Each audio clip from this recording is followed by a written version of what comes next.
Imagine the castle or manor house already waking up with the weight of expectation as the first rays of dawn peek through the small windows. Because tonight, we're taking on the role of a Tudor servant, a character that history hardly ever mentions. Their days were long, their tasks never ending, and their lives moulded by duty, from scrubbing, sweeping, carrying trays of food, fetching water at sunrise and responding to the household's constant demands. So, before we explore together, take a moment to like the video and tell me in the comments what time it is and where you're tuning in from. Seeing our small group of listeners gathered for stories like this all over the world is always humbling. Now dim your lights, grab your blanket and let our white noise and narration do the trick. The bell chimes through the night like a furious blacksmith's hammer, immediately awakening you despite your body's strong desire to act otherwise. That's Tudor England for you, even though it's still completely dark outside. At 4 a.m, the sun has more important things to do than help you. You step on something cold and squishy as soon as you roll out of your narrow straw mattress, which you share with 2 other servants. You've learned not to look too closely in a household of 40 people, with dubious hygiene habits, so hopefully it's just mud from yesterday's rain. Some mysteries are better off remaining unsolved. You have precisely 1 hour before the master and mistress expect their morning warmth, so your first task is to light the fires throughout the manor house. There is no pressure at all. After gathering your tinderbox, kindling and any remaining self-respect from the previous day's mishaps, you start the well-known dance of igniting steel and flint that will not go out. First up is the kitchen hearth, a stone and iron beast that could likely roast an entire ox if necessary. Getting it hot enough to boil water without releasing smoke into the room is today's more modest objective. Your eyebrows are still growing back from the incident with the green wood last month, and you've mastered this particular skill through months of trial and error, mostly error. You can hear the house gradually coming to life as you work. Voices that are muffled, footsteps above, and the sporadic sound of someone stubbing their toe on furniture in the dark. As its crew gets ready for yet another day of lavish social theatre, the Tudor manor house creaks and moans like a great wooden ship. The next fireplace in the spacious hall has personality, meaning it is temperamental and appears to take pleasure in making your life difficult. Over the months, you've gotten to know this hearth, and you talk to it in soothing, low voices while you carefully arrange the kindling. You know better than your fellow servants, who believe you've gone a little soft-headed. Kindness, or at least imaginative swearing in languages you've learned from the foreign traders who come here, will activate this fireplace. Your back hurts from carrying logs, and your hands are blackened with soot by the time you light the 3rd fire, this one in the master's private chamber. However, witnessing the flames ignite and spread, turning cold stone into warmth and light, is incredibly fulfilling. One spark at a time, you're bringing the house to life rather than merely starting fires. As you complete your rounds, the morning light is just starting to peek through the heavy shutters. In the Tudor countryside, dawn arrives slowly, like wine soaking into linen, rather than with a big splash. You've been working for more than an hour, and just as your day is starting, you realise it's actually morning. In the kitchen, you take a moment to warm your hands over the now jolly fire and steal a piece of bread from the basket on the table from yesterday. It's difficult enough to make someone understand, but it's nearly edible when dipped in the hot milk the cook left steaming by the fireplace. Even small victories make a big difference when your life is defined by the tasks you accomplish and the penalties you avoid. Now that the house is completely awake, you can hear the sounds of Tudor morning chaos starting upstairs. Demands for hot water, clean linens, and precisely the right temperature for breakfast will soon arise. For now, however, you give yourself permission to enjoy the warmth and the silent fulfillment of a job well done during this fleeting interval between the lighting of fires and the start of actual chaos. One fire at a time, today feels manageable, but tomorrow will bring the same routine. In a Tudor home, fresh water is like gold, only heavier and more prone to spill unexpectedly down your front. Your arms are already objecting to the idea of carrying bucket after bucket from the courtyard well to different locations throughout the house for your next task. Your ancestors would have likely worshipped the well as a minor deity because it is an engineering marvel. You cannot see the bottom because it is so profound. When you release the bucket, it disappears into the darkness with a gratifying splash that resembles an underground cheer. Pulling it back up without losing half the water due to physics and your incompetence is the true challenge. Over the months, you've honed a method for this that combines prayer, dance, and careful gravity negotiation. When the bucket is properly full, the rope has a certain feel to it, and you've mastered the art of reading its weight.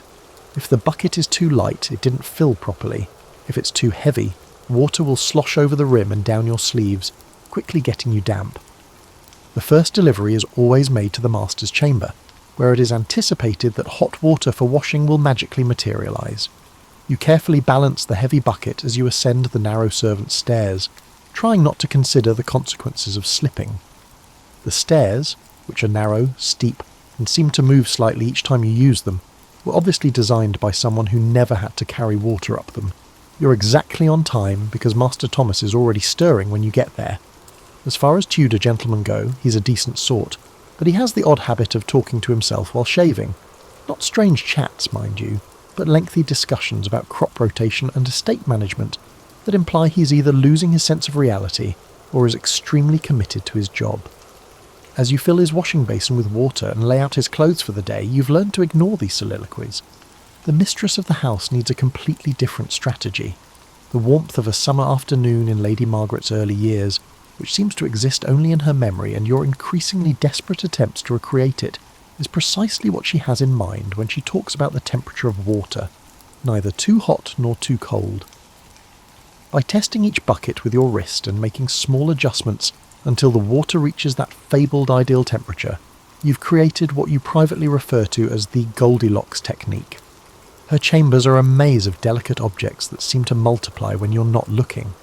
Servants with buckets of water could easily topple the jewellery boxes, silk cushions and silver mirrors, all of which were placed at precisely the right height and angle. You navigate this obstacle course with the focus of a cat pursuing a mouse, ensuring that each step is meticulously planned and executed. The kitchen, being the hub of the home, naturally requires the most water. Water is necessary for everything from washing vegetables to preparing the day's bread, according to the cook, Agnes, a formidable woman who rules her realm with an iron ladle and a vocabulary that would make a sailor blush. She's also picky about her water sources, using rainwater to wash delicate herbs, well water for cooking and drinking, and what she enigmatically refers to as soft water for the best pastries. By your fourth visit to the well, your hands have grown new calluses to match the old ones, and your shoulders are complaining formally. The walk to the courtyard, the sound of the bucket hitting the water, and the steady rhythm of the rope passing through your hands all possess a meditative quality. It's the kind of honest work that, at the end of the day, leaves you feeling content but exhausted. You can smell breakfast starting to take shape in the kitchen as the sun rises higher, bathing the courtyard stones in warm golden light. You can now look forward to the next part of your day, which is helping to prepare the food that will sustain this small army of nobles, servants and hangers-on through another day of Tudor life. As your morning water duties are almost complete, you've learned that if you want to survive, you must stay out of Agnes's way while still being useful enough to avoid her famous wooden spoon to the rear. Agnes, the cook, manages her kitchen like a general leading troops. The kitchen is a unique environment that serves as a workshop, a battleground and a sanctuary, enabling the family to eat with remarkable efficiency and minimal disturbance. Your task for the morning is to assist in making breakfast, which in a Tudor home entails preparing enough food to feed a small village. Although the gentry may eat sparingly, they eat frequently, and each meal must showcase the family's abundance and wealth. There is no pressure at all. You start with the bread Agnes made before dawn, when you wanted to sleep more. It is your responsibility to slice it into appropriate portions that are uniform enough that no one feels cheated by their portion size, thin enough to demonstrate refinement, and thick enough to absorb meat juices. It seems easy until you realise that you're dealing with a knife that has seen better days and bread that could be used as a weapon. Watching Agnes perform her magic with the morning's meat course is the true source of entertainment. She's cooking a beef joint that appears to be big enough to have been from a very hopeful cow, and she tackles it with the laser-like focus of a marble sculptor. Her knife work is poetry in motion, accurate, effective, and sometimes laced with commentary about the origins of the meat that you're pretty certain isn't supported by science. When you consider that Tudor eggs are produced by Tudor chickens, who apparently see laying eggs as a personal favour they are performing for humanity, you realise that your assignment to egg duties seems innocuous. These eggs have personalities, some are just plain, some have odd shapes, and occasionally you come across one that challenges all of your preconceived notions about chickens. It's your responsibility to classify them as better used for throwing at travelling performers, normal and slightly suspicious. Agnes has committed every minute of the meticulously planned kitchen schedule to memory. Just as the meat enters the oven, the bread exits. The vegetables are chopped according to the cooking time. Depending on what is being prepared, different kinds of wood are fed into the fire. Pine for when Agnes is feeling especially inventive with her swearing, apple wood for flavour, and oak for consistent heat. You've learned to read the kitchen's moods by watching Agnes's movements. The food will be amazing, and everything will be fine when she's humming to herself. Minor catastrophes are brewing, but are likely to be contained when she's muttering to herself. Make yourself useful somewhere else until the storm passes, during which time she's completely silent except for the piercing sounds of violent chopping. With its pricey seasonings that cost more than most servants make in a month, the spice cabinet is Agnes's personal treasure trove. She measures out exact amounts with the solemnity of a priest making communion wine, guarding these spices like a dragon guarding gold. After learning this lesson the hard way, after inadvertently knocking over a container of imported pepper, which took Agnes 3 months to replace and forgive, you're permitted to observe but are strictly prohibited from touching. The sounds of orderly chaos and the aromas of cooking fill the kitchen as the morning wears on. Pans sizzle, pots bubble, and Agnes guides the symphony with commentary that varies from uplifting to vividly descriptive. As you chop vegetables in time with Agnes's directions, stir pots in time with her humming, and join in on the daily dance in the kitchen, you discover yourself slipping into the rhythm of it all. The servant's breakfast happens in stolen moments between tasks. A quick bite of bread here, a taste of porridge there, always with one eye on Agnes to make sure you're not slacking off when there's work to be done. Even if you didn't contribute much, there's a certain satisfaction in eating food you helped prepare. It's not a glamorous dining experience. By the time the gentry's breakfast is ready, you have developed a healthy appetite and a profound admiration for Agnes's talent. Even though you know better, she makes feeding 40 people seem effortless. Every great meal requires years of practice, hours of preparation, and the occasional miracle when everything works out in spite of unreliable ingredients and temperamental ovens. In a Tudor manor house, serving breakfast is similar to performing in a play, where everyone knows their part except for you, and forgetting your lines has more serious repercussions than just embarrassment. The family and their guests have gathered in the magnificent hall for the morning's meticulously planned exhibition of wealth and sophistication, and you carry the first platters inside. With its high ceilings, enormous wooden beams and tapestries that most likely cost more than your entire village made the previous year, the magnificent hall is built to impress. The room is dominated by the long oak table, which has been polished to a sheen that reflects the morning light coming in through the tall windows. This family is rich, tasteful, and sensible enough to show it. After weeks of practice and a few mishaps that have become family legends, you have committed the serving protocol to memory. Never reach across someone, serve from the left, clear from the right, and never ever spill anything on Lady Margaret's morning gown. A story about you, a pitcher of cream, and a dress that was more expensive than most people's homes led to the creation of that final rule. Master Thomas and his steward are already deep in conversation at the head of the table about tenant rents and crop yields. You've learned to respect his ability to talk about grain prices while eating a fantastic deal. He eats breakfast like someone who has never worried about food, but it could feed his family for a week. Lady Margaret, who was born to command attention, oversees the meal with grace. You've always thought it should be impossible for her to look elegant while eating, but it turns out that all it takes is the correct breeding and enough practice. The discussion ranges from London fashion news to local rumours to scathing remarks about the conduct of different servants, which undoubtedly includes you. A revolving cast of local gentry, travelling merchants and distant relatives who have come for visits of unknown duration make up the table's guests. Each brings their quirks and requirements. Sir William always prefers to have his meat cut into small enough pieces so that his remaining teeth won't have to work as hard. The merchant's wife needs her bread trenchers to be perfectly square. Serving the visiting Yorkshire cousin is a diplomatic smile exercise, because she maintains that everything north of the River Trent is better than everything south, even the water.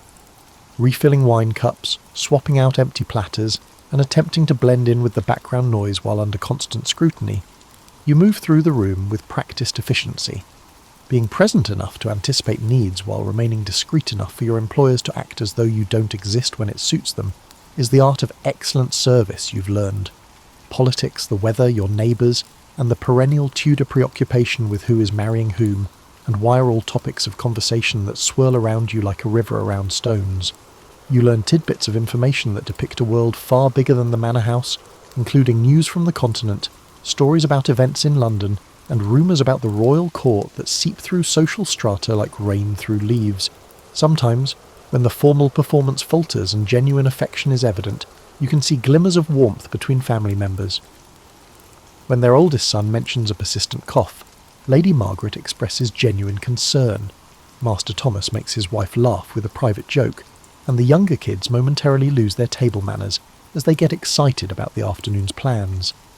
With several meat courses, fresh bread, preserved fruits, cheese that smells like it could rouse the dead, and wine that flows more freely than water in most homes, the meal itself is a marvel of abundance.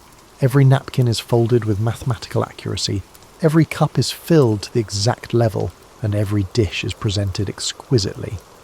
It's a daily demonstration that this family has not only survived but thrived in a world where such success is never guaranteed. You start the delicate task of clearing the table as breakfast comes to an end, without interfering with the ongoing conversations. For this, you need timing, patience, and the ability to discern when someone is actually done with a dish rather than just stopping to point out grain tariffs. You've honed your intuition for these instances, recognizing the subtle cues that signal when it's appropriate to grab an empty plate. You've walked miles around the wonderful hall, balanced a gazillion dishes, and managed to avoid any major disasters by the time the family scatters off to their different morning activities. Although they may seem small, victories are important in a world where your livelihood depends on not dropping things on important people. You'll take success wherever you can find it. Every surface in the manor house, whether it needs it or not, gets attention during the massive cleaning campaign that follows breakfast. You have brushes, rags, and a bucket of water that was hot when you began, but it has now cooled to the ideal temperature for reflecting on your life decisions. After breakfast, the Great Hall needs extra care, and you tackle this chore with the methodical attention to detail of a military operation. You start by sweeping the floor's rushes, which have gathered a remarkable assortment of trash from the morning's events. Throwing food scraps to the dogs is a part of Tudor dining, and occasionally the aim is not quite perfect. The rushes themselves are a constant source of mild horror and fascination. In addition to providing a soft surface for walking on and absorbing spills, they also hold on to insect smells and enigmatic stains that, if they could speak, could reveal secrets. Those are stories you would rather not hear. The secret is to replace them frequently enough to preserve basic hygiene, without wasting money on spending materials. The magnificent table, which has seen more life than most people and bears the scars of it, is the next piece of furniture you polish. When properly cared for, the wood still shines with a deep richness despite being scarred by knives, stained by wine, and worn down by years of use. Your reflection wavers in its surface like a funhouse mirror, distorted but recognizable. The tapestries present the true difficulty, requiring close attention and a thorough comprehension of which ones are genuinely cleanable and which are held together by dirt and obstinacy. The hunting scene on the east wall is especially troublesome because Lady Margaret demands that the threads be kept dust-free despite the fact that they are so delicate that breathing on them too forcefully could seriously harm them. You've mastered the art of delicately brushing and fervently praying to whatever patron saint is in charge of household textiles. While Agnes prepares the afternoon feast, you have a quick break at noon to eat your meal in the kitchen with the other servants. In the servants' table, rank is less important than who gets the bread first, and who dares to ask for seconds when Agnes is upset. Practical topics dominate the conversation, such as which rooms require the most attention, who has been tasked with maintaining the North Wing's temperamental chimney, and whether the master's visiting nephew will ever learn how to use a chamber pot correctly. Breakfast appears to be a light snack, as the afternoon serving responsibilities start with dinner, the day's main course. The kitchen sends forth a parade of dishes that would challenge the organisational skills of a Roman legion. Multiple meat courses, elaborate pies, vegetables prepared in ways that disguise their humble origins, and desserts that are more architecture than food.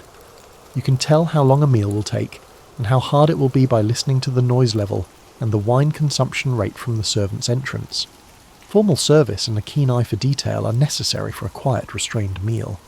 There will be more wine, more stories, and a lot more clean-up after a boisterous, joyous dinner. The conversation is lively but polite, the wine is flowing but not overflowing, and the guests appear more focused on the food than on making memorable mishaps. Today's meal is in the middle.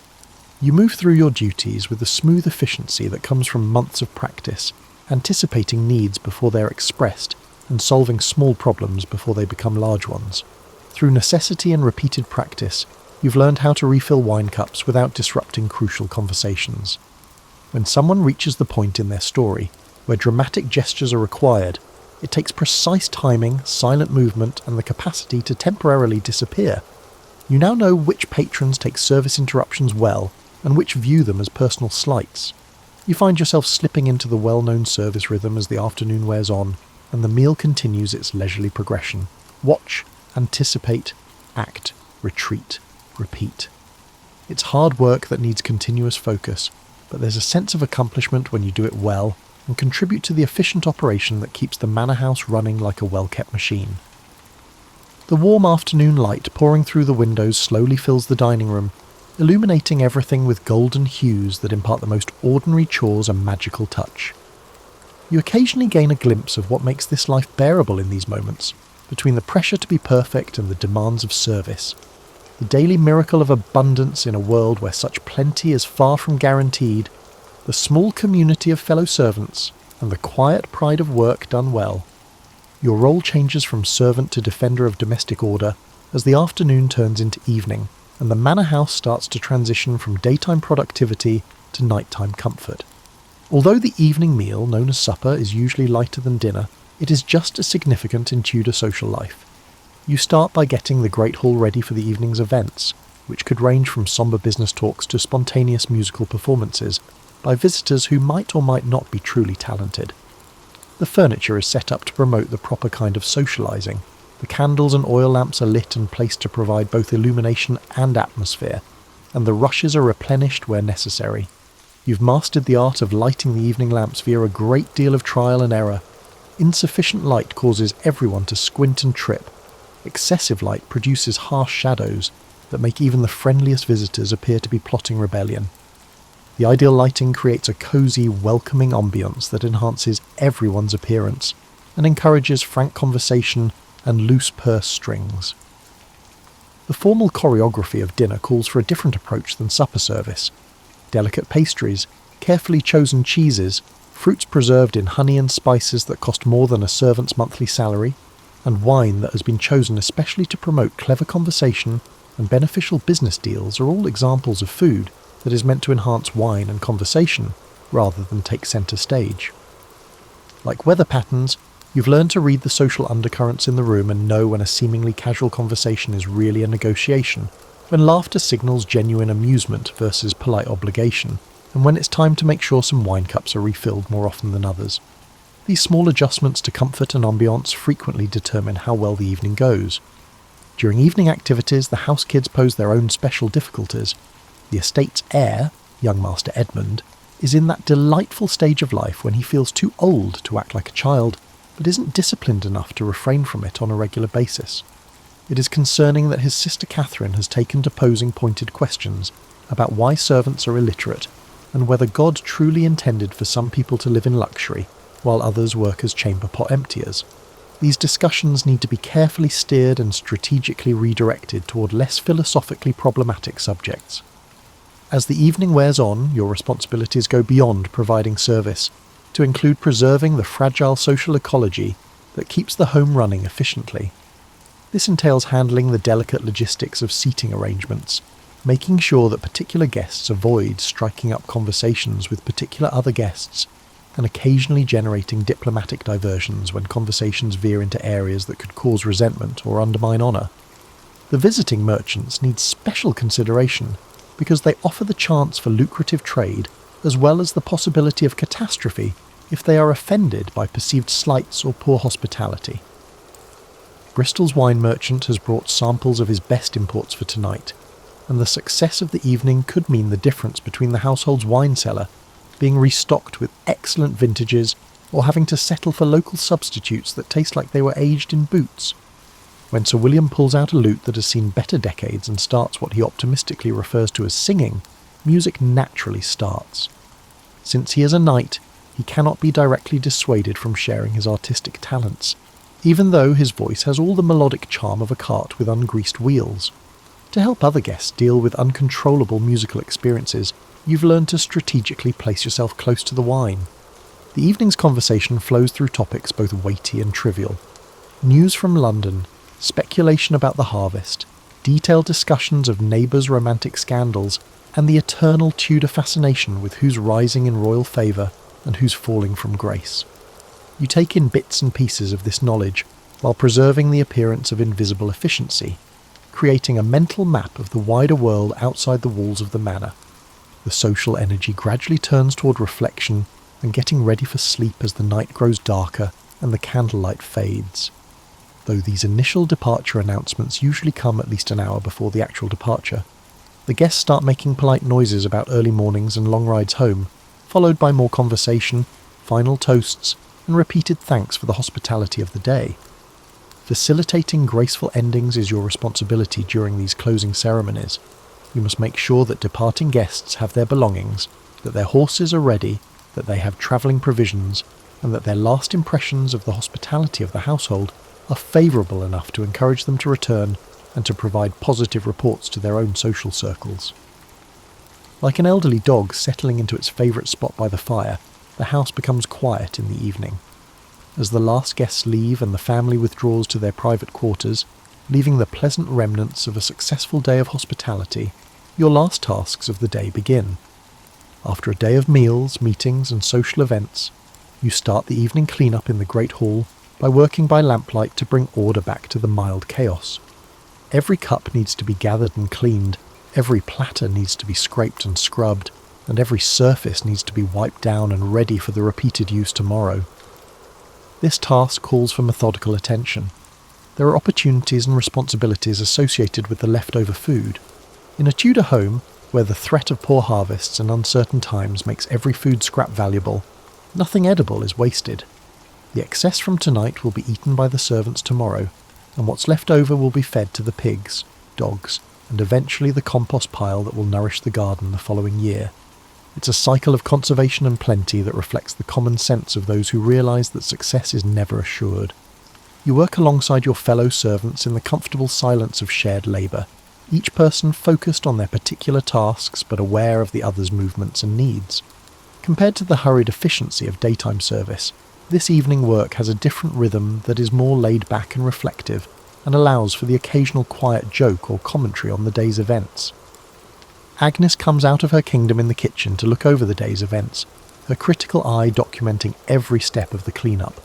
She demands that her domain be adequately prepared for the campaigns of the future, but she also gives out a lot of praise when the work satisfies her high expectations. She acknowledges your efforts tonight with a nod of approval, and adds that fresh bread and cheese have been prepared for the servants' evening meal, high praise indeed from the undisputed king of the kitchen. Thereafter, the serving rooms need to be cleaned, so you make your way up the well-known stairs once more with new linens, and the other items required to get the family's private areas ready for the evening. It is necessary to lay out Master Thomas's bed linens and replenish his washing water in his chamber. More intricate arrangements are needed in Lady Margaret's rooms. Her clothing needs to be hung correctly, her jewellery fastened, and her ornate hairpieces set up for use the next day. There are particular difficulties in the children's rooms. Young Master Edmund has made it a habit to conceal a variety of treasures beneath his mattress, forming lumps that would prevent anyone who is not as committed to protecting his hidden collections from sleeping comfortably. One of the household's small mysteries is who a 10-year-old girl might be writing to, but his sister Catherine has started what seems to be a lengthy correspondence with someone. As you complete these evening chores, you discover that you enjoy the more subdued rhythms of working at night. Instead of rushing to the next commitment, there is a sense of bringing the day to a satisfying end, less pressure, and more time to notice details. At night, the house seems different, more cosy, more serene, with the comforting sounds of stone and wood cooling from the heat of the day. At the end of a long day, your chamber, which you share with 2 other servants, seems more inviting than ever. Now, the straw mattress that felt so uncomfortable this morning stands for the possibility of relaxation and the chance to rest weary muscles. Even though they are few, your possessions are waiting for you right where you left them. A tiny bit of privacy in a life that is mostly devoted to meeting the needs of others. You pause before bed to consider the day's minor triumphs and doable setbacks. Your efforts to be helpful resulted in the timely lighting of the fires, the safe transportation of water, the serving of the meals without great embarrassment, and the absence of any serious injuries. These may appear to be small achievements in the context of Tudor England's intricate social structure, but they mark the successful conclusion of another workday in a society that values competence and dependability. The same routine will be followed tomorrow: the early bell, lighting the fires, carrying the water, and the never-ending cycle of maintenance that keeps the manor house running smoothly and its occupants comfortable. But tonight, you provide yourself permission to enjoy the small pleasures of a day well lived, one little task at a time, while you are wrapped in the quiet satisfaction of having finished your work and fulfilled your obligations. Thanks in part to your efforts and those of your fellow servants, the house around you falls asleep, its occupants safe and comfortable. It's honest work in uncertain times, and while it may not lead to immense fortune or lasting fame, it provides something equally valuable: the steady rhythm of purposeful days and the quiet dignity of contributing to something larger than yourself. Sleep comes naturally to weary bodies and contented minds, and the problems of tomorrow can wait until morning. For now, the act of simply closing your eyes and allowing the day's struggles to melt away into the cosy darkness of well-earned sleep is the definition of rest and tranquility. September the 7th, 1533. Elizabeth Tudor was born at Greenwich Palace, amidst a flurry of anticipation and unease. Her father, King Henry VIII, had broken from the Catholic Church to marry her mother, Anne Boleyn, so Elizabeth's birth was charged with political tensions. The king, desperate for a male heir, found himself disappointed when the infant turned out to be a girl. Still, baby Elizabeth bore the weight of dynastic hopes. Her every coo or cry analysed for signs that the Tudor line might endure. The infant's earliest days unfolded in a court grappling with religious upheaval. Henry's new Church of England stood at odds with Rome. Courtiers whispered about the king's next move. The Queen, Anne, attempted to shield her daughter from the swirling environment, ensuring she received the best available wet nurses and comfort. However, the precariousness quickly became apparent. A few years later, Anne faced execution due to dubious charges of treason and adultery. Motherless at 2, Elizabeth was declared illegitimate by her father's decree, losing her title of princess. Raised in separate royal households, Elizabeth seldom saw Henry VIII. Various stepmothers came and went, with some offering brief maternal warmth. She formed a particularly close bond with Catherine Parr, Henry's 6th wife, who oversaw her education. Elizabeth's tutors recognised a remarkably bright mind. She excelled in languages by adolescence. She spoke fluent Latin, French and Italian, eventually picking up Spanish as well. She pored over classical texts, gleaning rhetorical finesse from Cicero and moral lessons from Greek philosophers. Even in childhood, she learned to keep her emotions cloaked, forging a calm exterior that masked inner tensions, an attribute that would prove crucial in her future reign. A fateful shift occurred when Henry died in 1547, leaving Elizabeth's half-brother Edward VI as king. Under the regency of Protestant reformers, the religious climate skewed more radical. Elizabeth, though outwardly cooperative, carefully navigated factional disputes. She relocated the household of Catherine Parr, who had remarried to Thomas Seymour. That arrangement sparked scandal. Seymour was rumoured to show Elizabeth overly familiar attention, fueling gossip that tarnished her reputation. The teenage princess soon departed, mindful that any whiff of impropriety could end her precarious position in the succession line. This brush with danger reinforced her instincts for self-preservation. Edward's short reign was followed by that of Elizabeth's half-sister, Mary I, a devout Catholic determined to restore papal authority. Mary viewed Elizabeth with suspicion, seeing in her a rallying figure for Protestant interests. As rebellions cropped up, Elizabeth found herself accused of complicity. She was taken to the Tower of London, where her mother had met her end, and then placed under house arrest at Woodstock. The gloom of potential execution hung over her, but lacking firm evidence, Mary couldn't condemn her. Over 2 years, Elizabeth trod a careful path, denying any involvement in plots while discreetly maintaining her network of Protestant allies. Eventually, Mary's failing health lifted Elizabeth from her shadow. In November 1558, Mary died, childless. Elizabeth, at 25, ascended the throne. The people welcomed her with cautious optimism, hoping for an end to religious strife. However, no one could foresee the firmness with which Elizabeth would steer the ship. She inherited a kingdom exhausted by years of persecution and entangled in European alliances. Furthermore, lingering doubts about her legitimacy and ability to produce an heir plagued the realm. Courtiers pressed for her to marry promptly, believing a queen regnant threatened stability unless a husband took the reins. Elizabeth, though aware of the political logic, also recognised that marriage might curb her autonomy. In her first weeks as queen, Elizabeth took bold symbolic steps. She chose moderate Protestant advisers like William Cecil, striving to unify the country. She declared her intent for a religious settlement that neither persecuted Catholics harshly nor caved to papal demands. She navigated a delicate balance, cognizant that either extreme could undermine her rule. She moved her court to Whitehall, re-establishing routine ceremonial events that signalled the monarchy's continuity. Observers described her as poised, with sharp eyes that hinted at an agile, strategic mind. The once exiled princess stood now at the centre of power, forging a monarchy that would come to define an era. Thus, the stage was set for a pivotal chapter in English history. Elizabeth's early experiences, maternal execution, paternal neglect, complex family ties, had shaped a cautious, perceptive approach. She had learned to conceal personal feelings behind a stately demeanour, armed with intellectual acumen gleaned from classical texts. The realm now looked to her for stability, religious compromise, and a reassertion of national identity. For Elizabeth, it was time to prove that a female sovereign, even one with a contested legitimacy, could guide England through its labyrinth of political storms. From the outset of her reign, Elizabeth I confronted a land torn by religious factionalism. Under Mary I, staunch Catholic policies reigned, with Protestant heretics burnt at the stake.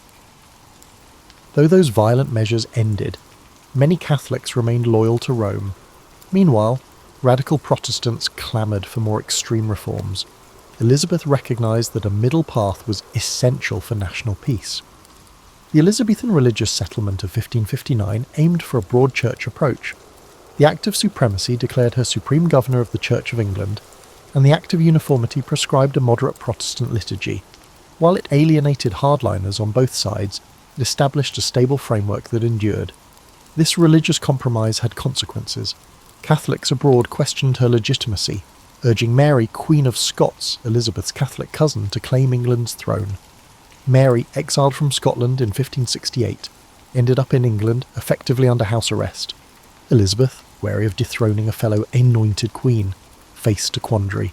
Mary's presence fueled conspiracies, yet executing her set a dangerous precedent. This predicament lingered for decades, turning Mary into an epicentre of Catholic plots that threatened Elizabeth's life and reign. Beyond religion, Elizabeth's foreign policy shaped her early years on the throne. England was militarily weak, overshadowed by Spanish might. The Queen needed alliances, but hated entangling treaties that might compromise her independence. She courted suitors from across Europe, France's Duke of Anjou, Austria's Archduke Charles, using marriage negotiations as diplomatic chess moves. Each negotiation offered short-term benefits, but she consistently evaded an actual wedding. By keeping her hand in marriage available, Elizabeth dissuaded certain powers from aggression, hoping for eventual union. The saga of the Virgin Queen was as much political strategy as personal inclination. Economically, Elizabeth inherited a treasury battered by wars. Her ministers, notably William Cecil, Lord Burghley, instituted reforms, curbing inflation and streamlining revenue collection. They supported maritime ventures, encouraging sea captains like Francis Drake to harass Spanish shipping and seize treasure.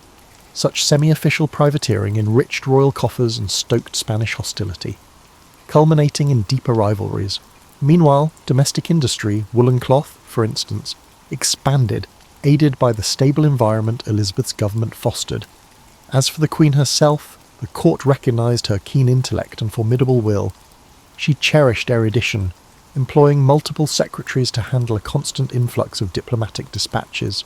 Fluent in French and adept in Latin, She occasionally scribbled notes in Italian or Spanish. She revelled in masks and pageants, endorsing the arts to glorify her monarchy. She made a point of progresses, travelling with her retinue through the countryside, letting her subjects glimpse the royal presence.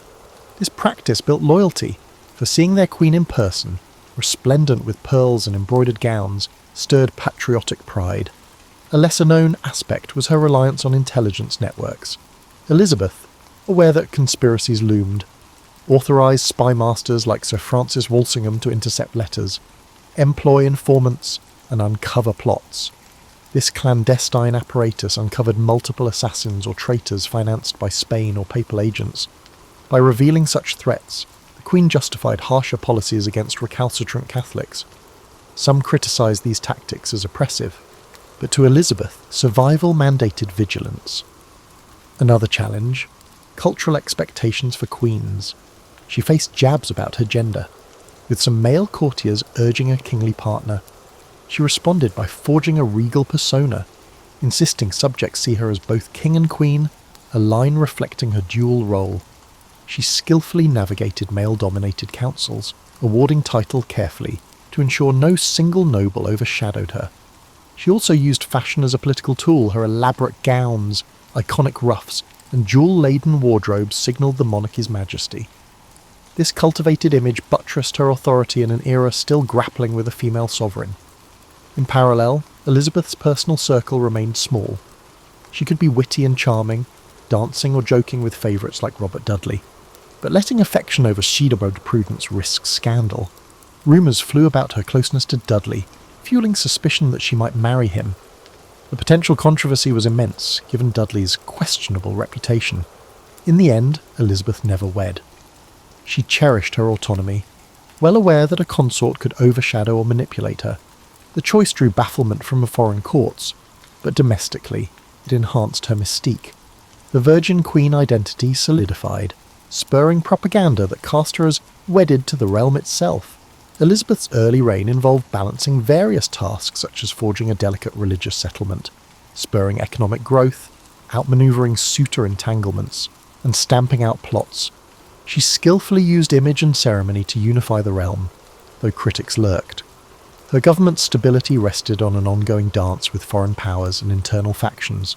Despite the swirling tensions, Elizabeth projected calm confidence, forging a national identity that recognised the Queen's central role. Her mid-reign would bring graver trials, culminating in decisive conflicts that tested the mettle of both monarch and kingdom. By the mid-1580s, Elizabeth's realm faced a new wave of external threats. The ascendant Spanish Empire under King Philip II brimmed with zeal to reassert Catholic supremacy and avenge the raids on Spanish commerce by English privateers.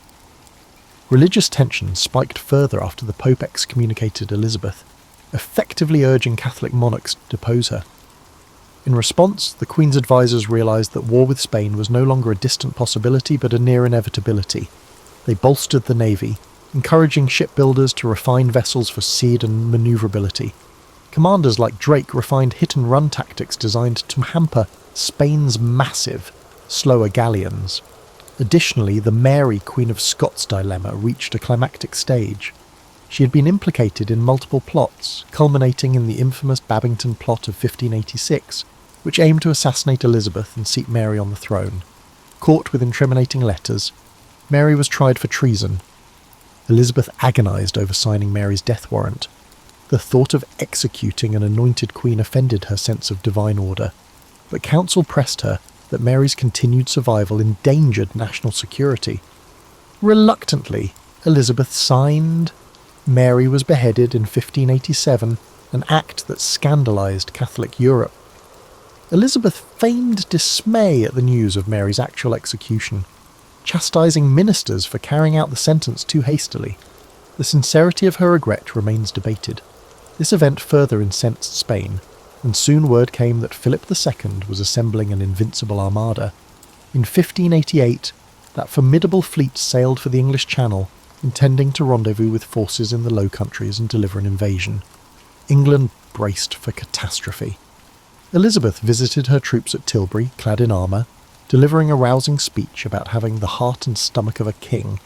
That rallying cry, though perhaps embroidered in subsequent retellings, captured the national mood. The English navy engaged the Armada in a series of skirmishes, employing fireships to sow chaos. Stormy weather and miscalculation forced the Spanish to scatter around the northern coasts, suffering devastating losses. The triumph at sea became a cornerstone of Elizabeth's legend, though historians note the fortune of unseasonable gales played as large a role as strategic brilliance, buoyed by victory. Elizabeth's popularity soared. Poets extolled her as a goddess presiding over a fortuitous age. London's population boomed. Commerce thrived in relative security. Courtiers staged elaborate masques, celebrating Gloriana, a moniker borrowed from Edmund Spenser's allegorical poem, The Fairy Queen. This cult of Elizabeth, with pageantry and stylized iconography, shaped a golden aura around her monarchy. She bestowed knighthoods on naval heroes like Drake, though she never turned them into unstoppable political rivals.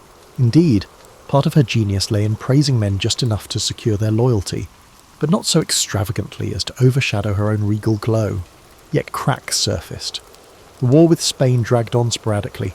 English expeditions to support Protestant rebels in the Netherlands or to raid Spanish ports often ended in fiascos, draining resources. The Queen's earlier frugality turned to reluctance about fully funding new campaigns, prompting friction with bold but cash-strapped commanders. Some younger courtiers, like the Earl of Essex, were impatient with Elizabeth's measured approach. Essex attempted to replicate despite Drake's glories. He led half-baked military forays and returned with meagre spoils. Tensions between the old Queen and these ambitious youths escalated, culminating in the Essex Rebellion of 1601, where he tried a coup. She crushed it swiftly, and Essex was executed.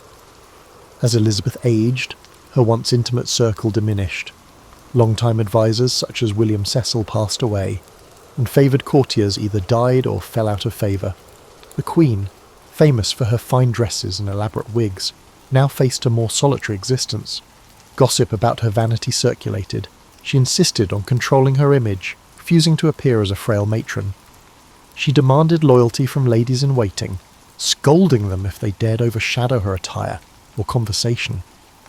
Although the realm viewed her as Gloriana, she struggled to maintain a mythic aura behind closed doors. Diplomatically, the final years of her reign saw a cooling of tension with Spain, not via a formal peace but through mutual exhaustion. The impetus for large armadas had waned, with Spain focusing on European entanglements. England, for its part, lacked the finances to continue heavy engagements. Meanwhile, the seeds of colonial expansion were sown. English seafarers eyed North America, establishing fledgling outposts. The concept of an overseas empire was embryonic but emerging. Thus, approaching the turn of the century, Elizabeth presided over a stable yet evolving monarchy. She had defied invasion, faced down conspiracies, and reigned as an iconic figure admired across Europe. But the question of succession remained, unmarried and childless. She had never named an heir. The matter loomed, spurring subtle negotiations as different claimants circled.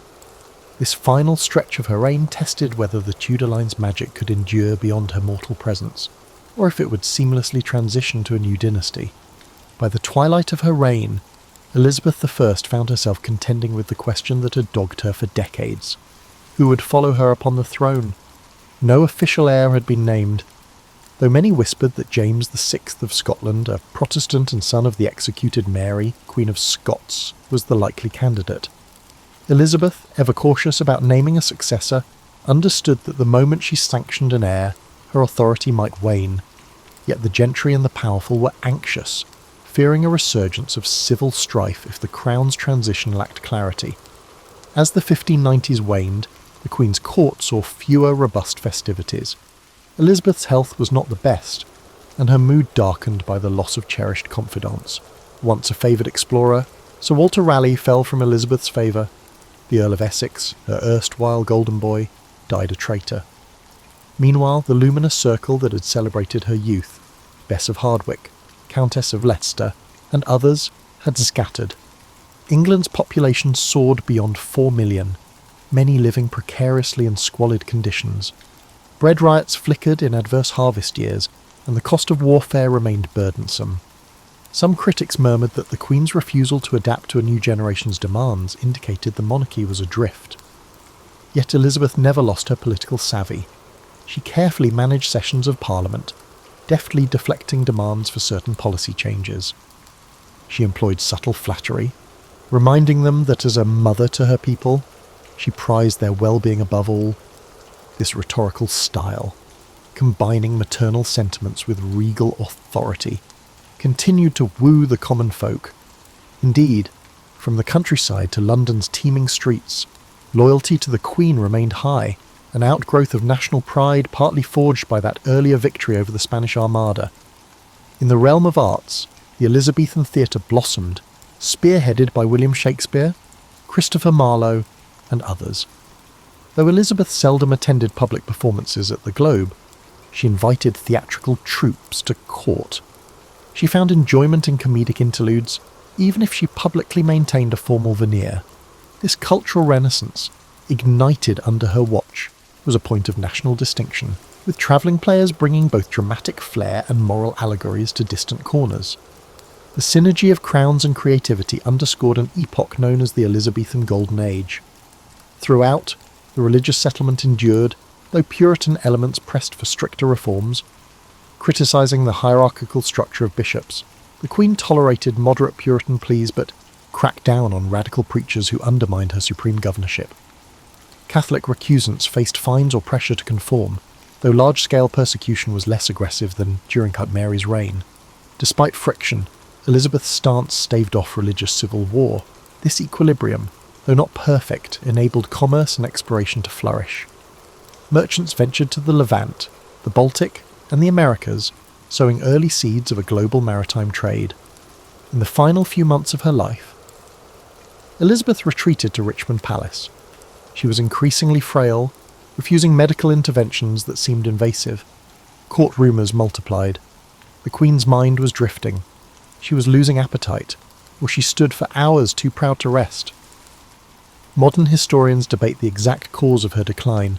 Some speculate pneumonia or depression. She dreaded naming James publicly, but subtle negotiations with his envoys paved the way for a smooth succession. Advisors like Robert Cecil quietly prepared the details. According to tradition, Elizabeth, too weak to speak in her last hours, made a vague gesture endorsing James as successor. She died on March 24, 1603, aged 69, after 44 years on the throne, a record at the time for an English monarch. Her coffin was carried from Whitehall to Westminster Abbey, the silent crowds reflecting on an era shaped by her image.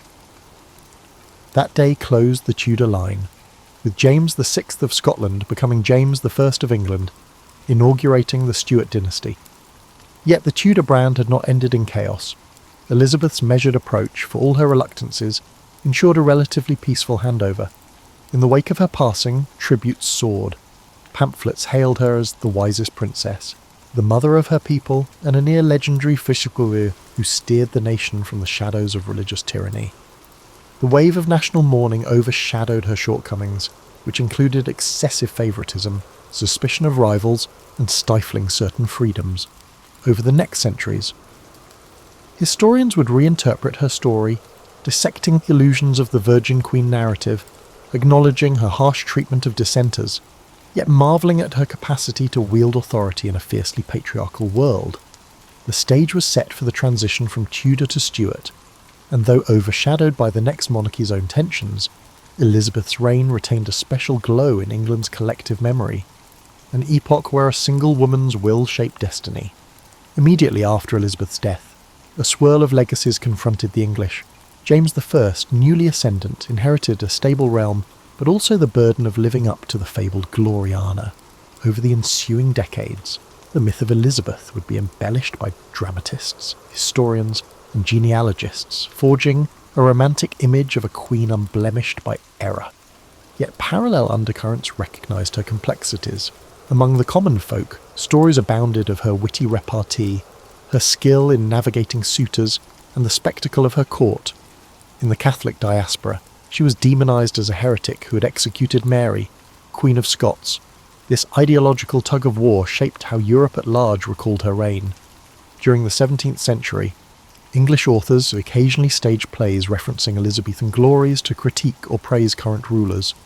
The Elizabethan age label took hold, conjuring a golden past full of maritime exploits and cultural refinement. Meanwhile, Puritan writers viewed the Queen more critically, noting that her religious compromise left them yearning for a more thorough reformation. Some pamphleteers portrayed her as a cunning politician, adept at double-dealing among Europe's Catholic powers. Over time, these multiple vantage points consolidated into a layered portrait. In the 18th and 19th centuries, national pride soared, fueling revivalist interest in the Tudors.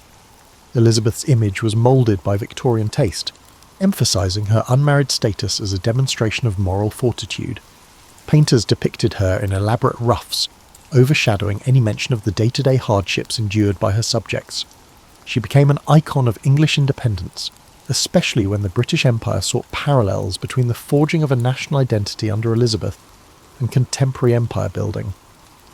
The Armada triumph narrative overshadowed the fact that storms aided English success.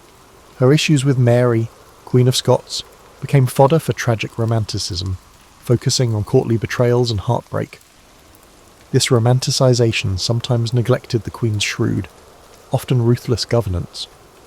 Scholars of the 20th century took a more critical lens.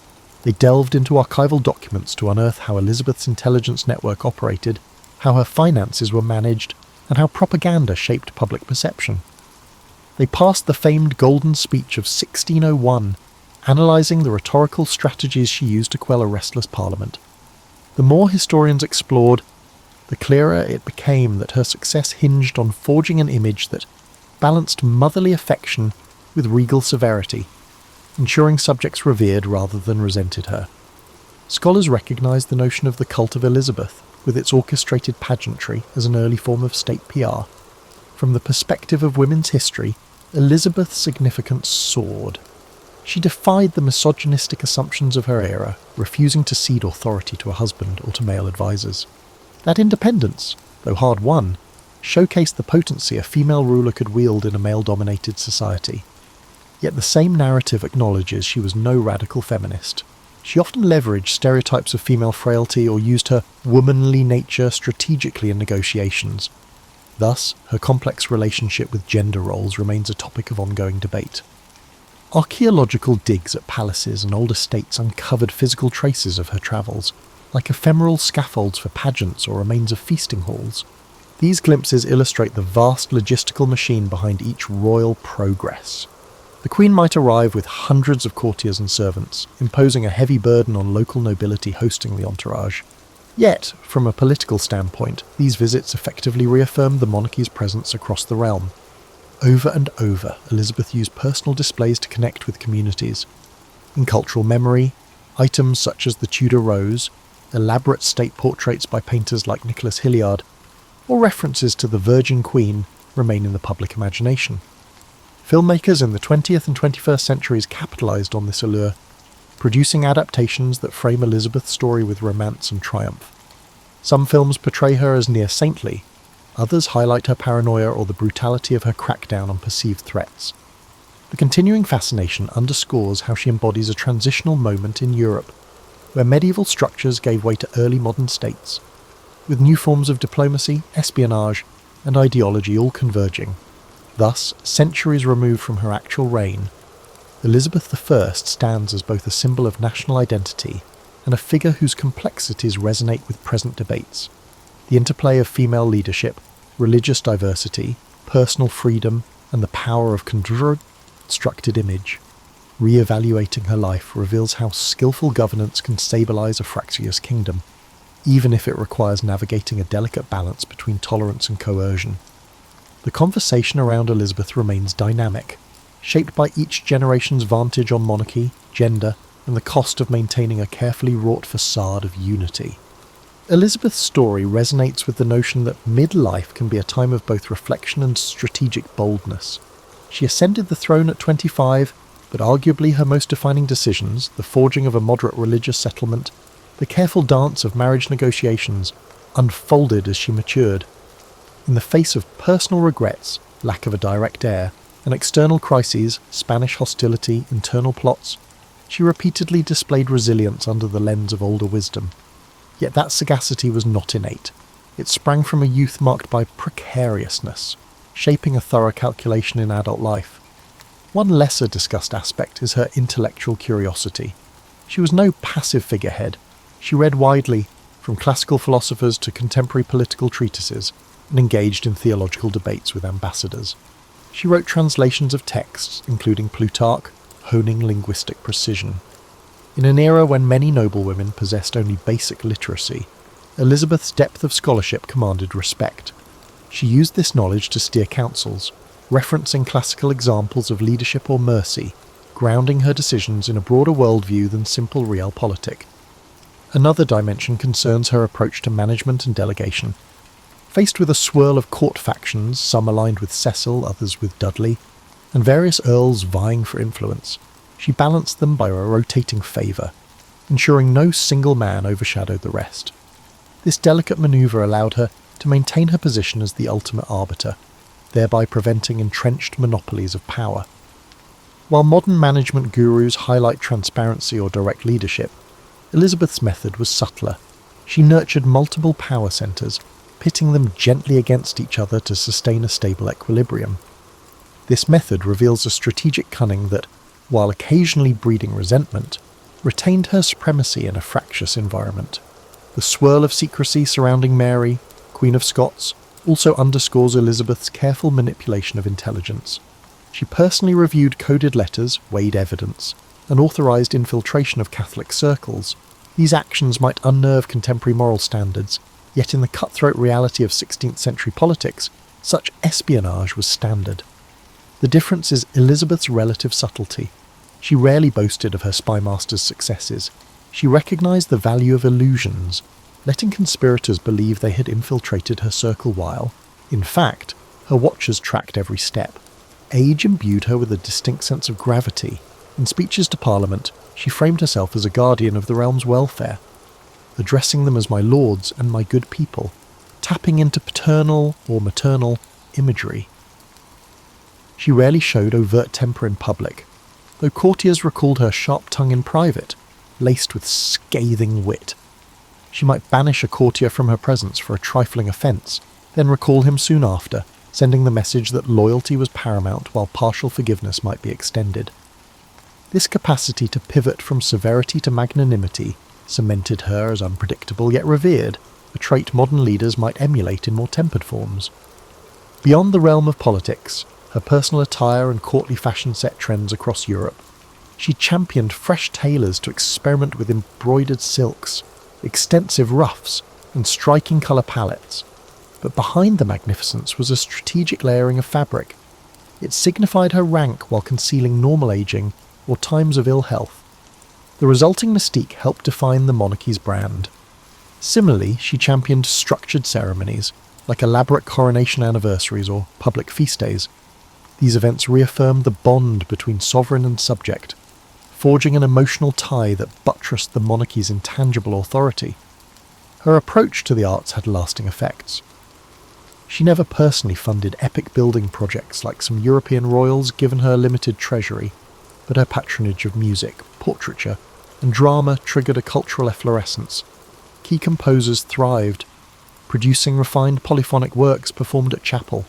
Her endorsement of secular drama laid the groundwork for Shakespeare's rise. She recognised that cultural prestige elevated national pride, thus investing in intangible capital that would outlast her. This fosters an analogy to modern soft power, a concept in global relations. In sum, Elizabeth's mid to late reign exemplifies how a leader can orchestrate multi-layered strategies, leaning on intellectual depth, balancing internal factions, leveraging espionage, and forging cultural identity. Her longevity on the throne was no accident. It was an evolving mastery of monarchy in an era thick with risk. For those in midlife, her model suggests that the lessons gleaned from earlier turmoil, exile, precarious legitimacy, can blossom into confident leadership when harnessed with discipline. Even so, her story underscores that behind the regal facade lay real heartbreak and regrets, particularly on questions of family and moral contradictions. that humanness only deepens the fascination with this queen who navigated a world not designed for women in power, forging a golden age from the crucible of adversity. When Elizabeth I died on March 24, 1603, at Richmond Palace, she left a kingdom dramatically changed from the one she inherited. Elizabeth averted religious civil wars, asserted an English navy against Spanish dominance, and planted the seeds of a maritime empire. Yet the Queen's final moments offered a poignant contrast to the ceremonial grandeur that had marked her public life. Accounts say she refused to rest, standing or sitting in pensive silence for hours, as if grappling with the knowledge that her story was nearly done. The question of her successor, James VI of Scotland, was all but settled. Elizabeth's last gesture, whether a whispered name or silent acceptance, cleared the way for the Stuarts, bridging the Tudors to a new era. The immediate aftermath saw an outpouring of tributes. Noble houses and commoners alike mourned the Virgin Queen, the stalwart figurehead who had reigned 44 years. Her body was transported by barge along the Thames, a spectacle of black drapes and heraldic flags. Observers lining the shores recalled how, decades earlier, a young queen had ascended to quell the chaos left by her half-siblings. Now, the realm faced another transition. But Elizabeth's half-century of leadership gave many confidence in the monarchy's stability. James's succession was mostly peaceful, a testament to the processes Elizabeth had overseen. Over the centuries, historians dissected her image with fresh angles. Some championed her as a golden archetype, praising her unwavering sense of duty. Others uncovered her manipulative use of virginity as political currency, or pointed out the authoritarian edge in how she stamped out dissent. 20th century scholarship introduced psychoanalytic readings, linking her mother's beheading to her reluctance to marry. Meanwhile, feminist analyses recognised her capacity to subvert patriarchal norms by forging a distinctly female monarchy that demanded masculine respect. Archaeological research, too, contributed. Excavations at palatial sites uncovered courtyards used for lavish tilts or dancing events, fragments of decorative tile-bearing Tudor roses. Art restorations revealed how state portraits were retouched to remove wrinkles or human imperfections, reinforcing her iconic aura. The evolution of her visual propaganda parallels modern brand management, illustrating how monarchy leveraged illusions to maintain public fascination. Elizabeth's era, characterised by Drake's circumnavigation, Shakespeare's stage, and an assertive national identity, evoked a deep sense of nostalgia among everyday English folk. Actual living conditions for peasants remained harsh, but the sense of belonging to an up-and-coming realm soared. Elizabeth harnessed that pride to unify a land threatened by continental powers. She left behind no direct heir, but her intangible bequest was a monarchy reinvigorated by a sense of national destiny, though future conflicts like the English Civil War would test that unity severely. In the present, Elizabeth's story continues to enthrall. Tourists flock to the Tower of London or Hampton Court, longing for glimpses of her era's grandeur. Historians piece together details from diaries, ambassadors' dispatches, and state papers. The creative arts produce films reimagining her as everything from an iron-willed warrior to a lonely figure overshadowed by politics. Such portrayals reflect changing cultural values. We admire her resilience, critique her harshness, empathise with her personal constraints. Each generation reads new lessons into her life, whether celebrating female power or lamenting the cost of absolute monarchy. Her tomb rests in Westminster Abbey, overshadowed by the more elaborate memorial of her half-sister Mary I. Erected during James I's time, it depicts Elizabeth recumbent, ironically sharing a memorial with Mary in a symbolic burying of old rivalries. While the effigy is fairly simple, visitors often linger, mindful that the occupant reshaped Europe's power balance.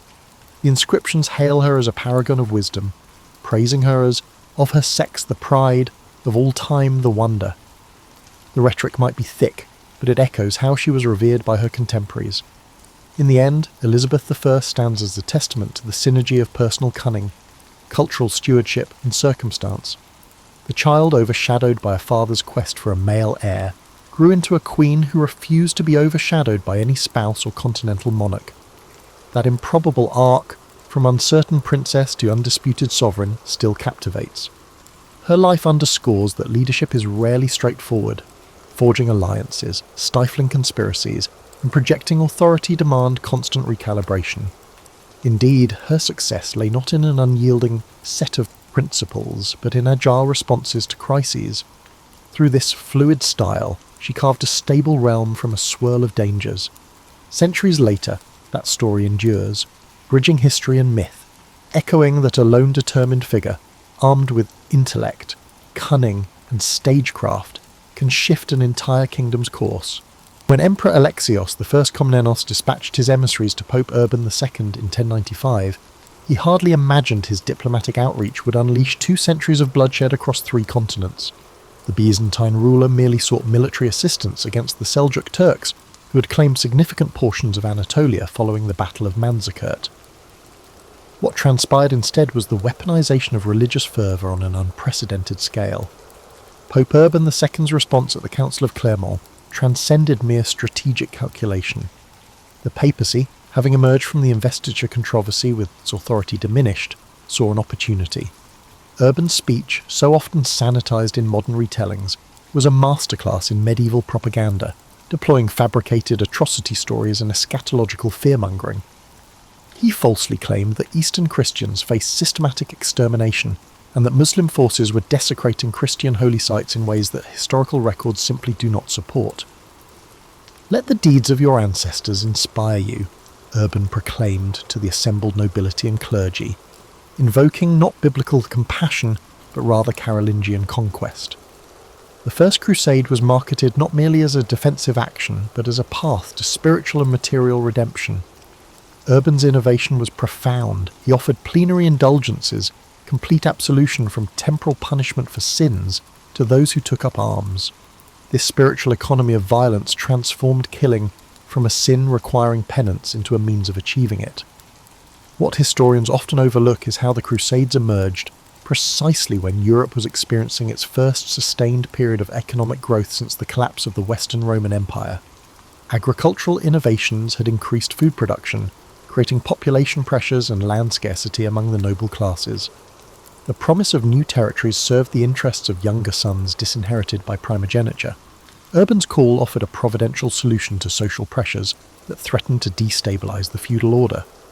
The earliest crusading armies included not just knights, but apocalyptic peasant bands led by charismatic figures like Peter the Hermit. These popular movements, largely written out of triumphalist narratives, conducted the first pogroms against Jewish communities across the Rhineland. In cities like Worms, Mainz, and Cologne, thousands of Jews were slaughtered when they refused forced baptism. Bishop Albert of Mainz's eyewitness account notes that, unless they chose baptism, the Crusaders killed the women as well as the men and nursing infants. This violence wasn't an aberration, but a logical extension of a worldview that regarded non-Christians as legitimate targets. When these irregular forces reached Byzantine territory, they subjected Orthodox Christian communities to pillaging and assault, revealing how quickly religious justifications could be abandoned when plunder was at stake. Emperor Alexios, alarmed by these supposed allies, hastily transported them across the Bosphorus, where most were promptly massacred by Seljuk forces at Siverto, an episode sympathetic chroniclers strategically minimized. The military contingents that followed, led by figures like Godfrey of Bouillon, Raymond of Toulouse, and Bohemond of Taranto, were hardly more disciplined. They extorted provisions from Byzantine cities and refused to swear the customary feudal oaths to Alexios, exposing the political ambitions that drove many crusade leaders. Their journey through Anatolia was marked by tactical blunders and internal power struggles that somehow escaped the sanitized chronicles produced by clerical propagandists like Fulcher of Chartres. What emerges from primary sources is not a divinely ordained mission, but a chaotic military expedition riven by competing interests, logistical failures obscures, and strategic incoherence. The Crusaders weren't unified by shared purpose so much as trapped in a mutual dependency born of hostile territory. Their eventual success against overwhelming odds at Antioch and Jerusalem owed more to factional divisions among their Muslim opponents, unexpected disease outbreaks, and sheer desperation than to divine intervention or military brilliance. The mythologizing began almost immediately, transforming a brutal campaign of conquest into a miraculous triumph of faith. The fall of Jerusalem on July the 15th, 1099, stands as perhaps the single most notorious episode of the entire crusading era. The typical narrative describes the conquest as exceptionally brutal even by medieval standards, but seldom examines the psychological mechanics that enabled such violence or its broader implications for Crusader governance. When the city's defences finally buckled after a month-long siege, Crusader forces moved methodically through the streets. Raymond of Aguilera, an eyewitness, described the scene at the Temple Mount. Men rode in blood up to their knees and bridle reins. In the Temple and Porch of Solomon, men rode in blood up to their knees. This was not the chaotic frenzy often depicted in popular accounts. Archaeological evidence indicates a systematic execution of the city's inhabitants. The Crusaders corralled civilians into confined spaces, synagogues, mosques and courtyards, where they could be efficiently dispatched. What's missing from many accounts is how this violence was ritualized. Survivors reported the Crusaders singing hymns and religious canticles during the massacre. Their bloodshed wasn't merely strategic but performative, a violent liturgy symbolizing the purification of sacred space. When Godfrey of Bouillon entered the Church of the Holy Sepulchre, he did so barefoot and in penitential garb, even as his followers continued their bloody work. This ritualized violence established a template that would be repeated throughout the crusading period. The immediate aftermath revealed the contradictions inherent in the Crusader project. Having secured Christianity's holiest sites, most Crusaders fulfilled their vows and returned to Europe. Only a small fraction remained to hold these conquests. The Kingdom of Jerusalem that emerged was a precarious entity, a narrow coastal strip perpetually on the defensive, never possessing the demographic depth to secure its existence without constant reinforcement from Europe. The governance structures established by the remaining Crusaders have been romanticized as a model of feudal efficiency. The reality was far messier. The Frankish nobility that ruled the kingdom refused meaningful integration with the local population. While other conquerors throughout history had typically intermarried with indigenous elites to secure their rule, the Crusader states maintained rigid social segregation. Even Eastern Christians were relegated to secondary status, creating a two-tiered society that undermined the kingdom's legitimacy among its subjects. Perhaps most revealing was the Crusader state's economic foundation. Despite religious justifications, the Kingdom of Jerusalem quickly demonstrated its fundamentally extractive nature. The Italian maritime republics, Venice, Genoa and Pisa, established commercial quarters in coastal cities, turning holy war into profitable enterprise. These merchants secured monopolies on trade between East and West, transforming religious pilgrimage into a commercial activity. The kingdom levied taxes on Muslim caravans passing through its territories, profiting from the very commerce with infidels that Crusader rhetoric condemned. Agricultural production relied on the exploitation of the native peasantry through a system that differed little from serfdom. Indigenous farmers were subjected to oppressive taxation that channeled wealth to a thin layer of Frankish nobility. The military orders, the Templars and Hospitallers, became major landholders, developing sophisticated financial instruments that made them Europe's first multinational corporations. The gap between rhetorical ideals and governance realities widened with each passing decade. Most striking was the kingdom's diplomatic pragmatism. Despite their origins in the religious warfare, Crusader leaders regularly formed alliances with Muslim powers against rival Christian factions. Baldwin I negotiated with Fatimid Egypt against Damascus. The Principality of Antioch allied with Aleppo against Byzantine claims. These expedient arrangements exposed the fundamentally political nature of institutions supposedly dedicated to defending the faith. The indigenous response to Crusader rule was neither the uniform hostility portrayed in nationalist historiographies nor the passive acceptance suggested by colonial narratives. Archaeological evidence reveals creative forms of resistance and accommodation. Local Christians maintained their religious practices while adapting to new political realities. Muslim communities preserved their identities through parallel institutions.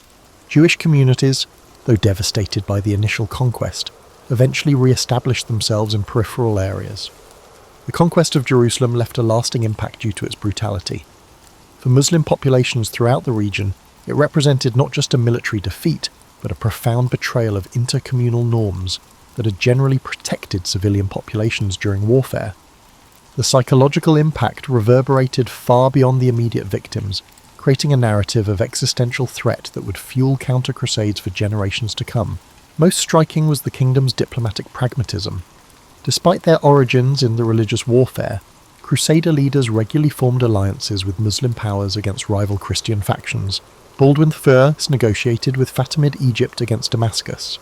The Principality of Antioch allied with Aleppo against Byzantine claims. These expedient arrangements exposed the fundamentally political nature of institutions had supposedly dedicated to defending the faith.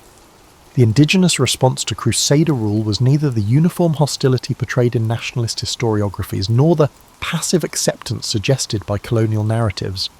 Archaeological evidence reveals creative forms of resistance and accommodation. Local Christians maintained their religious practices while adapting to new political realities. Muslim communities preserved their identities through parallel institutions. Jewish communities, though devastated by the initial conquest, eventually re-established themselves in peripheral areas. The conquest of Jerusalem left a lasting impact due to its brutality.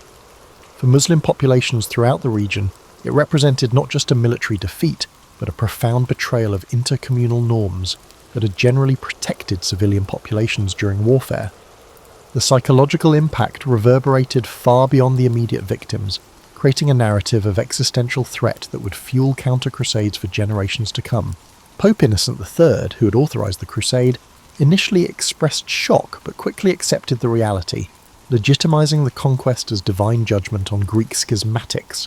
This theological flexibility demonstrated how easily crusading ideology could be retrofitted to justify naked aggression against fellow Christians. The Latin Empire established in Constantinople would last less than 6 decades, but the breach between Eastern and Western Christianity proved permanent. The Children's Crusade and Fourth Crusade bookended a crucial transition. What began as a defensive response to a specific request for military assistance evolved into an institutional framework that could justify virtually any exercise of violence when properly sanctioned by ecclesiastical authorities. The victims of crusading violence now included Eastern Christians, Jews, Baltic pagans, Christian heretics, and political opponents of the papacy. Jerusalem had become almost incidental to a movement that had developed its own internal logic of sacred violence. The Islamic response to the Crusades challenges simplistic narratives of religious polarization. Initially, Muslim rulers viewed the First Crusade not as an existential religious threat, but as merely another Byzantine-backed incursion into a politically fragmented region. The limited resources committed to resisting the initial invasion reflected this miscalculation. Only gradually did a coherent counter-crusade ideology emerge, transforming localized resistance into a pan-Islamic response. The early Muslim world's disunity was its critical vulnerability. When Jerusalem fell in 1099, the Fatimid Caliphate of Egypt was engaged in bitter rivalry with the Abbasid Caliphate centered in Baghdad. The Seljuk Turkish Empire was fragmenting into competing emirates. These divisions allowed the numerically inferior Crusaders to establish footholds in territories that might otherwise have been easily defended. The first systematic intellectual response came from Ali ibn Tahir al-Salami, who composed the Book of Holy War around 1105. Al-Salami interpreted the Crusader invasion as divine punishment for Muslim disunity and moral laxity, particularly the abandonment of jihad as a communal obligation.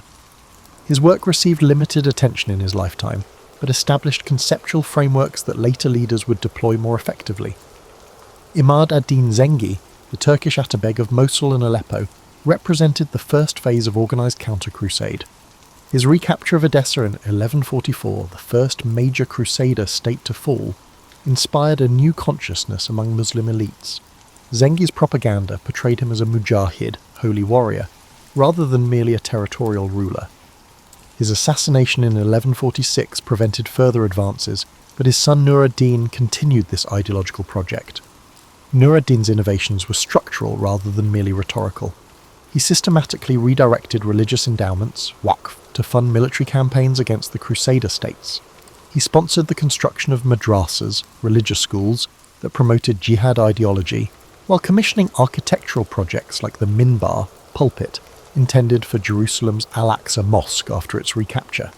This material culture of counter-crusade created tangible symbols around which resistance could coalesce. The Byzantine-Seljuk peace treaty of 1160 allowed Nur ad-Din to focus exclusively on the Latin states, creating unprecedented pressure on the Kingdom of Jerusalem. When Nur ad-Din's forces intervened in Fatimid succession struggles, his Kurdish general Salah ad-Din, Saladin, eventually emerged as ruler of Egypt, creating a united front against the Crusader states for the first time. Saladin's complex legacy has been distorted by both Western Romanticism and modern Arab nationalism. Contemporary evidence suggests he was neither the chivalric paragon portrayed by Sir Walter Scott nor a proto-nationalist hero. His initial campaigns prioritised eliminating Shia influence in Egypt and securing his own dynastic interests. Only after consolidating power did he fully embrace counter-crusade as his central purpose. The Battle of Hattin, in 1187, represented the culmination of decades of strategic preparation and ideological development. Saladin's victory was not merely military but psychological. The capture of the True Cross and mass execution of Templar and Hospitaller Knights symbolically reversed the humiliation of Jerusalem's fall nearly a century earlier. When Jerusalem surrendered later that year, Saladin's calculated clemency toward its Christian inhabitants explicitly contrasted with the 1099 massacre, establishing moral superiority within the conflict's narrative. The Third Crusade from 1189 to 1192 revealed the changed dynamics of the conflict. Despite mobilizing the full resources of England, France, and the Holy Roman Empire, the expedition secured only a narrow coastal strip and negotiated access to Jerusalem for pilgrims. This limited outcome, despite unprecedented investment, illustrated the counter-crusade's effectiveness. The Muslim world had developed institutional resilience against external aggression, while crusading had become a fiscally ruinous obligation for European monarchs. Less acknowledged in traditional narratives is how the counter-crusade transformed Islamic institutions. The military dominance of slave-soldier Mamluk units accelerated during this period, eventually culminating in the Mamluk Sultanate that would deliver the final blow to Crusader presence in the Levant. Religious endowments were increasingly militarized, diverting resources from civil development. Political legitimacy became increasingly tied to anti-Frankish credentials, narrowing the space for pragmatic coexistence. The Ayyubid dynasty established by Saladin initially maintained his balanced approach, but gradually succumbed to internal rivalries. When Ayyubid rulers negotiated the surrender of Jerusalem to Frederick II during the Sixth Crusade in 1229, they faced intense opposition from religious scholars and the general population.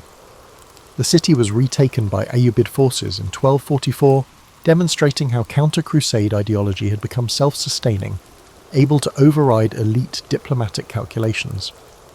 The Mongol invasions of the mid-13th century initially appeared to signal a new Christian-Muslim alignment against a common threat. The Mongols destroyed the Abbasid Caliphate in 1258, creating a political vacuum that transformed regional dynamics. When Mongol forces entered Syria, they allied with Christian powers against the Mamluks of Egypt, who had overthrown the Ayyubids. The Mamluk victory at Ain Jalut in 1260 halted Mongol advancement and paradoxically reinforced counter-crusade ideology by linking it to broader resistance against foreign domination. The final stage of the counter-crusade culminated in the systematic dismantling of Crusader territory under Mamluk Sultan Baybars and his successors. The fall of Antioch, 1268, Tripoli, 1289, and finally Acre, 1291, eliminated Latin presence in the Levant. These campaigns were marked by meticulous planning, technological innovation, particularly in siege warfare, and strategic ruthlessness. The centuries-long encounter had transformed both Islamic military organization and religious thought, creating new paradigms that would influence Muslim societies for generations to come. The brutality of the Crusades extended beyond the battlefield into the realm of cultural warfare. While physical violence claimed immediate victims, the crusading movement's assault on cultural identity and knowledge produced casualties that would never be counted. This dimension of Crusader brutality remains underexplored, overshadowed by more visually dramatic aspects of military conflict. The Library of Tripoli, reportedly containing over 3 million volumes, represented one of the medieval world's greatest repositories of knowledge.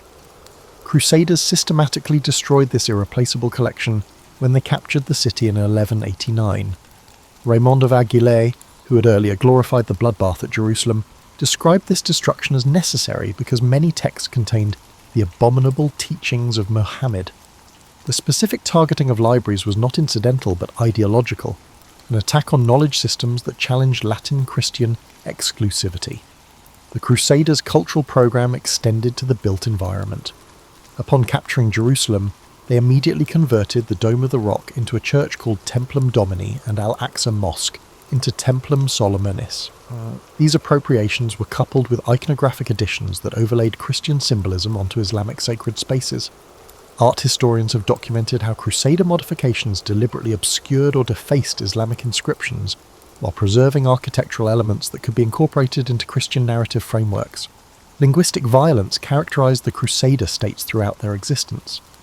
Despite ruling predominantly Arabic-speaking populations for generations, most Frankish nobles never learned the language of their subjects. This linguistic isolation was not merely practical but ideological, a refusal to engage with local cultural frameworks. When administrative necessity required translation, this work was typically performed by local Christians or Jews, creating mediated power relationships that reinforced colonial hierarchies. The Crusaders' ideological impact extended beyond the immediate conflict zones. In Europe, the movement accelerated the development of a persecuting society that would reach its full expression in the late medieval period. The juridical framework was gradually turned inward, providing templates for persecuting domestic minorities after being established to identify and punish enemies of the cross abroad. The Fourth Lateran Council of 1215, which formalised much crusading theology, also mandated that Jews wear distinctive clothing, institutionalising their otherness. Intellectual casualties included the severing of philosophical and scientific exchanges that had previously flourished across religious boundaries. The translation movement centred in Toledo and Sicily, which had transmitted critical Greek texts preserved in Arabic commentaries, faced increasing suspicion. As crusading ideology hardened boundaries between Christian and Muslim intellectual worlds, opportunities for cross-fertilization diminished, delaying European access to crucial classical knowledge for generations. Even artistic production was militarized. The Chanson de Roland, initially composed before the First Crusade, was expanded and modified to incorporate crusading themes, transforming a regional conflict into an existential struggle between Christianity and Islam. This literary weaponization created cultural templates that would influence European perceptions of Muslims for centuries. Similar transformations occurred in visual arts, where depictions of Muslims became increasingly stereotyped and dehumanized in manuscript illuminations and church sculpture. Women's experiences during the crusading period reveal particularly complex dimensions of cultural violence. Anna Komnene's Alexiad documents how female Byzantine nobles were forced into marriages with crusader leaders, creating bloodline claims to eastern territories. In the crusader states, policies regarding intermarriage shifted according to demographic necessity rather than principled acceptance. Local Christian families permitted temporary accommodations with Frankish women when they were scarce, but these arrangements remained exceptional rather than normative. The cultural legacy of Crusader brutality survived long after the military conflicts ended. The Portuguese and Spanish voyages of discovery explicitly frame their enterprises as extensions of crusading, with Columbus carrying a Crusader banner when he landed in the Americas. The juridical frameworks developed to dispossess Muslims and Jews in Iberia following the Reconquista were directly transported to the Americas, informing colonial practices toward indigenous populations. The papal bulls that divided the New World between European powers explicitly reference crusading precedents. In the Muslim world, the cultural memory of Crusader aggression created enduring suspicion toward Western intellectual traditions. The earlier openness toward Greek philosophical traditions, which had produced figures like Avicenna and Averroes, faced increasing resistance within Muslim intellectual circles. Theological positions that emphasized distinctive Islamic identity gained prominence over those that had sought common philosophical ground with other traditions. This cultural retrenchment represented a significant loss for intellectual exchange across civilizational boundaries. Perhaps most profoundly, the Crusades transformed religious violence from an incidental feature of political conflict into a central expression of devotion. By sanctifying warfare through elaborate theological frameworks, the movement created templates for religious militancy that transcended its immediate historical context. These templates proved remarkably adaptable, capable of being invoked in radically different circumstances across centuries. The cultural brutality of the Crusades thus extended far beyond the immediate violence of conquest and occupation. reshaping how religious communities understood themselves in relation to others. When the Crusaders ruled, people had to deal with intimate forms of violence every day that are often left out of stories that are mostly about battles. These daily acts of violence, which hurt people's bodies, families, and spiritual lives, were part of life for indigenous people living on Crusader lands. Evidence from archaeology, court records, and non-Latin chronicles shows patterns of dominance that went beyond regular military operations. Movement itself became a tool of control. The Crusader states set up complex networks of internal checkpoints that made it hard for Palestinian farmers to get to their farms and crops. Toll booths made it costly for locals to travel between towns. These limits significantly impacted Muslim pilgrimage routes, transforming religious journeys into periods of frequent harassment and financial demands. In the 1180s, Ibn Jubayr was moving through Crusader lands and wrote about how Muslim travellers were detained without a reason, had their goods taken away, and were physically abused at these border areas. Physical punishment in Crusader law systems demonstrated racial hierarchy. The Livre des Assises court records show that the sentences given to Franks and native Christians were very different, and the sentences given to Muslims and Jews were even tougher. Frankish people who broke property laws were usually fined, but native people who broke the law could be mutilated. Written reports of different punishments are backed up by archaeological evidence from burial sites. Skeletal remains show patterns of amputated limbs and trauma consistent with judicial torture that are more common in non-Frankish cemeteries. Under Crusader rule, homes turned into dangerous places. Latin settlers were given more property rights than native people, and native landowners were often turned into tenants on land that their families had owned for generations. In cities, housing was separated, with Muslims and Eastern Christians living in separate areas that got more crowded as Latin settlers moved in and took the best spots. Archaeological digs in Ecre and Tyre during the Crusader era show the stark difference between the large Frankish compounds and the more crowded native areas. Getting to water, which was important in the temperature of the Levant, became another way of controlling people. The Crusader government changed the flow of water to help Latin towns and military bases, which messed up traditional irrigation systems. In Jerusalem, cisterns were increasingly reserved for Frankish use. These restrictions meant that native people had to drive farther to get water. This hydraulic colonialism entirely changed farming methods and community habits that had developed over hundreds of years to make the best use of water. During the Crusades, religious experience changed in big ways. Muslims and Jews could practice their faiths, but there were many restrictions. In many places, going to the mosque was limited. So Muslims from rural areas often had to go to cities for Friday prayers, where they could be watched more closely. In places where there were many Christians, the call to prayer at hand was not allowed. The ban stopped a key part of Muslim life. Jewish communities had to deal with new rules about building and fixing up synagogues. Archaeological evidence showed that Jewish religious buildings were purposely left out of urban makeover projects. There were many problems for Christian villages in the East. Theoretically, they shared the same faith as the Crusaders, yet their distinct religious beliefs and liturgical practices were increasingly undermining each other. The Latin Patriarchate regularly replaced Orthodox bishops with Latin-appointed ones, disrupting the historical lines of succession within the Church.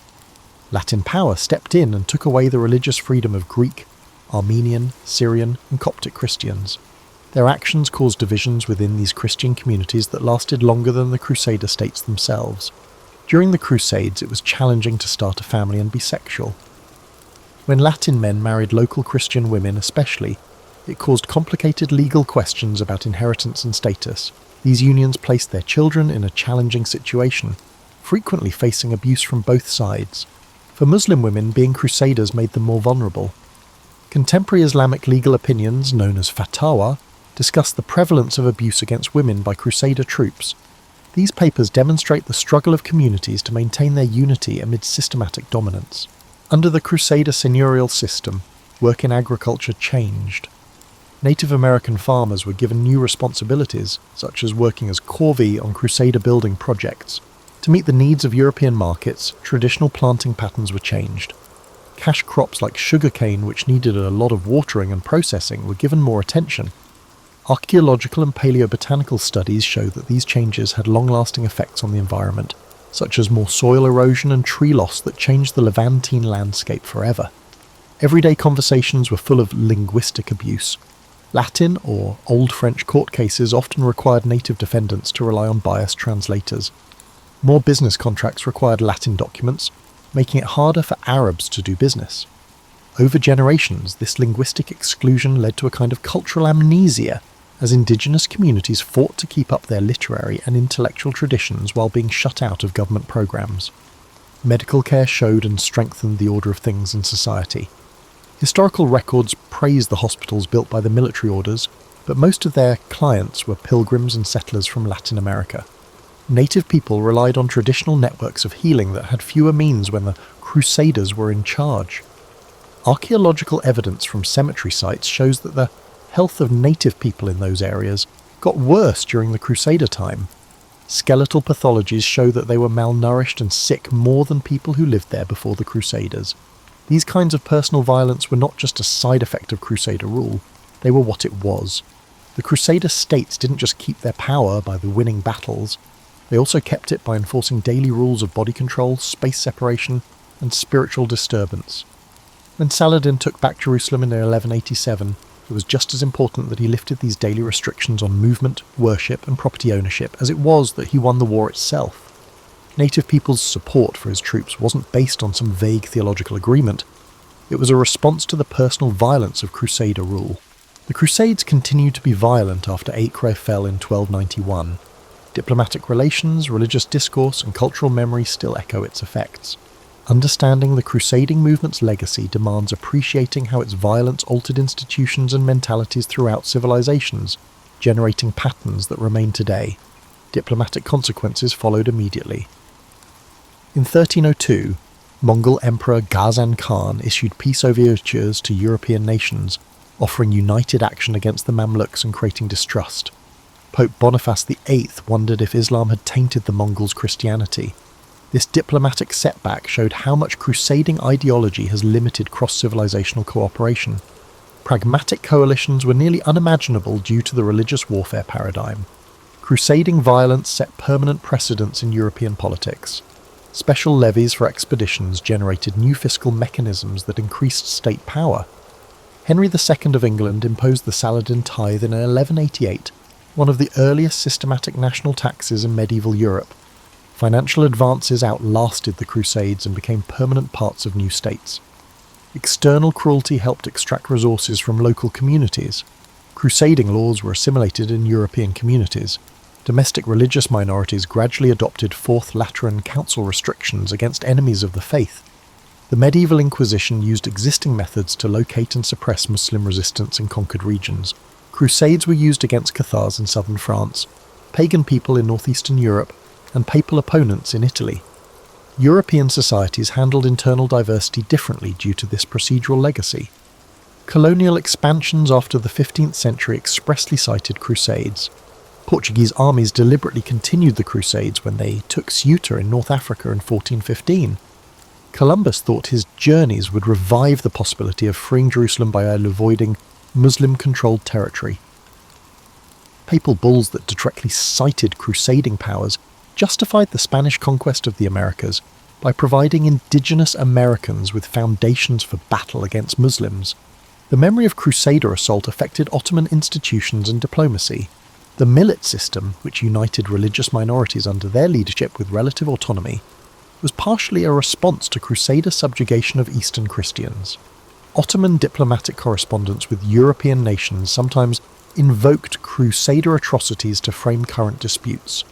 The Sultanate's claim to sacred sites contradicted the Crusader narrative of freedom. The Crusades caused significant theological and institutional damage to Eastern Christians. Eastern Christians who acknowledged papal authority while keeping their liturgical customs formed Uniate churches, dividing Orthodox communities permanently.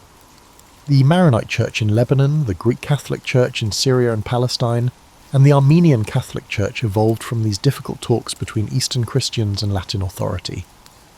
Modern Middle Eastern sectarian dynamics are shaped by these ecclesiastical divisions' political identities. Jewish communities across Europe saw the Crusades as a major break with Christianity. The First Crusades' targeted brutality against Rhineland villages devastated centuries-old Jewish study centres and caused a steady eastward migration. Sacred poetry, piyutim, commemorated these massacres, preserving their memory. Theological links between crusading and anti-Jewish violence set precedents for successive persecutions, including expulsions from England 1290, France 1306, and Spain 1492. Cultural legacy created lasting symbols. Nationalist, colonial and religious groups used the Crusader cross for centuries. The Swedish flag used during the Northern Crusades and the International Red Cross flag, paradoxically a humanitarian symbol, bear the Crusader cross. These visual continuities show how deeply crusading iconography shaped European culture, often without historical context. Literary and artistic depictions skewed stories. Medieval epic poems like the Song of Roland made Muslims into monsters, shaping European perceptions for generations. Renaissance paintings of Moors used Crusader iconography.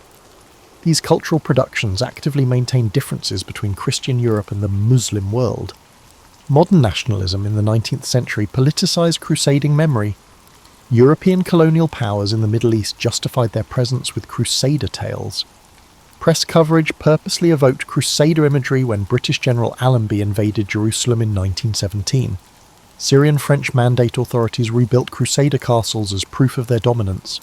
Arab nationalist organizations defined their struggle as continuing Saladin's liberation of Jerusalem in response to colonial appropriations. Political discourse about the Crusades shows their unfinished business. The immediate uproar demonstrated the lasting impact of the term when President George W. Bush referred to the War on Terror as a crusade in 2001. Extremist movements in Western and Muslim countries use crusading iconography, showing the conflict's enduring relevance to modern problems. Excavations continue to reveal Crusader violence's material legacy. Recent excavations at Caesarea Maritima found Frankish and Christian mass graves from Babar's 1265 conquest. The bone remains indicate hurried burial after systematic execution, echoing Crusader tactics at Jerusalem about 2 centuries before. Popular culture romanticizes, but this archaeological record is sobering. Many Eastern Mediterranean tourism economies whitewash Crusader bloodshed by commodifying their past. Crusader castles like Crac de Chevalier in Syria and Belvoir in Israel are portrayed as architectural marvels rather than military weaponry. This limited commemoration shows continued difficulties in confronting Crusader brutality and its effects on Western Middle Eastern relations. Epistemologically, the Crusades changed how different civilizations perceived themselves and others. This time hardened religious identities, associated territory with confession, and sanctified violence in defense of faith, all of which continue to impact contemporary conflicts. The Crusades changed the conceptual terrain of international contacts. True revolutionary historical events create new paradigms that last beyond their immediate influence. By this metric, the Crusades' violence was one of history's most significant events. After nearly a millennium, Urban II's fatal sermon at Clermont continues to impact our world because it cuts to the heart of how civilizations identify themselves and others. Crucifer violence haunts modern discourse as the Middle East struggles with recurrent wars and Europe grapples with religious and cultural identity. Addressing this history's enduring legacies requires understanding its complexity beyond triumphalist narratives and simplistic condemnations. The Crusades' cruelty was a revolutionary historical process with lasting effects. Harry Houdini's story begins not with fanfare but with a toddler on a rickety ship bound for America. Born Eric Weiss in Budapest on March 24, 1874, he was the fourth of 7 children to a rabbi father and his wife. The family emigrated to the United States in 1878, landing in Wisconsin. Young Eric, as he was nicknamed, grew up on miracles far less glamorous than grand illusions. His father lost his first pulpit in 1882, and the Weiss family fell into dire poverty. Eric, a small-town boy with lofty aspirations, skillfully juggled his work and survival obligations with his early showbiz instincts. By age 9, he was performing as a trapeze artist and billing himself as Erich, the Prince of the Air, in one of many makeshift tent shows. Even as a child, he seemed to understand that real escape was needed. Escaping hunger with shoe shining and newspaper rounds, and escaping obscurity by wowing circus crowds. The name Houdini was still years away. Eric Weiss spent his early adolescence running errands for theatres and dabbling in gymnastics. At the age of 13, Eric Weiss and his father relocated to New York City, settling into a drafty boarding house situated on East 79th Street. He took on any odd jobs available, even working as a wild-eyed carnival beast man, simply to help his family make ends meet. A rabbi in Appleton, Wisconsin, had once been his father's proud position. Now the future escape artist was dancing on tightropes for spare change.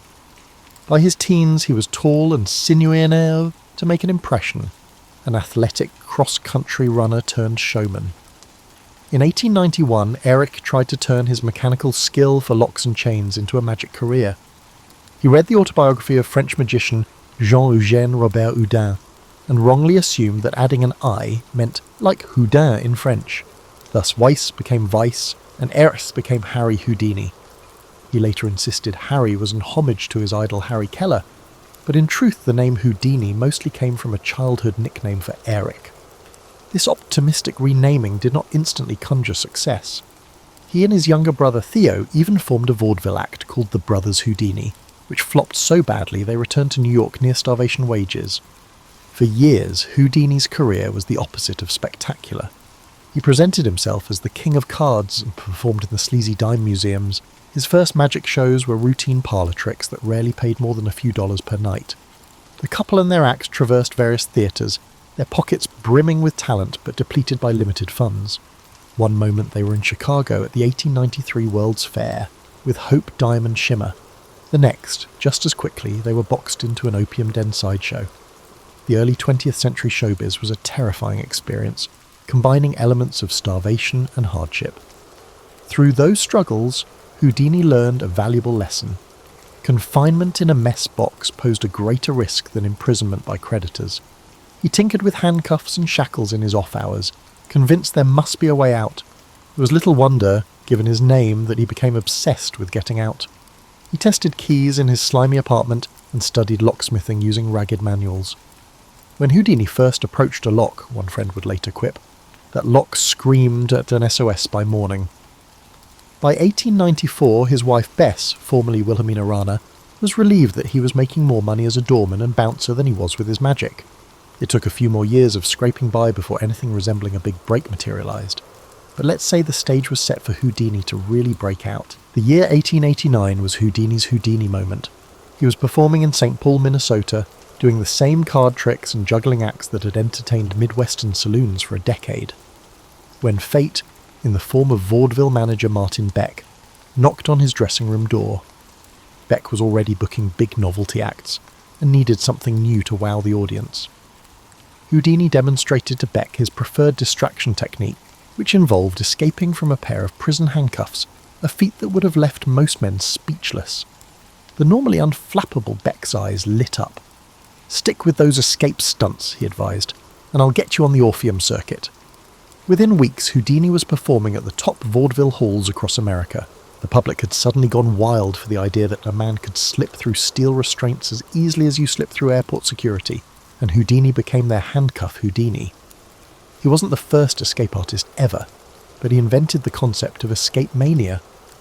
Every evening from St. Paul to Chicago, Houdini lived up to his name by springing free from county jail cells supplied by impressed local sheriffs.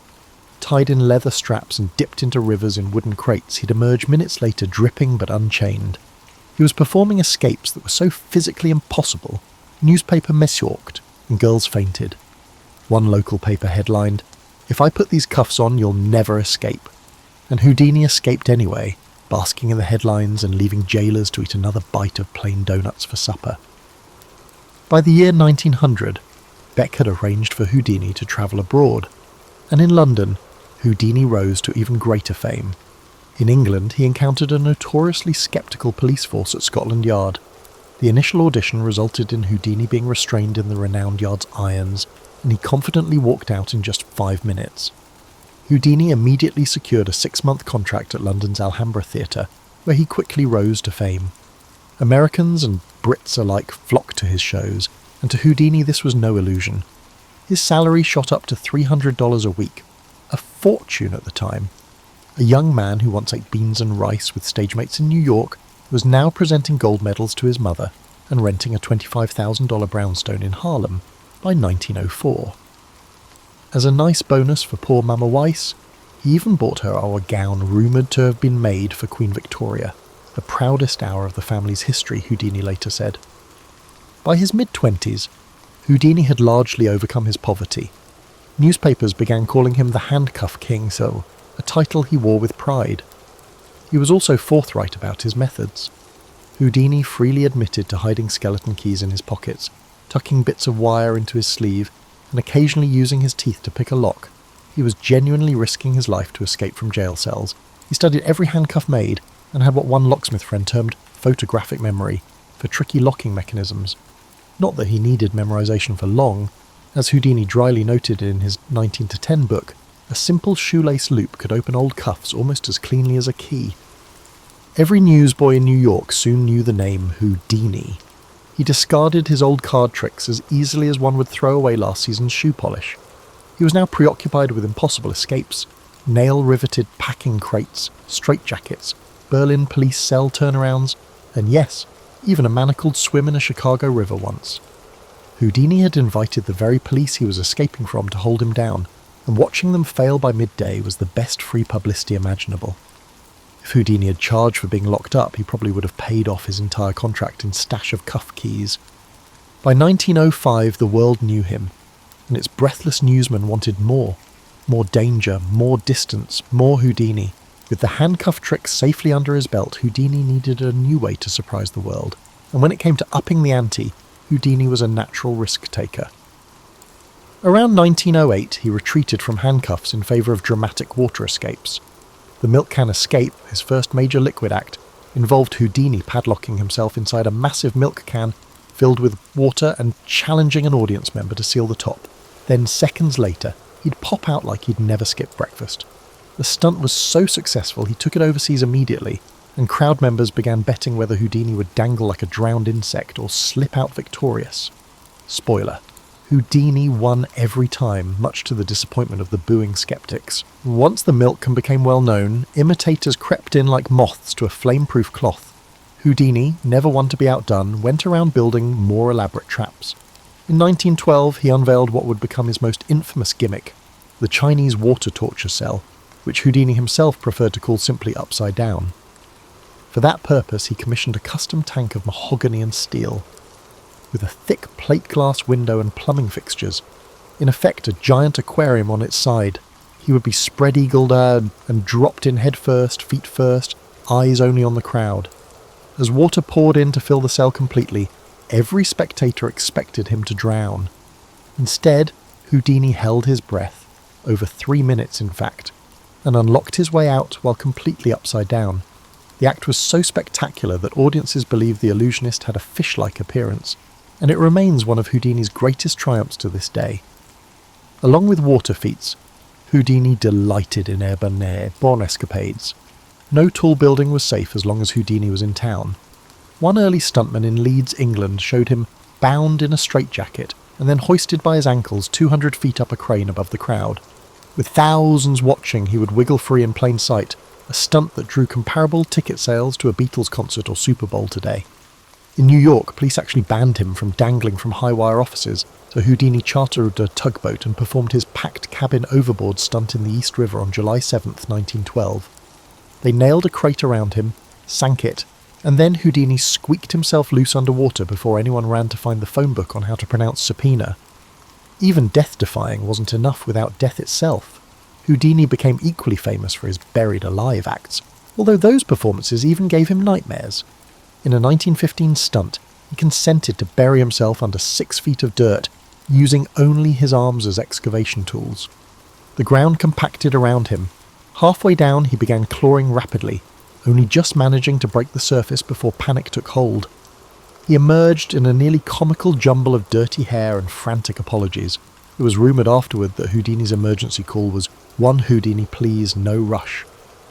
Reporters frequently questioned whether Houdini was ticklish or had a sidecar attached due to these and other coffin tricks. Typically, Houdini would joke that the obituary column posed the greatest threat to his life. No matter how elaborate the trap, Houdini insisted on transparency. Before some tricks, he'd even strip down and invite the audience to feel his biceps or punch him in the gut, proving he had no hidden keys. For his straitjacket escapes, he sometimes wore nothing but a G-string. In the torture cell, he made sure everyone saw him chained up through glass. One wag quipped that Houdini had nothing to hide. In fact, he practically showed everything off stage. These tactics built his image as a straight shooter, or bare straight shooter more precisely, in a business known for hocus pocus. Journalists lauded him as the only magician who performed without the veil of deceit, not realizing Houdini had written that line himself on a poster. In any case, if Houdini had a motto in the trenches of public stunts, it would be, "We may waterboard me, but we won't water skip me." Thus, Houdini consistently elevated the standard and the anxiety of ticket holders until newsboys began promoting the next Houdini spectacle. By 1914, Houdini's signature escapes were polished and timeless. Critics noted that even his old milk can act looked different. He would now sometimes float an iron grill inside it, raising the difficulty. Legend has it Houdini discarded the grill later because the bars looked too helpful, like accidentally giving a ladder to someone who's supposed to be trapped. The torture cell itself underwent refinements. By the end of his career, Houdini travelled with a spare set of locks, chains, and even a second cell in case of emergency. Imagine yourself jammed head first in an iron coffin of water, with no key and a ticking clock, he liked to say on posters. It borders on the supernatural. The public believed him, though naturally no one was ever quite sure how he did it. Houdini's sidekick and wife Bess often co-starred in a minor role during these moments of theatrical faith. She handled the props, managed the timing, and once nearly fainted when an assistant accidentally locked her in a safe on stage. She recovered just long enough to signal Houdini to open it. Afterward, she quipped that if Houdini had failed, she'd have to update his act to the cremation cell.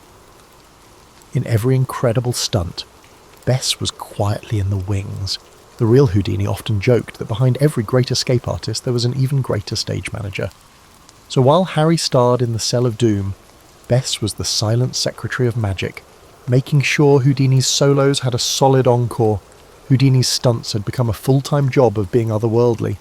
But the world was certainly watching. Newspapers and fans bellowed "impossible" at every escape. The law enforcement establishment treated him with a mixture of admiration and embarrassment. Los Angeles police insisted he was a humbug, then grudgingly hired him to escape from the LA jail. He turned the entire planet's jail system into his toolbox. To Houdini, these were hard lessons about locks and human nature. If you bend the rules just a bit, or break the lock, everyone will ask you to break free next.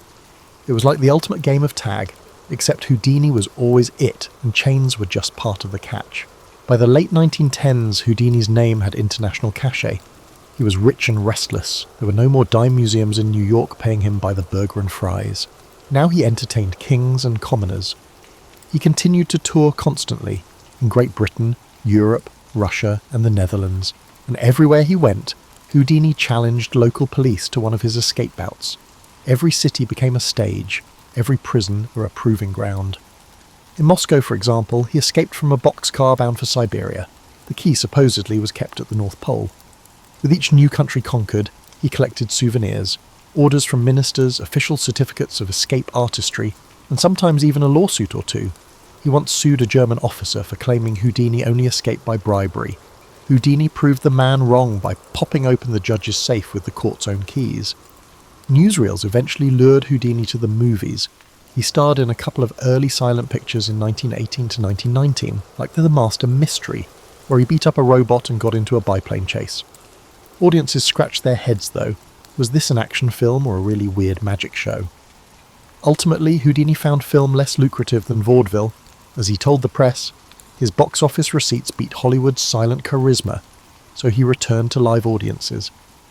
He also had another pioneering gig in the skies. In 1910, he became the first person to pilot a powered airplane in Australia.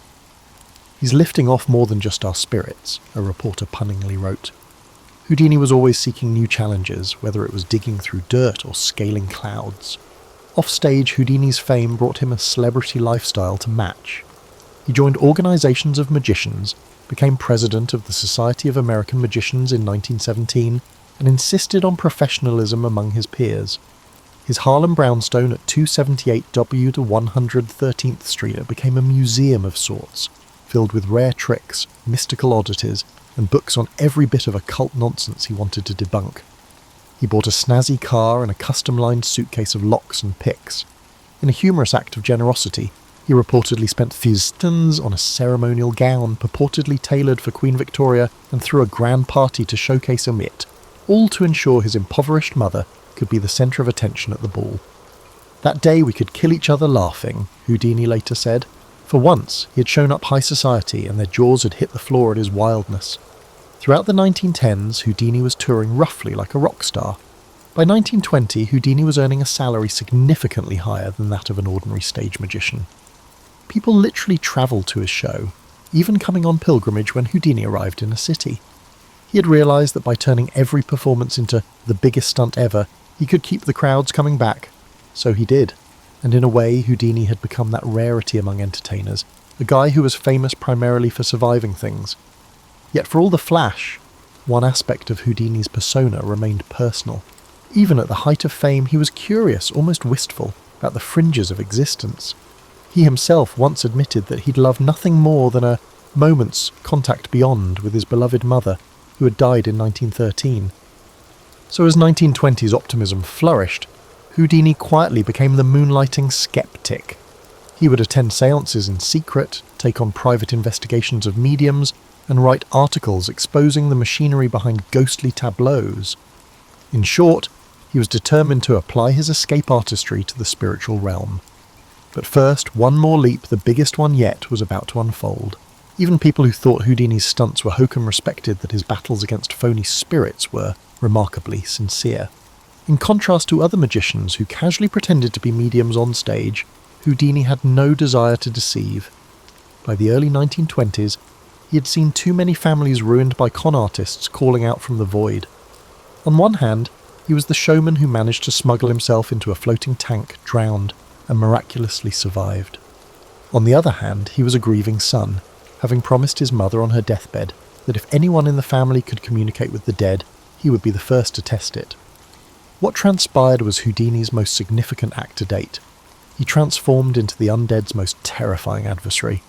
Along with his wife Bess, and a secret cadre, the most famous being a lady named Rose Mackenberg, a real-life ghost detective, Houdini set about exposing human leeches who claimed to talk to the dead. They attended seances undercover, even sabotaging staged levitations and phony knockings. They documented cunning tricks like smoked meat used to spur ectoplasm, sticky bandages smuggled up sleeves, and hidden colluding accomplices. When newspapers of the day ran stories of hoodoo, Houdini often quipped that at least the ghost stories had actual ghostwriters, as he could barely find anyone willing to donate even a dime. Houdini's fire for this crusade came to a symbolic climax in 1926 when he testified before Congress. It was a rare appearance outside the stage, a stiff legislative hearing room instead of a vaudeville theatre. Houdini, accompanied by Senator Arthur Capper, boldly declared that spiritualism was a complete scam. He was not joking, he was a magician who had made a career out of deceiving death, and he boldly declared that these mediums should be ashamed. Society was transfixed. Newspapers called it uproarious and the apex of Houdini's anti-spiritualist crusade.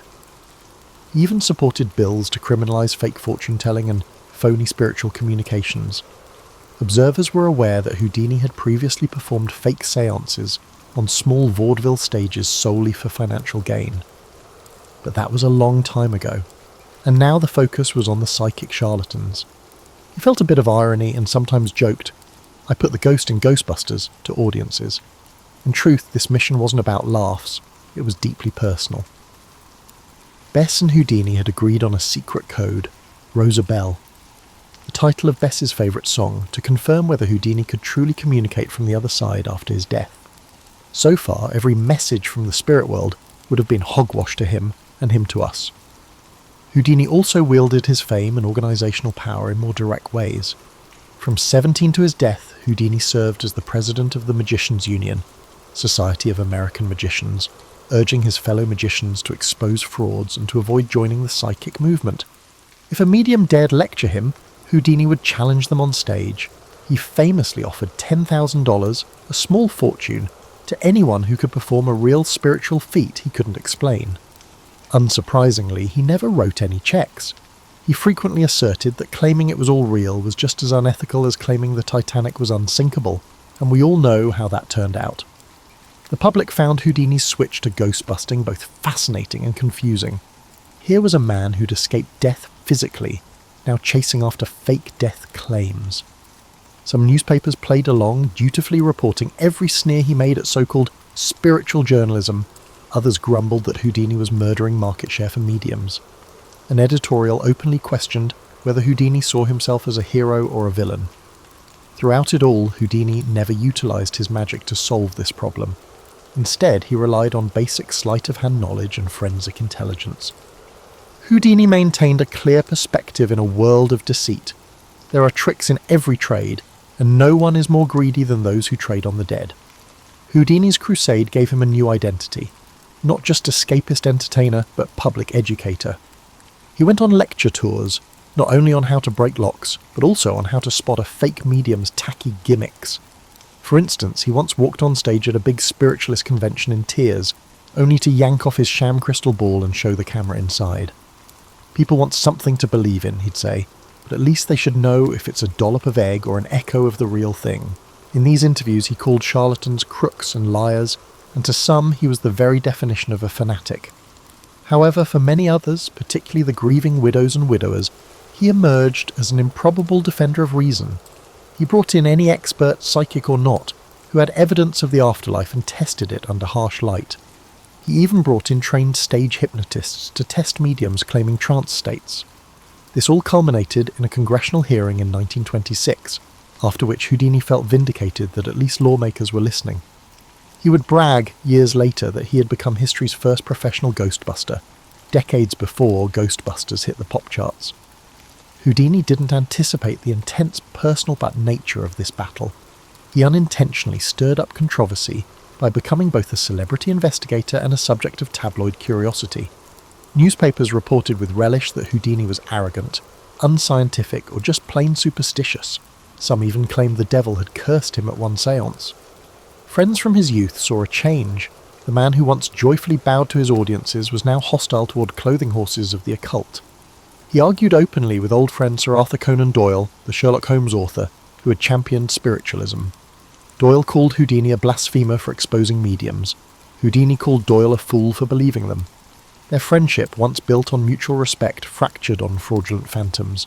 Despite the growing friction, Houdini admitted he himself wanted a sign that maybe there was something beyond, but only if it was genuine. As president of magicians, he asked colleagues to help craft the ultimate sitting. Before his first wife's death, they agreed on that secret code. The early séances Houdini and Bess held on Halloween each year became legend. Year after year, she announced there was no message. Every time the telephone rang on those nights, Houdini's heart would skip. However, Houdini's final performance in 1926 revealed something about him. A man who had defied every possible trick was now anticipating that he would approach death like any other challenge. And yet, like any outstanding showman, he would only tell the ending after the final curtain. Houdini's distaste for spiritualism had a consequence. True believers in the movement no longer saw Houdini as the gentle juggler from New York, but rather as a charismatic figure. Certain journalists began printing that Houdini had become a villain, like an official family exterminator at every funeral. Some spiritualist leaders took it personally. After all, Houdini had millions of dollars, fame, and a loyal following. When he exposed their tricks on national radio, many mediums retaliated by attacking his character. Conspiracy-minded gossip columns suggested Houdini only took on mediums because his own psychic powers were weak. The irony being, of course, that Houdini explicitly denied having any mystical powers other than what any talented locksmith and beastman might possess. Sir Arthur Conan Doyle was perhaps the most enraged public figure among Houdini's upset constituency. The two men had been warm acquaintances. Doyle even participated in séances with Houdini's mother in 1922, until Houdini began mocking Doyle's beliefs. Doyle, who'd risked a claim by publicly endorsing spirits, felt personally insulted when Houdini compared metaphysics to a cheap parlour trick. The rift became bitter and enduring. Doyle persisted in attending spirit gatherings and publicly declared Houdini a heretic, even associating him with supernatural curses. One sensational headline had it, "Evil spirits put curse on Harry Houdini." A joke Houdini himself read with weary amusement. The friendship never recovered, and the image of Doyle as a true believer versus Houdini as the ultimate doubter became a literary trope.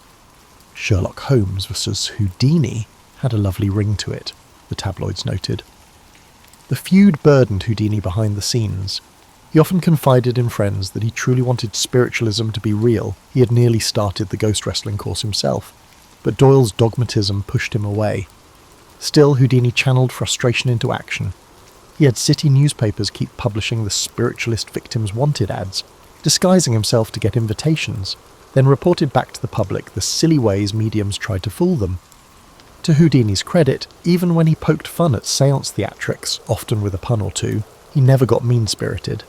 He liked to say, "We all need a touching word after we lose someone, but let's make sure our touching words aren't glued on by trickery."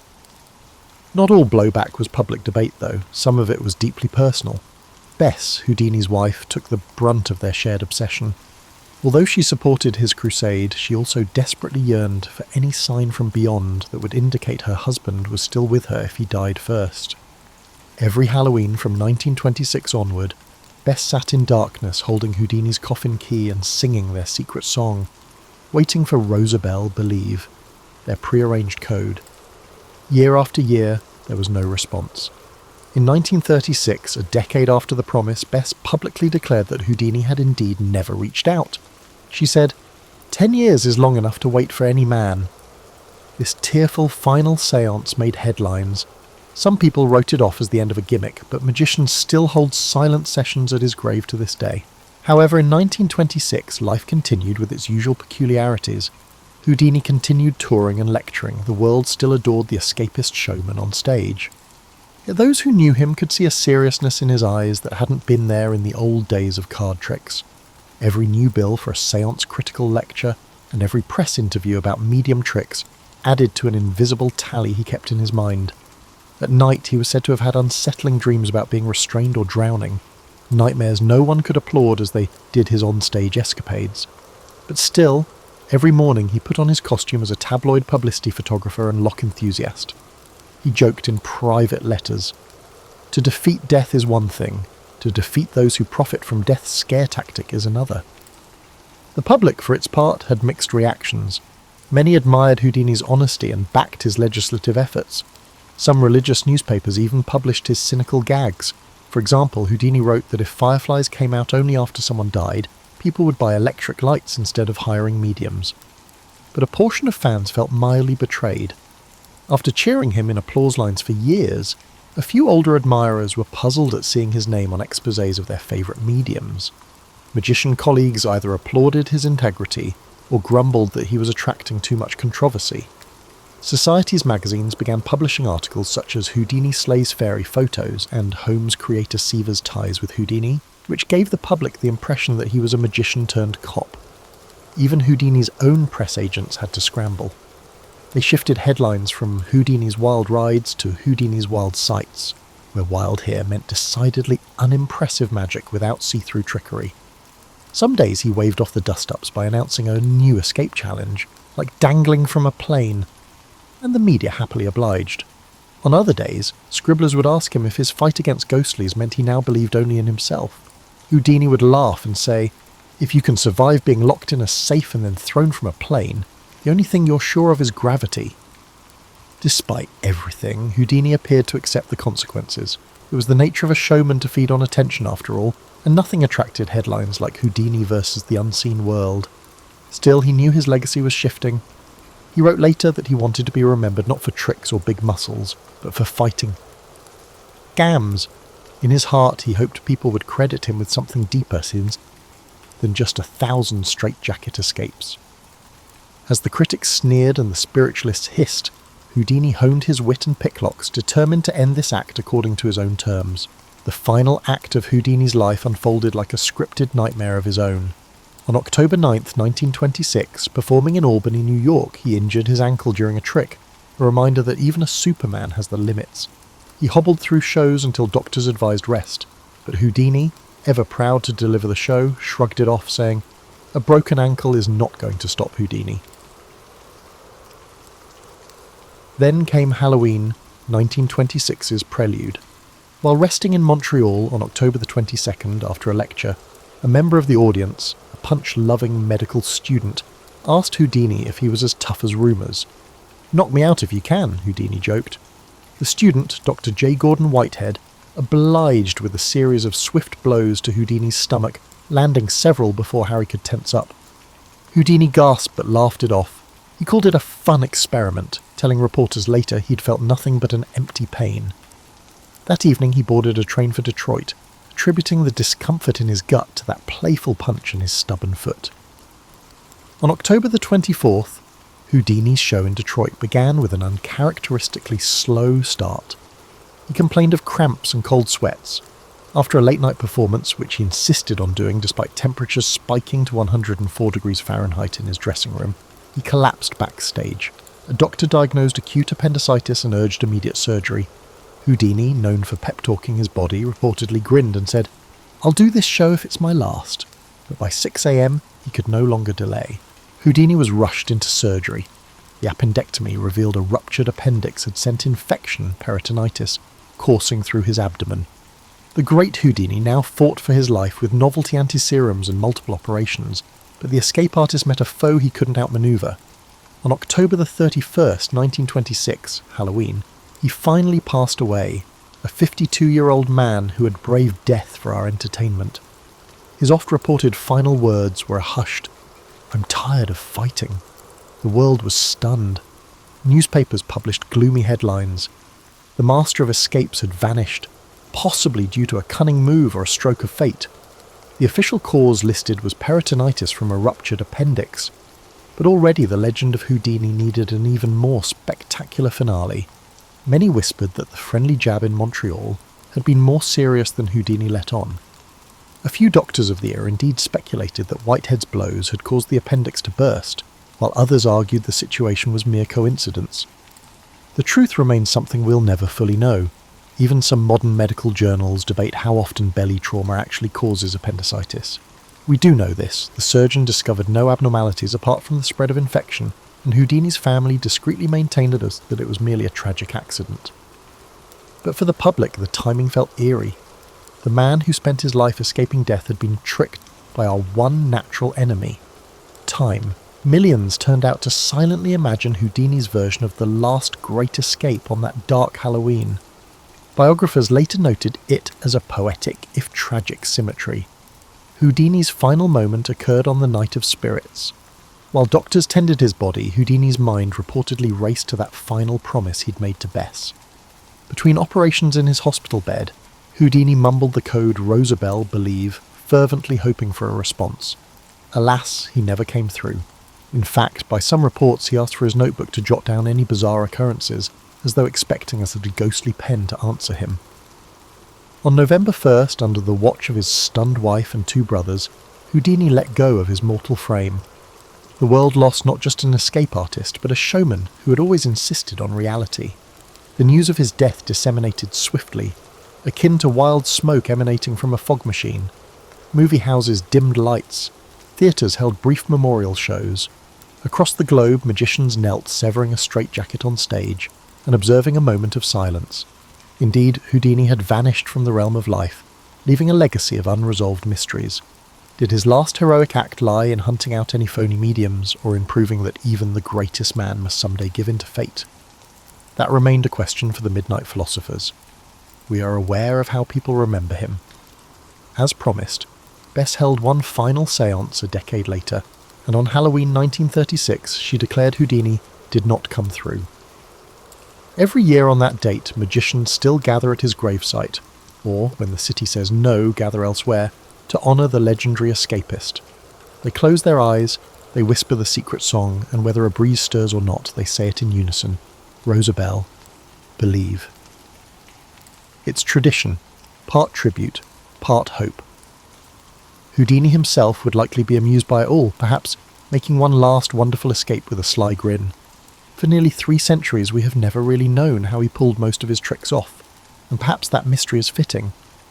Houdini left no key to the afterlife behind, only the legend of his earthly feats. He remains a figure who cheated the Grim Reaper on stage time and again, and who wrote, in effect, an obituary for mediocrity every time he won. The individual who had experienced life in a unique way imparted a final lesson to us. Sometimes the greatest escape is not from chains or water, but from the ordinary. Imagine yourself curled up in a cozy chair with a mug of something warm, because we're going to meet one of the most misunderstood figures in American history. Perhaps you and your parents hummed the Disney song about Davy Crockett, the frontier hero with the coonskin cap. Instead of starting with bear wrestling or political speeches, the true tale of David Crockett begins with a restless lad who couldn't settle into anything, and he was far more fascinating than any myth. David, sometimes known as Davy, until the politicians had their hands on him, was born in 1786 into a nomadic family in a one-room cabin in what is now eastern Tennessee.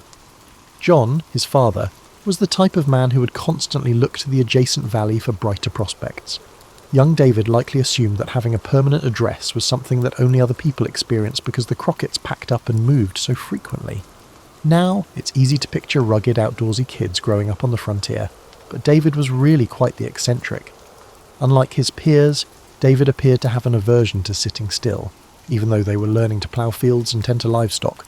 School as he knew it seemed as snug as a pair of pine bark shoes, and his thoughts ran amok like a free chicken. Formal education wasn't for him after only 4 days of class. This decision would come back to haunt him years later when he struggled to sound adult in letters to his wife. At the tender age of 13, David's father, likely distraught, rented him out to a cattle driver. Envision yourself as a 13-year-old who is unexpectedly tasked with transporting hundreds of finicky cows over uncharted land. David learned that cows had zero regard for a young person's timetable or dignity as he trudged through muck for months while sleeping under the stars. However, he felt a connection to that trip. Because of his restless personality, he thrived on the wide road, where he was always moving and had to tackle difficulties as they arose. David had gained the self-assurance that comes from facing adversity head-on, and had grown 3 inches by the time he reached home. However, he still had issues with his studies. In a family where everyone could write their names, he felt like the outcast because he still couldn't read past first grade when he was 15 years old. So he struck a bargain with his dad. He'd pay off the family's obligations if he could go back to school. Imagine a classroom full of 7-year-olds, with 15-year-old David crammed in, his knees banging the small desk, trying to learn his letters at a time when other boys his age were already planning marriage and starting families. Although it must have been difficult for his pride, David persisted for a few months as he gradually acquired the fundamental abilities necessary for the complex life that lay ahead. Like many other youngsters, David found himself thrust into manhood on the frontier before he was ready. At the age of 16, he had found a job with a nearby farmer, where he could support his family and begin to shape his future. Even when things became rough, he had a way of making people laugh, and his stubborn streak would keep them going long after they gave up. He wasn't the brightest student or the toughest worker, but he had something else. In those formative years, he virtually appears as a towering, lanky boy with enormous hands and a wicked grin that seems to be perpetually hatching a plot. Parents were first frightened by his boundless energy, but they eventually came to forgive him for his charisma. Years would pass before he became the renowned frontiersman, but he had all the makings of an outlaw, an innate desire to strike off on his own, and the growing suspicion that the easy way out might not be the best choice. Delving further into our narrative, let us discuss how a young David discovered a profound truth. The ability to bring joy to another person's life is nearly as valuable as their material needs. Almost there. David was smitten with a girl from the neighbourhood named Polly Finley when he was 19 years old. Polly, the daughter of a fairly well-off farmer, had her misgivings about this clumsy young man who couldn't seem to commit to a career. She wasn't your typical frontier woman, though. By local standards, she was actually quite refined. As a charmingly awkward wooing tactic, David would attend social events in the hopes of winning her over with his impressive storytelling abilities, and more importantly, his still developing practical capabilities. The catch was that David had never mastered accurate shooting. To you this may not appear significant, but in 1805 Tennessee, a guy who failed to strike his target was as valuable as a chocolate teapot. David realised he was in over his head when Polly's father proposed they go hunting together. It was a test of David's suitability as a possible son-in-law. Thereafter, he did what any reasonable young man in love would do. He practised until his ears rang non-stop and his shoulder turned purple from overuse. Whenever he had a spare moment, he would borrow rifles, beg for ammunition, and shoot at anything that would remain still long enough. David transformed the entire county into his own private range by using objects such as tin cans, fence posts and trees. He was able to thread a 50-yard musket ball needle by the time he wed Polly in 1806, a testament to his perseverance. I mean, not exactly, but it's near enough. Marriage was both a blessing and a curse for David. Though she brought stability, Polly also introduced expectations to his restless temperament. No one should live in a tent with a wife. It wasn't enough to just eat whatever the kids caught or foraged. They required regular meals. The age-old conundrum of how to reconcile risk-taking with one's responsibilities was before David. His response was as imaginative as usual.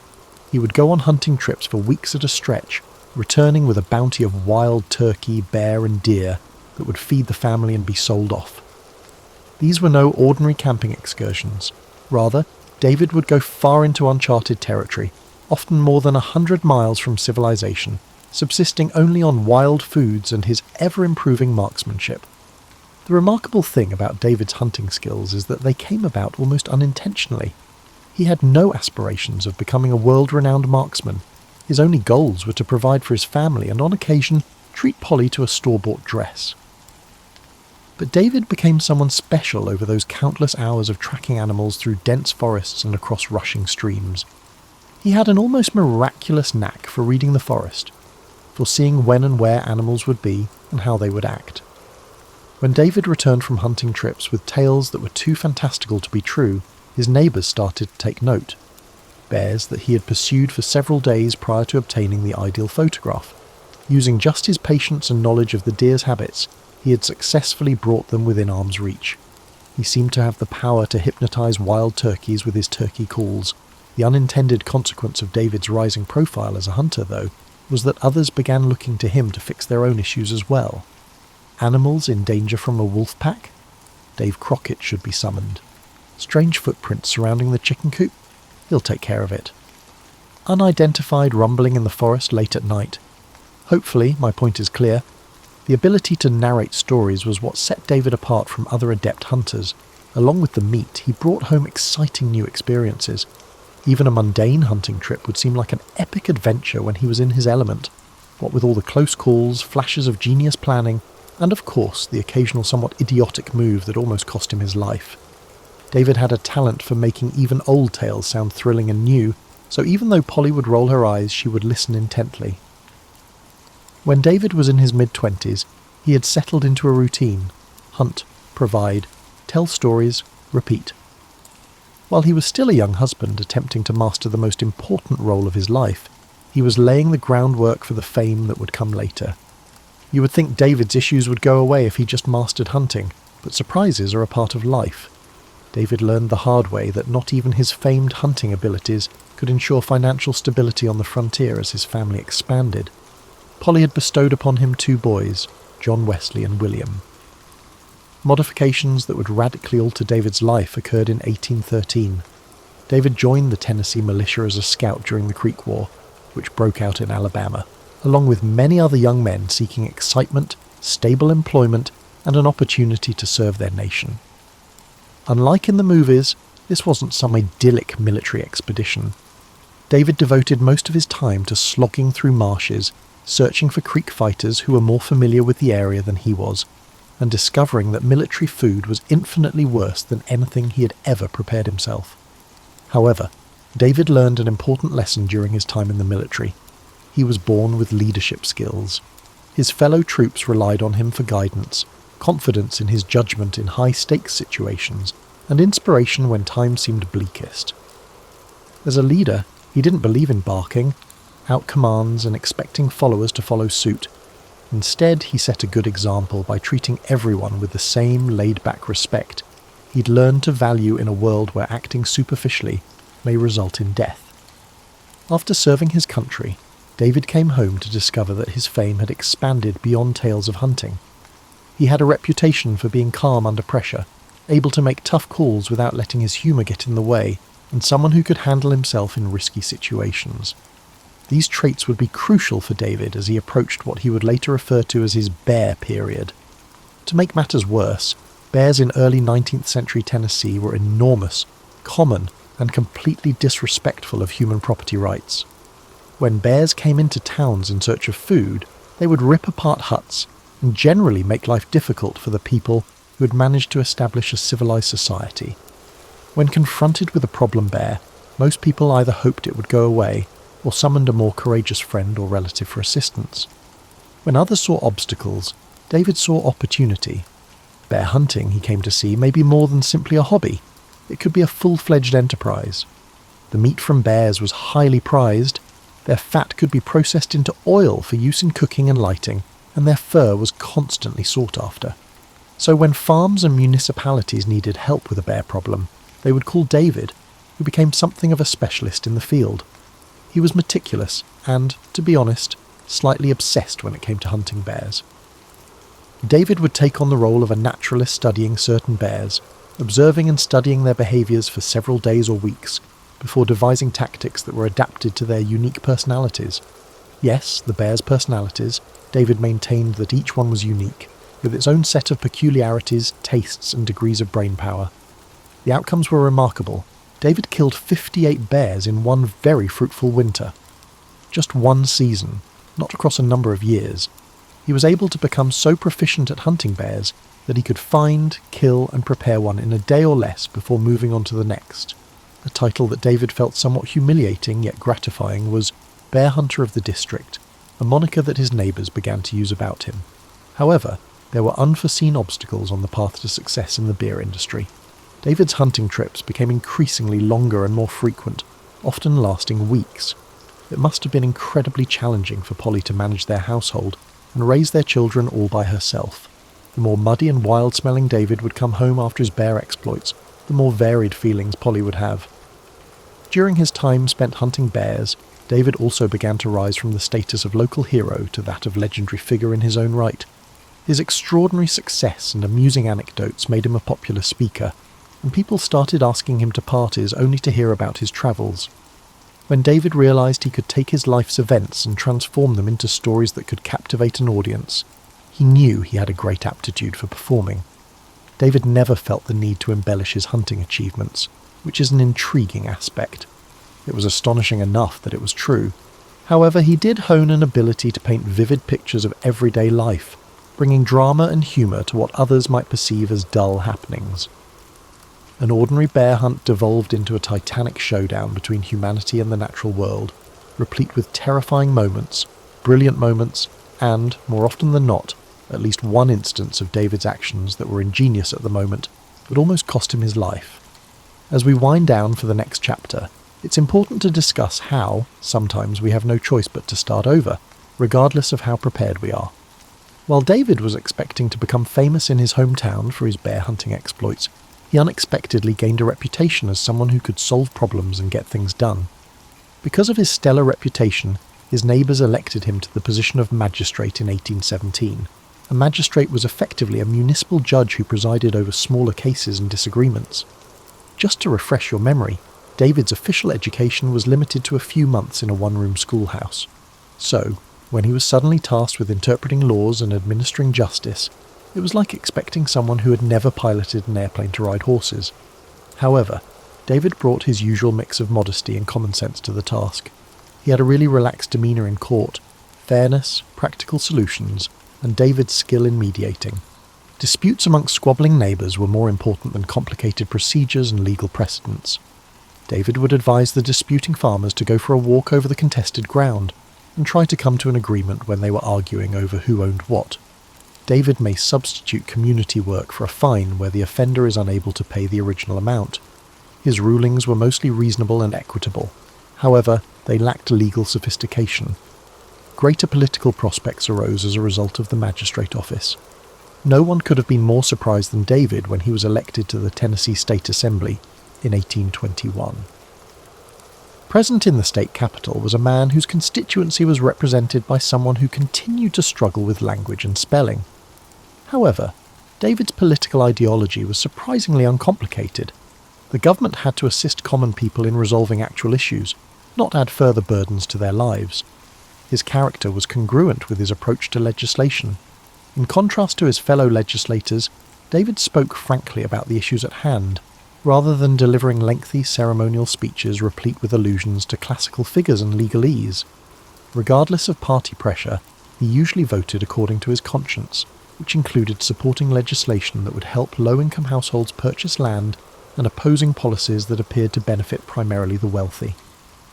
However, everything changed when a tragic event occurred. David was left to raise their 3 children alone after Polly passed away in 1815. A devastating loss befell him. With Polly as his rock, he was able to channel his restless spirit while keeping the peace at home. David felt completely disoriented without her, and it had nothing to do with navigating the terrain. Hunting, farming, raising children, and attending to his political responsibilities were all things that David attempted to handle on his own for a period. It was a hopeless predicament. David sought assistance after realising he couldn't give his children the attention they required due to his busy lifestyle. Elizabeth Patten was a widow with 2 children when he wed her in 1816. Elizabeth had the patience, competence and practicality to manage David's unorthodox professional trajectory. While the blended family dynamic was harmonious, David's aspirations for public office were intensifying. He became a United States Senator in 1827. David Crockett, who had spent his whole life in the woods and small frontier towns, suddenly found himself navigating the complex political landscape of the nation's capital when he was elected to the House of Representatives, which required him to leave Tennessee for extended periods of time to serve in Washington, D.C. At dinner parties, this towering, unassuming congressman would tell tales about his bear hunts and appear genuinely bewildered by the complex social conventions that dictated political life. The members of Washington society were at a loss to understand him. The folksy demeanour of David belied his acute intellect and strong ideals. His colleagues had assumed he was a naive frontiersman who was easily influenced. Land policy was the central political problem for David. Poor households were having a hard time getting farmland, he thought, while rich speculators were buying up large tracts for investment. People who had been living on and improving land without legal title, known as squatters, would be granted the right to acquire that land at reasonable prices through the law he suggested. Although David saw it as a matter of basic justice, it pitted him against influential groups that favoured the status quo. David won over voters, but alienated powerful politicians with his support for common settlers. David became more and more alienated within his own political party as he fought against certain of President Andrew Jackson's policies, especially the Indian Removal Act, which he believed to be morally reprehensible. Ironically, David actually had very complex political ideas, despite how simple they appeared to him. Democracy, he realised, entailed more than just majority rule. It also entailed defending the rights of the defenceless. He thought the government should look out for everyone's best interests, not just the wealthy and powerful. For politicians who favoured easier arrangements, they weren't novel notions, but they were uncomfortable. David came to terms with the fact that his time as a Tennessee politician was likely numbered by the early 1830s. He lost popularity due to his rejection of popular ideas and amassed an army of foes due to his unwavering adherence to his principles. Adapting to political reality or forging a new route entirely would shape the remainder of his life. As you settle in for this section of David's journey, you'll find out how, at the same time, it can be freeing and terrible to stand up for your beliefs even if it means losing everything you've worked for. David's stay in the nation's capital was as entertaining as watching a fish scale a tree. It was his job to represent his constituents, vote on legislation, and serve on committees. But he felt like he was speaking a different language when it came to the culture of political manipulation. David adamantly refused to let the political ramifications of his votes influence his decision-making, in contrast to his fellow lawmakers who established coalitions and traded votes like poker chips. When David's beliefs were in line with public opinion, this strategy was effective. Nevertheless, it proved troublesome when they were not. Most of his Tennessee constituents wanted Native American territories opened for white colonization. Therefore, they supported the Indian Removal Act of 1830. Not because he was especially progressive on racial problems by today's standards, but because David had met and respected Native Americans as individuals, he was opposed to it. He thought it was morally reprehensible to forcefully uproot entire communities from their ancient homelands. Classic David Crockett, passionate, direct, and totally at variance with political acumen. That was his opposition speech in Congress.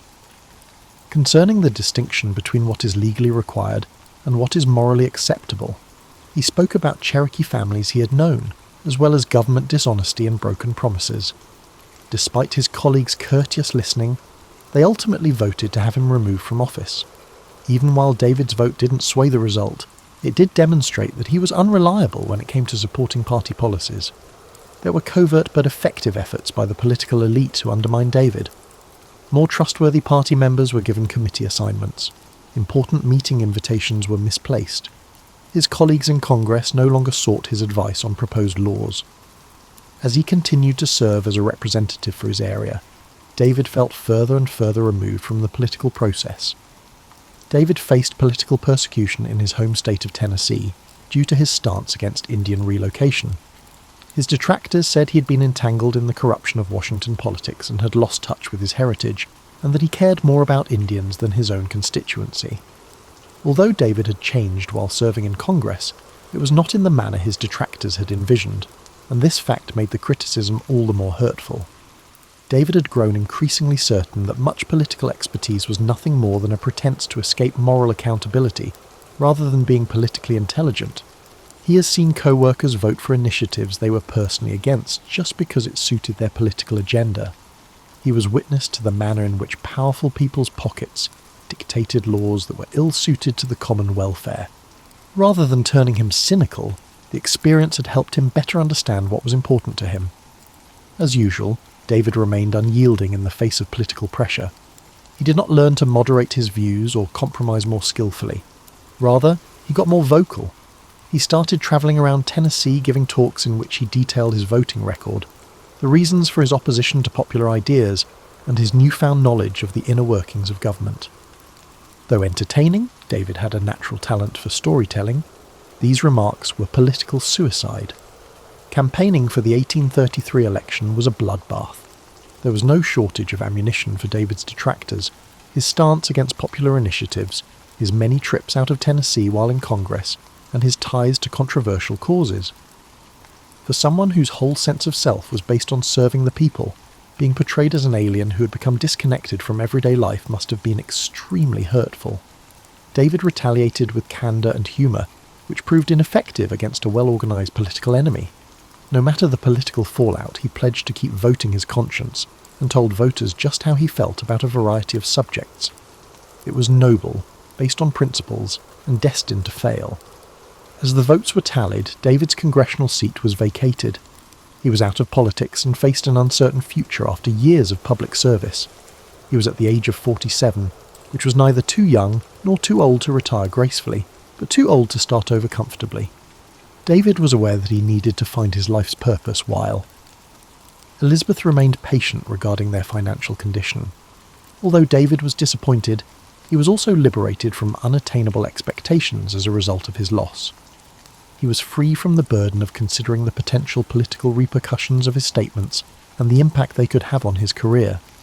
It had been years since he could do or say anything he wanted without worrying about how it might affect his chances of winning the next election. The price he had to pay for this independence was financial instability, public disillusionment, and the realization that his time in politics was essentially over. It did, however, bring with it opportunities. Texas, that enormous western territory where independence from Mexico was being discussed, started to play on David's mind. To all appearances, it was the type of community where a guy could start over, where values might take precedence over party affiliation. As we settle in for the last stretch of David's journey, we'll witness firsthand how the conclusion of one dream may pave the way for a new and, perhaps, more significant one. David pondered his next move for months after his electoral loss. His life had been organised and directed by politics for more than 10 years, and now it was all gone. He resembled a river that had been blocked for a long time, and suddenly the barrier had broken, releasing him, but also leaving him with no idea where to go. Evidently suffering with what felt like early retirement from the only work that had ever truly suited him, Elizabeth observed, as Peter paced around their cabin, starting and then abandoning projects. David usually came up with the solution. If Tennessee wasn't interested in him, he'd look for another place that was. When Americans were looking for a location to start over, where land was inexpensive and prospects were endless, many began to hear stories of Texas. The Mexican government was actively courting American settlers by distributing large tracts of land to those families who were ready to uproot and go. Texas was the pinnacle of new beginnings for David, who had lived his whole life seeking opportunity. It wasn't just personal reasons that led David to Texas. Something major was about to happen, according to his political instincts, and he had been keeping up with the news about the escalating tensions between the Mexican government and American settlers. The settlers' dissatisfaction with Mexican policies, such as those that limited local autonomy, mandated Catholicism among settlers, and restricted immigration, was growing. Conflicts where regular people were caught between their everyday demands and faraway government policies were echoes of those that had moulded David's own political career, he saw. In late 1835, David set off for Texas on an exploratory mission. He intended to survey the area, perhaps purchase some land, and then return to Tennessee to finalize his plans to move. Nevertheless, he was also cognizant of the fact that, regardless of his intentions, he might find himself embroiled if political events in Texas were to escalate. When faced with disagreements about right and wrong, David had never been adept at maintaining objectivity. By travelling through Arkansas and into Texas with a small band of followers, David was able to learn about the local conditions and interact with American settlers on multiple occasions. What he discovered was a people who were both Mexican and American in their cultural and practical identities. They were attempting to form communities based on familiar traditions while also adjusting to new rules and expectations. Hard-working couples wanting a better life for their children, the settlers David met mirrored his neighbours in Tennessee.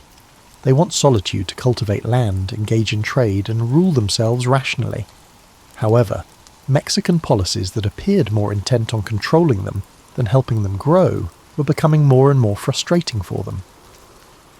David came away from his talks with these families with the conviction that the settlers would require leaders with expertise in both military strategy and political reality in the event of an impending battle. The timing of David's arrival in Texas was impeccable, though he could not have predicted it. A tense situation had quickly developed between the Mexican authorities and the settlers. Dissolving the Mexican Congress and advancing for total control, General Santa Anna jeopardized the minimal autonomy that had initially attracted American immigration. The Texans, who had just begun to organize resistance, were in need of prominent political and military personalities who might provide credibility to their cause. The scenario seemed like an opportunity for David to put his political experience and knowledge to use for causes in which he truly believed. The Texas settlers weren't demanding much. They simply wanted to be able to follow their own traditions when it came to government, freely practice their religion, and have a say in matters that directly touched them. Now that he was away from home politics, David could endorse the same causes he had fought for in Congress. San Antonio was under siege when David arrived in February 1836. As General Santa Anna's Mexican armies closed in, the small garrison sought sanctuary in the Alamo, a former mission. With only 200 defenders up against thousands of Mexican forces, the situation was dire. However, David knew from his military experience that with persistence and cunning, even in the face of overwhelming odds, victory was possible. For David, staying in the Alamo wasn't a choice at all. Everything he had ever done up to this point had been leading up to this point. His years spent hunting alone in perilous wilderness, his lessons in leadership under duress from military duty, and the lessons he had learned about the value of sticking up for beliefs no matter the cost from his political career. 50 years old and still clinging to the belief that certain conflicts were worth fighting for, he had a wife and children back in Tennessee. The symbolic and military significance of David's presence at the Alamo cannot be overstated. He was willing to put his reputation on the line for Texas's independence, and he had served as a congressman in the United States. His ruling bolstered support for the Texas cause and showed that the war was about national issues of self-governance and personal freedom, rather than petty regional disputes. David had to have understood his chances of survival were limited as the Mexican army encircled the Alamo, but he was also wise enough to know that values, not survival, are often more essential, and that it's better to lose a battle than to lose a life for a greater cause. The restless youngster suddenly had something to stand for. Our lengthy evening together is coming to a close, and with it, we reach the beginning and finish of David's story. The moment when a restless politician from the frontier became an enduring emblem of American bravery and independence. From February 23rd until March 6th, 1836, the Alamo was besieged for 13 days. A former congressman seeking a new beginning, David Crockett became a symbol of common people prepared to give their all, for the idea of self-determination during those 2 weeks. A complicated man who had spent 50 years trying to balance practical demands with moral beliefs, the David who fought at the Alamo was nothing like the legendary figure with the coonskin cap. Inside the Alamo, David had a dual purpose, bolstering morale and providing military support. His background as a scout in the Creek War made him an asset for planning and reconnaissance, but more significantly, his storytelling skills lifted morale in what everyone knew would be their last days. Picture this.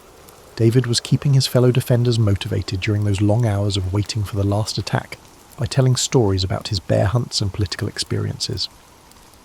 In the mayhem of the last conflict, the precise circumstances of David's demise are murky at best. A generation of Americans was inspired by his presence at the Alamo and considered his death as proof that democratic ideas were worth dying for. We also know that he died fighting and never surrendered. The defeated congressman had figured out how to cast the most consequential vote of his life. Fascinatingly, though, the real David Crockett started fading into oblivion shortly after he passed away, and that is what truly defines his legacy. Newspapers began reporting greatly embellished accounts of his frontier adventures within a few months. In a matter of years, he went from being portrayed as a mere mortal to a superhero who could drink the Mississippi River dry and beat his weight in wildcats and cheap novels. Even though the real David most likely never sported a coonskin cap, it came to symbolize him. A meticulous and principled politician became a naive frontiersman. What this change reveals about the way Americans have historically treated their heroes is significant. Our heroes should be simple, and our symbols should be obvious. The complicated real-life David Crockett, who had difficulty spelling but had strong moral convictions, was an accomplished hunter and a brilliant political thinker, and was too complicated for simplistic mythology. Because of this, he became a cartoon character in popular culture, which oversimplified him. Despite this, a crucial aspect of the historical David managed to evade the myths. Regardless of the numerous urban legends surrounding him, the fundamental truth that captivated audiences, that common people are capable of extraordinary deeds, that principles take precedence over political expediency, and that at times doing the right thing demands giving up everything, remain powerful. The impact that David had on American society did not cease with his death. A regular guy thrown into extraordinary circumstances who rises to the occasion, he became an archetype of the reluctant hero. Throughout American storytelling for over 2 centuries, characters like Jimmy Stewart from Frank Capra films and contemporary politicians who highlight their humble origins have repeated David's example of honest leadership. The way David dealt with the conflict between pragmatic politics and moral convictions is what gives his story modern relevance. Compromise is inevitable in effective leadership, but he was also aware that there are certain beliefs that must never be compromised. The ups and downs of striving for moral integrity in intricate political institutions are laid bare by his political career. The lesson we may learn from David's tragic political career is that he was never effective because he refused to compromise his ideals. That seeming failure, however, became something far more substantial when he died at the Alamo. David, by laying down his life for the independence of Texas, demonstrated that there are values higher than political power, and that true citizens of a democratic society are willing to put their personal interests on the back burner in order to uphold greater ideals. Think about David's rise from a fidgety youngster to an American icon as you drift off to sleep tonight. He was never able to settle down, become politically powerful, or amass substantial riches. The knowledge that he had spent his life in accordance with his own moral compass, that he had utilised his talents for causes he believed in, and that he had not backed down when faced with the final test was something more significant to him. Instead of being the heroic frontiersman portrayed in popular culture, the real David Crockett was a multifaceted, imperfect human being who demonstrated that regular individuals are capable of remarkable acts of moral bravery. Being heroic isn't about having it all together. It's about having the courage to fight for what you think is right, no matter the cost. His narrative serves as a reminder of this. As we wrap up our evening together, it's worth reflecting on how we all encounter situations where we have to decide between doing what's easy and what's right, or putting our own interests ahead of our moral compass. The moral decisions made by average citizens form the bedrock of our democratic and free society. As David Crockett's account hints, rest easy, and always keep in mind that being heroic does not necessitate a coonskin cap. No matter the cost, you must have the guts to follow your own moral compass. Napoleon Bonaparte's story opens not in the halls of Parisian power, but on a rugged Mediterranean island. He was born Napoleone di Bonaparte in 1769 in Ajaccio, Corsica, only months after France seized the island from Genoa. As a boy, he spoke the Italian Corsican dialect and harboured fierce pride in his Corsican heritage. Sent to mainland France for schooling at age 9, he arrived a thin, intense child who felt himself very much an outsider. Classmates mocked his accent and provincial manners. In quiet moments under the ancient oaks of Brienne Academy, young Bonaparte dreamed of home, the smell of the maquis shrubs on Corsican hillsides and tales of heroism by Corsican patriot Pasquale Paoli. These memories fueled a lifelong resentment and a drive to prove himself in a world that perceived him as a foreigner. Yet France also opened new horizons for him. At the Royal Military School in Paris, Napoleon, as he still signed his name, immersed himself in Enlightenment ideas and military texts. He was a voracious reader of Rousseau and Voltaire, cultivating radical notions about merit and reason. Commissioned as a young artillery officer, he honed a mathematical precision in ballistics and a steely calm under pressure. Still, in the late 1780s, the ambitious lieutenant found himself idling on half-pay in provincial garrisons, chafing at the lack of opportunity. Letters to his family betray a restless mind. He wrote an unfinished story and essays on Corsican history, longing to carve out a place for himself. By 1789, the French Revolution's fiery rhetoric gripped him. The revolution's eruption promised career opportunities for talented individuals, and Bonaparte, now known as Bonaparte in French, was determined to capitalise on this opportunity. He returned to Corsica during the early revolution, hoping to spread the new ideals. However, island politics turned against him. The revered Paoli deemed Napoleon a traitor for siding with the French Republic. In 1793, after a bitter falling out and an attempt to depose Paoli's Corsican government, the Bonaparte family fled their homeland under threat. The 24-year-old artillery captain arrived back in France as a refugee, but also as a staunch Republican officer hungry for action. He soon got his chance. At the end of 1793, royalists in the southern port of Toulon revolted and welcomed British forces. The besieging revolutionary army faltered until Bonaparte, through a mix of Corsican connections and sheer assertiveness, was assigned to direct the artillery. Amidst the thunder of cannons and acrid smoke, Napoleon shone. He emplaced batteries with lethal effectiveness, blasting the harbour and forcing the British to flee. In the final assault, a bayonet wound scarred his thigh, but victory was complete. The achievement was stunning. A little-known Corsican had masterminded the recapture of Toulon. Word of his brilliance travelled to Paris, and at age 24 Bonaparte was promoted to brigadier general. The scent of gunpowder at Toulon signalled his ascent to prominence, but revolutionary fortunes shifted quickly. Just months later, Robespierre and the radical Jacobins fell from power. Napoleon, considered a Robespierre ally by association, was arrested. He was briefly jailed in a dank cell at Fort Carré. The omniscient fates that had elevated him now threatened to cut short his ascent. He emerged unscathed but unemployed, pacing the Paris streets in a threadbare coat, surviving on meagre rations. During this low ebb in 1795, he even toyed with leaving France to serve the Ottoman Sultan, an ironic prospect for one who would one day humble the great powers of Europe. Opportunity, however, knocked again that October. Royalist mobs stormed toward the ruling convention, aiming to topple the fragile republic. General Paul Barras, desperate to save the revolution, tapped the only artillery expert he knew who could be ruthless enough, Napoleon Bonaparte. Napoleon did not hesitate. Stationing cannon in the streets of Paris, he met the royalist charge with blasts of grape shot at point-blank range. The cobblestones of the Rue Saint-Honoré shook with each thunderous volley, shredding the insurgent columns and sending the survivors into panicked flight.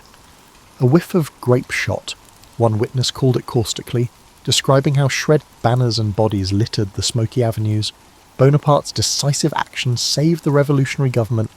In a single brutal afternoon, he became the Republic's saviour, and also earned a reputation for cold-blooded efficiency that some would not forget.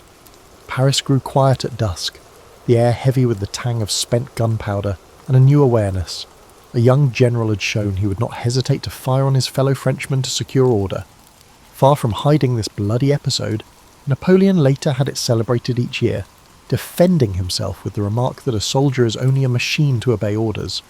The reward for this loyal service was extraordinary. Within weeks, the Directory, the new executive body, gave 26-year-old Bonaparte command of the army of Italy, a post that seasoned generals had coveted. Around the same time, he met Josephine de Beauharnais, a glamorous Creole widow 6 years his senior who was connected to Barras. The attraction was immediate and consuming.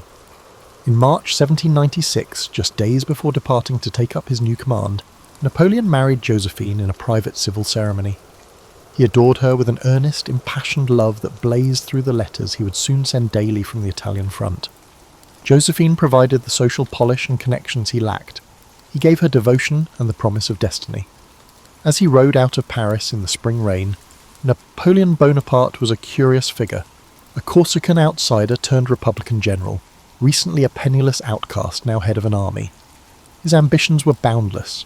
France had given him an army and a beautiful wife. He intended to repay both with glory. The die was cast. The little corporal's rapid ascent was about to commence. The slender young general who arrived to lead the army of Italy in 1796 found a dispirited, ragtag force clad in rags and hungry for both food and victory.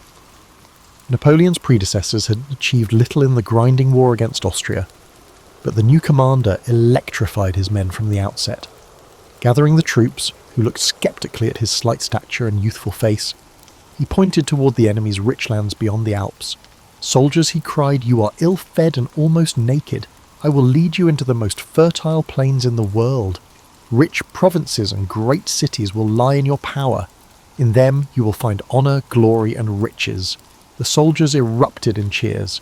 Skepticism gave way to fervour as he promised to transform their threadbare desperation into triumph.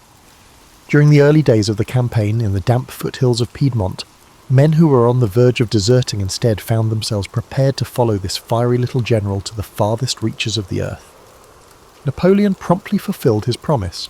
He moved with startling speed and aggression, catching Austrian and Piedmontese armies off balance with bold tactics. In a whirlwind of battles through the mountain passes, he demonstrated a predator's instinct, striking where least expected and driving his exhausted troops forward with sheer force of will. At Montenotte, Dago, Millesimo and Mondovi, French cannon and bayonets routed forces that months before would have sent them reeling. The Austrian generals, many twice Bonaparte's age, were confounded by his unpredictable manoeuvres. "They haven't seen anything yet," Napoleon boasted confidently after one victory. "In our time, no one has the slightest conception of what is great. It is up to me to give them an example." His bravado was backed by action. He negotiated Piedmont's withdrawal from the war within weeks, then turned the army of Italy against the Austrians occupying Lombardy. In May 1796, Napoleon cemented his legend at the bridge over the Adda River, near the town of Lodi. The Austrian rearguard had taken up a strong position across the river, their cannon covering the narrow wooden span. Rather than wait for a safer crossing, Bonaparte decided on a frontal assault that defied all conventional sense. Amidst the deafening roar of enemy guns, he personally helped aim French cannons and rallied a column of grenadiers for a head-on charge. Tricolour flag in hand, he plunged onto the bridge at the head of his men. Grapeshot whistled past his ears, planks splintered under the blast of artillery. For an instant, the attack faltered under withering fire, but Napoleon stood firm in the smoke, his sword drawn and his uniform powdered with gun smoke. His presence ignited the troops. With a final yell, "En avant!" the troops surged forward, overrunning the Austrian guns. On the far bank, the stunned enemy broke and fled. Lodi was a small battle, but in its drama lay the seed of a myth. The soldiers, amazed by their general's fearless exposure to fire and his willingness to do a corporal's work loading guns, affectionately dubbed him Le Petit Caporal, the Little Corporal. That night, as the exhausted French camped under a moonlit sky, Napoleon could not sleep. The adrenaline of victory and survival coursed through him. In later years, he would recall that at Lodi, from that moment on, I foresaw what I might be. Already I felt the earth flee from beneath me, as if I were being carried into the sky. It was at Lodi that Napoleon Bonaparte began to believe unequivocally in his destiny. Through the summer and autumn of 1796, Napoleon led his army on a relentless offensive that read like something out of Caesar's commentaries. Napoleon swiftly crossed the Po River, flanked enemy positions using mountain tracks, and repeatedly encircled the Austrians. In battle after battle, Castiglione, Arcole, Rivoli, the French overcame superior numbers through Bonaparte's imaginative tactics and the esprit de corps he instilled. His troops marched hungry and barefoot over the Alps, referring to him as Father Violet due to his unexpected arrival, much like the first violet of spring.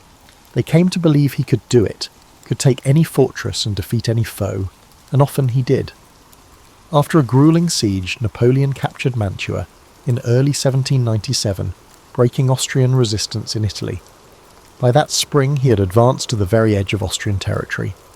The once mighty Habsburg Empire, shocked by the string of defeats inflicted by this upstart, sued for peace rather than see Vienna threatened. Bonaparte dictated terms like a seasoned statesman.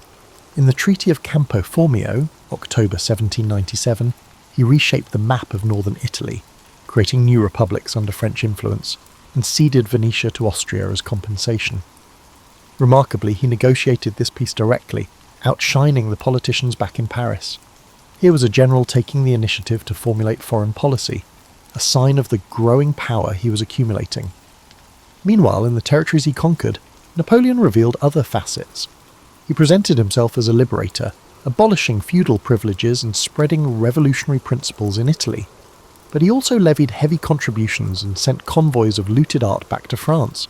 Wagon loads of paintings and sculptures, spoils from Milan, Verona and Venice, trundled over the Alps bound for the Louvre, evidence that Napoleon understood the propaganda value of culture.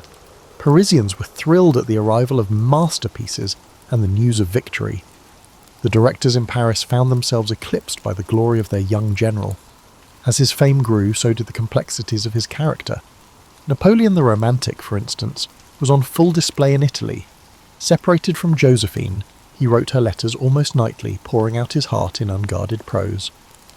"I have loved you for a long time," he wrote after one battle, "and I feel that I love you more each day. I thought I loved you a few days ago, but since I saw you, I feel that I love you 1,000 times more," words that reveal a passionate, even obsessive attachment. On the battlefield he was icy and calculated, but alone in his tent by candlelight he could be almost feverish with longing. Unbeknownst to him, Josephine's replies were infrequent and often perfunctory. The worldly Creole was enjoying Paris society and a discreet affair on the side. This imbalance of affection, the conqueror of Italy begging for love, was a poignant contradiction. The soldiers saw their general as a demigod, yet in matters of the heart he could be as vulnerable as any man. Napoleon was the most renowned figure in France by the time he returned to Paris at the end of 1797. Newspapers hailed him as le héros d'Italie, the Italian hero, extolling his triumph over overwhelming challenges. Walking through the Tuileries gardens, civilians gaped, and officers snapped to attention. The energy he exuded had altered the course of a continent in a matter of months. Yet the Directory grew wary. Here was a general whose popularity rivaled their legitimacy. In Napoleon's piercing grey eyes and curt self-confidence, some Directory members glimpsed a potential threat. For the time being, they showered him with honours, inviting him to dine with directors and seeking his advice on grand strategy. However, these politicians secretly felt a sense of relief when Bonaparte accepted a new assignment that took him far from Paris. The restless general, just 28, was already looking beyond Italy. In his omnivorous mind, the next grand adventure was forming.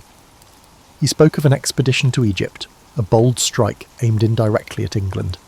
It was audacious and full of risk, perfectly suited to Napoleon Bonaparte, who by now believed destiny had extraordinary plans for him. Napoleon embarked on his campaign in the East as both conqueror and visionary, determined to etch his name alongside Alexander the Great. In May 1798, he set sail from France with a fleet of soldiers, scholars and dreams, leaving the comforts of Europe for the fabled sands of Egypt. The voyage itself felt like a journey into legend. On deck under the stars, Napoleon would point out constellations to his savants and muse about the glory of antiquity. By day, he devoured books on the Orient. He was not merely leading an army, he was crafting an image of himself as an enlightened liberator and a new Caesar of the East. The soldiers, packed tightly in the sweltering holds, were regaled with their general's proclamations that they were bound for immortal glory. Many were seasick and anxious, yet they believed in him. It was said that as their ships passed by the Great Pyramids visible on the horizon, Napoleon dramatically addressed his troops. Soldiers from the summit of these pyramids 40 centuries looked down upon you. The line, echoing across the desert wind, sent shivers down the ranks. It was bombastic, historically dubious, and utterly effective in stirring men's souls. Bonaparte was scripting his mythology even as it unfolded. After a swift conquest of the port of Alexandria, Napoleon marched his army inland to confront the ruling Mamluk warlords. On July 21, 1798, near the village of Embabe, Napoleon deployed his troops in massive squares with the hazy outline of pyramids in the distance. The Battle of the Pyramids, as it came to be known, was as much theatre as combat. Mamluk cavalry in colourful silk and armour charged repeatedly, renowned for their ferocity, but they shattered against the disciplined French squares bristling with bayonets. Amid the volleys and cannon smoke, French drummers beat a steady rhythm that mingled with the distant cries of camels and the clang of scimitars.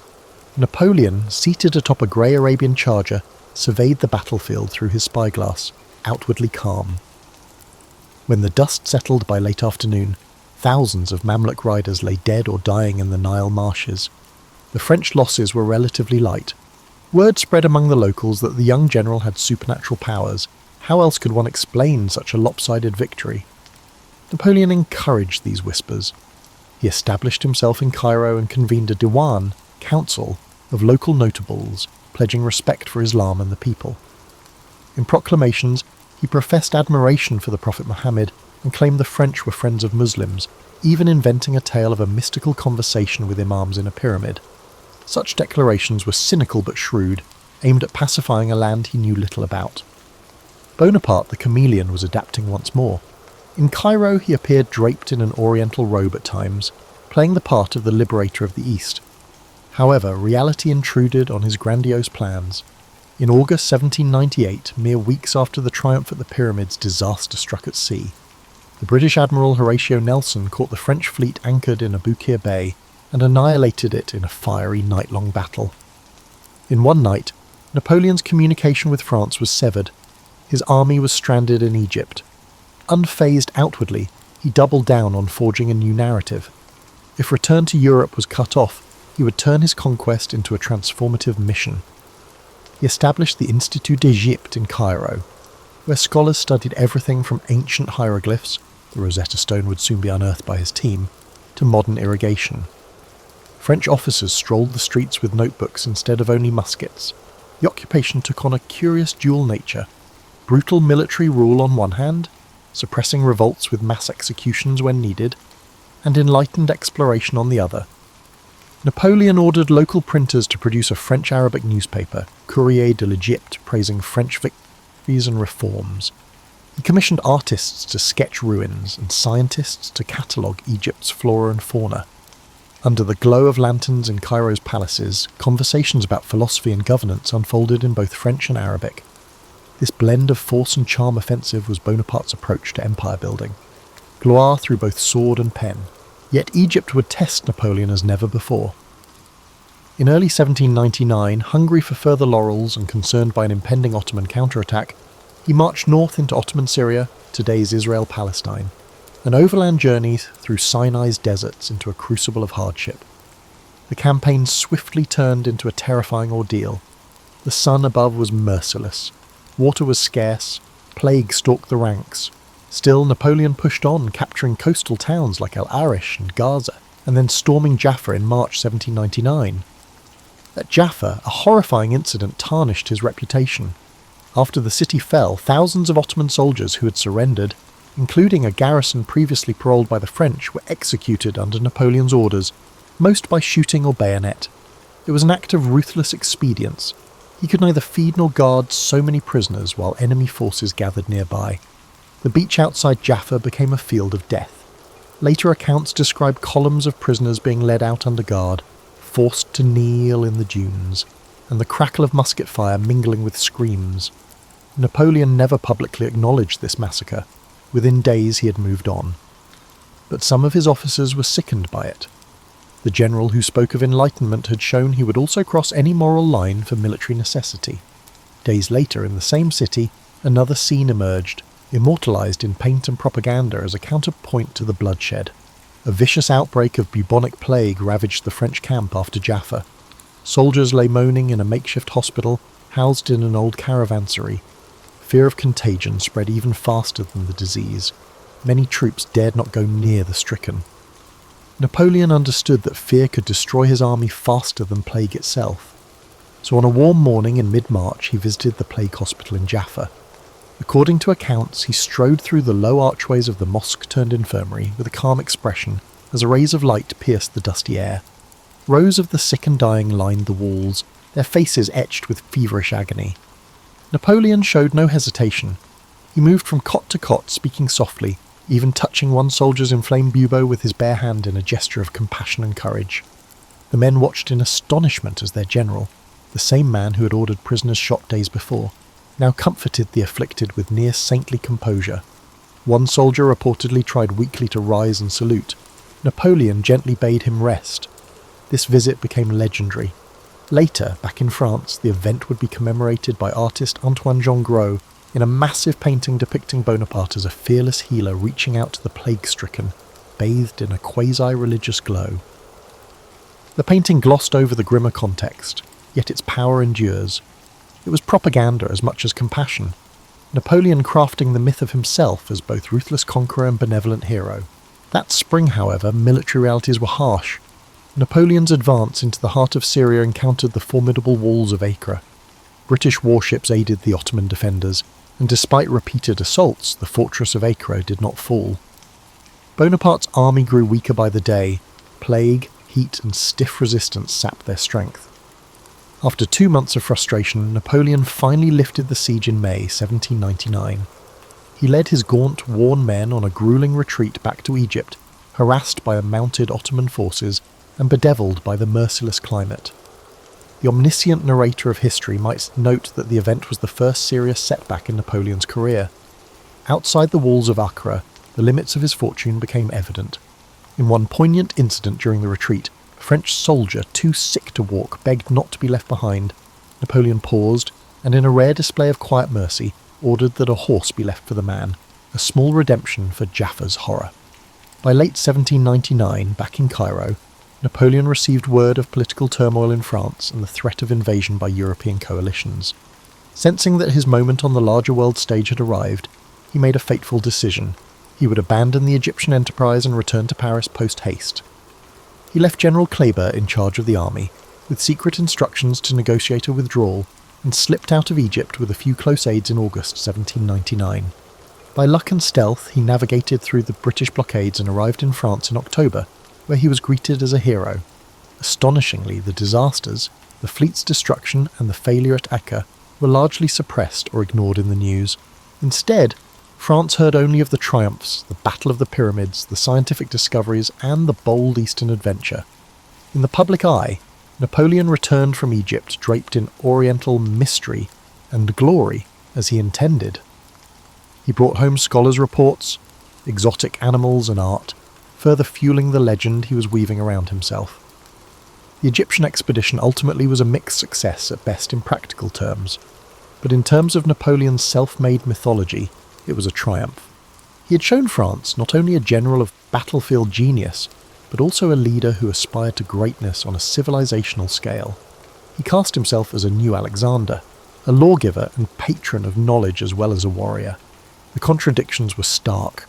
The same man who executed prisoners and poisoned plague victims also posed as an emancipator and enlightened ruler.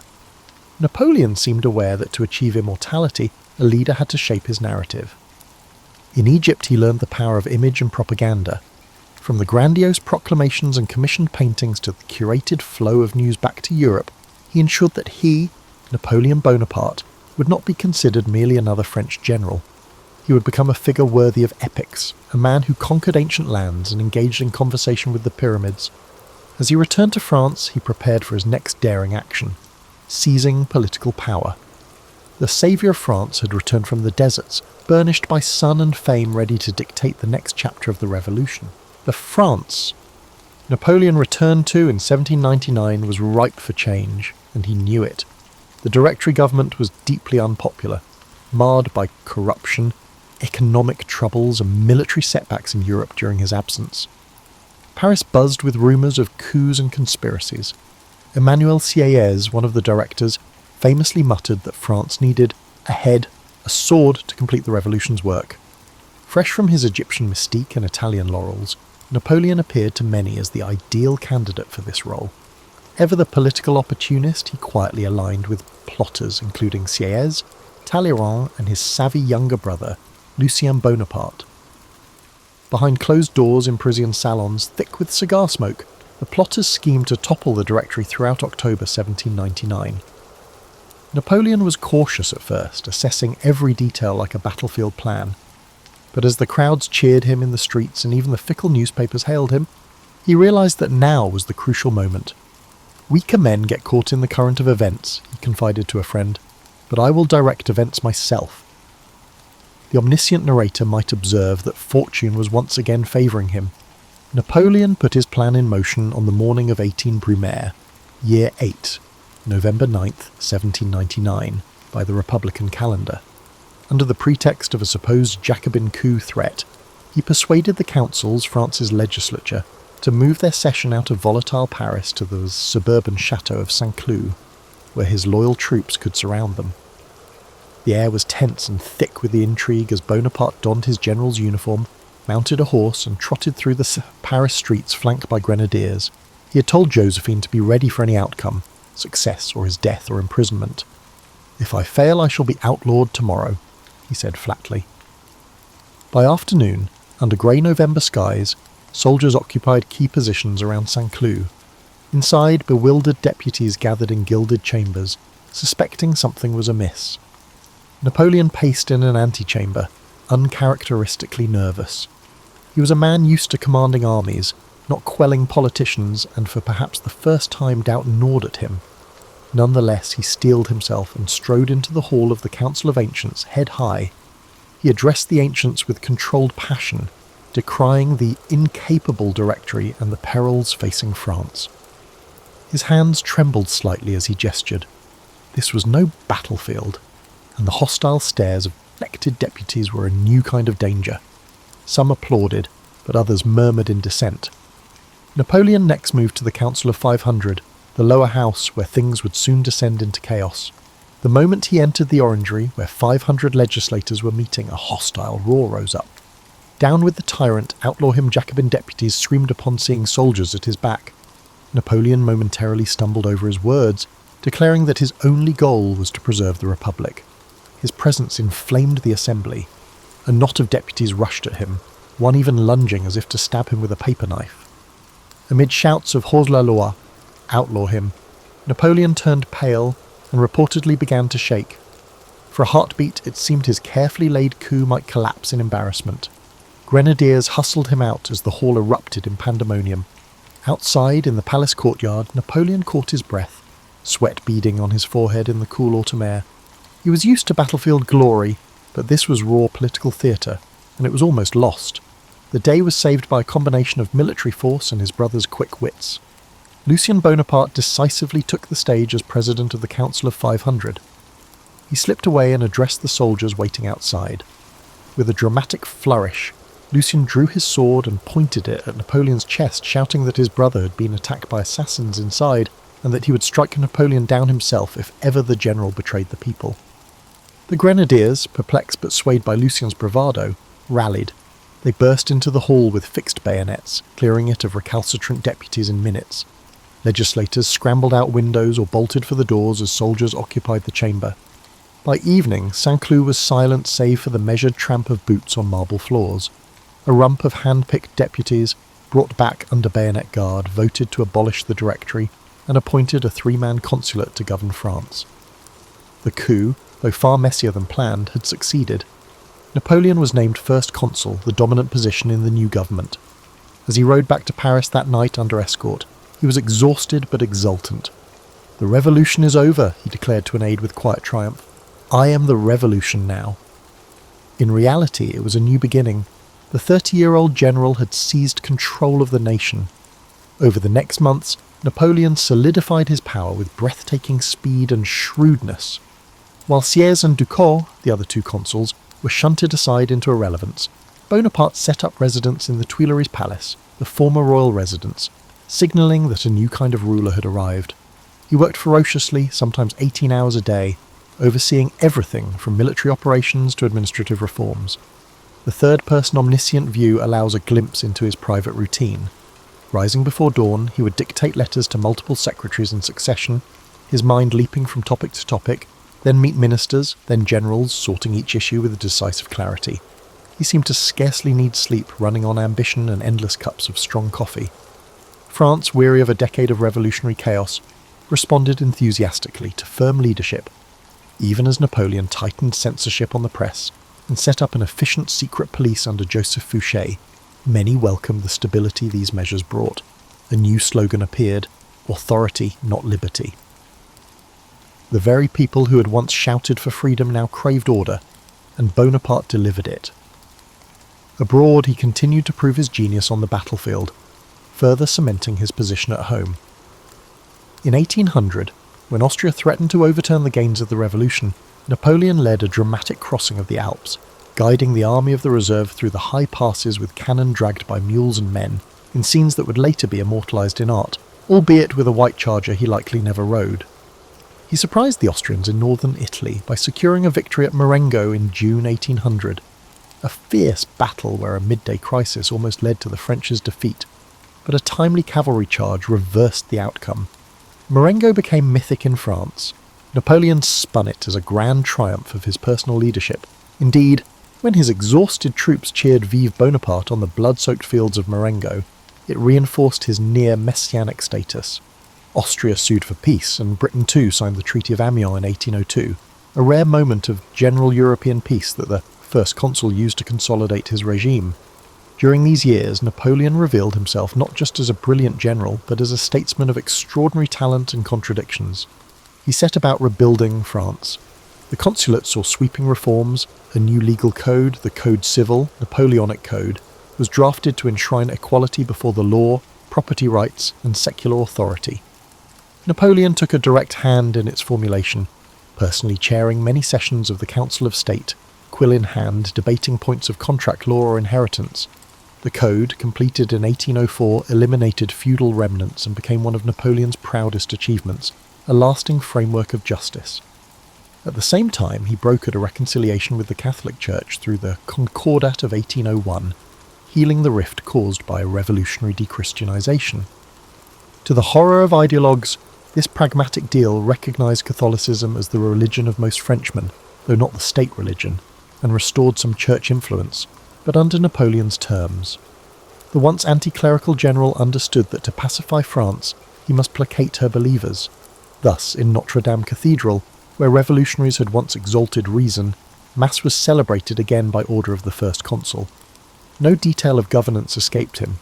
He created the Bank of France to stabilise the currency, overhauled education with new lycées and scholarships, and reformed taxation so revenues flowed reliably. Roads and bridges were built or repaired across the country. In the twilit halls of the Tuileries, courtiers once again danced at balls, but this time honouring a soldier in place of a king. France was regaining prosperity and confidence under Napoleon's firm hand. All the while, Bonaparte's personal power grew ever more concentrated. In 1802, a national plebiscite of Mimere, carefully managed by his officials, made him first consul for life. The result was announced with fanfare, an implausible majority of voters in favour, which flattered him immensely. He would famously dismiss objections by pointing to such plebiscites, claiming he had the people's mandate. An emperor in waiting in all but name, he began to envision a dynasty. In the quiet of his private study, he pondered the fates of Caesar and Charlemagne, concluding that the revolution needed the permanence of monarchy in a new form. His siblings were given honours and arranged advantageous marriages. Napoleon was positioning the Bonapartes as France's new royal family, much to the ridicule of some old revolutionaries who muttered that we did not destroy one aristocracy to create another. But many others went along eagerly, trading ideological purity for the trappings of a renewed court. By 1804, foiled plots against his life, such as the infernal machine bomb on a Paris street in 1800, and royalist intrigues provided the pretext to take the final step. In the spring of 1804, evidence of a Bourbon prince's involvement in a conspiracy led Napoleon to order the Duke of Enghien seized from neutral territory and executed, an action that sent a chill through Europe's aristocracy but eliminated a potential figurehead for monarchists. Soon after, the Senate petitioned Napoleon to assume the title of emperor to stabilise the government. It was stage-managed, yet it answered a real yearning among the French for continuity and glory. Napoleon accepted. Another plebiscite was held, again approving by an overwhelming margin that Bonaparte become emperor of the French. On December 2nd, 1804, Notre Dame Cathedral in Paris hosted a coronation the likes of which Europe had not seen in decades. The medieval edifice, once defaced and neglected in the revolutionary turmoil, was lavishly restored and draped in crimson and gold for the occasion. Dignitaries from across Europe, some grudging, others curious, attended. Pope Pius VII himself was brought from Rome to bless the ceremony, a stunning coup that lent a mantle of ancient legitimacy. The atmosphere inside Notre Dame mixed grandeur with spectacle. Incense wafted through the air. Hundreds of candles illuminated the nave, and the 35-year-old Napoleon, clad in robes of velvet and ermine, processed down the aisle to the strains of glorious music. But true to his character, he subtly upended tradition at the climactic moment. As the Pope prepared to anoint and crown him, Napoleon stepped forward, took the crown, a new golden diadem modelled on Charlemagne's, into his hands, and placed it upon his head. The audience gasped softly. It was unheard of for a monarch to crown himself. Then Napoleon crowned Josephine as empress, gently setting a small crown on her bowed head, even as tears of emotion filled her eyes. Their marriage had been rocky over the issue of an heir, but today they presented a united front in majesty. The Pope raised a hand in blessing, effectively ratifying what had already occurred. Observers noted the symbolism. Napoleon signalled that he owed his throne to no one but himself and the French people, by the grace of God and the Constitution of the Republic, as the formula ran. Some detractors whispered it was the ultimate act of Bonaparte's arrogance. Others saw in it the genius of a man who made and recognised his own destiny. Either way, Napoleon had risen from Corsican obscurity to imperial zenith in just 15 years.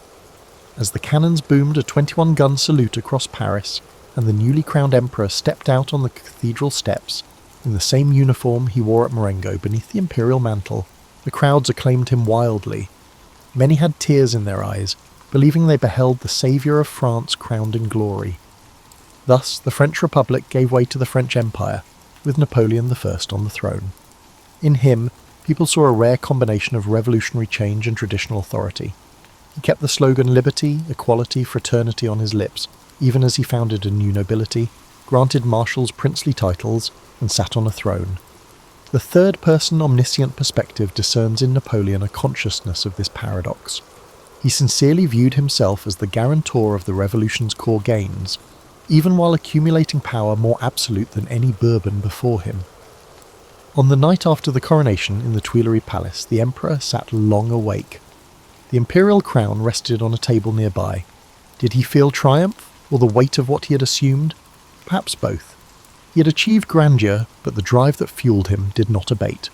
He murmured to one confidant that evening, "I have crowned Josephine, but it is only a wreath on a journey. I refuse to slack off on the throne. We have only begun." Indeed, new horizons of power stretched out before him, kings to topple, nations to found, and an empire that, at its height, would redraw the map of Europe and leave an indelible mark on history. Napoleon's empire burst onto the world stage with all the pomp of a revived Roman Empire and the energy of a modern nation-state.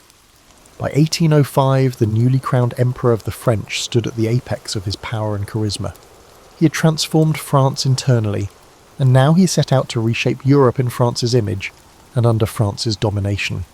Courts across the continent, from Vienna to Berlin, watched the self-made monarch with a mix of awe, fear and loathing. They dubbed him the Corsican ogre in private, yet could not deny his brilliance in war and governance.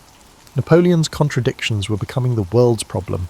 A child of revolution who donned a crown, a promoter of egalitarian law, who married into the Ancien Regime in 1809, he divorced Josephine, who had failed to produce an heir, and married Marie-Louise, an Austrian Hohenzollern archduchess, thus allying himself to the Habsburgs. At the empire's zenith, roughly 1807 to 1809, it seemed nothing could stand against him. His empire stretched from the Atlantic to the Russian border, from the North Sea to Naples. His brother Joseph sat on the throne in Naples. Joseph also ruled in Spain after 1808, His brother Louis governed in Holland, his brother Jérôme reigned in Westphalia, and in Italy he himself wore the Iron Crown of Lombardy. A veritable family system of Bonapartes replaced old dynasties. Napoleon's marshals, once commoners and soldiers of fortune, now ruled as dukes over conquered provinces.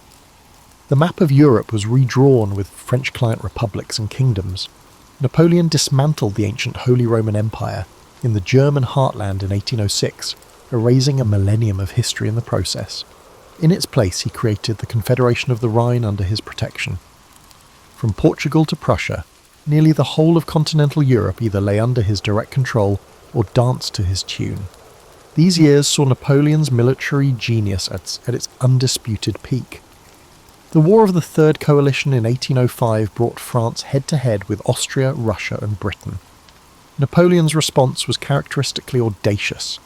He abandoned his frequently discussed plan to invade Britain, as the Royal Navy still held sway over the seas, and instead he swiftly marched his Grande Armée eastward. In a masterstroke of manoeuvre, he encircled an Austrian army at Ulm in October 1805 without a major fight, forcing its surrender.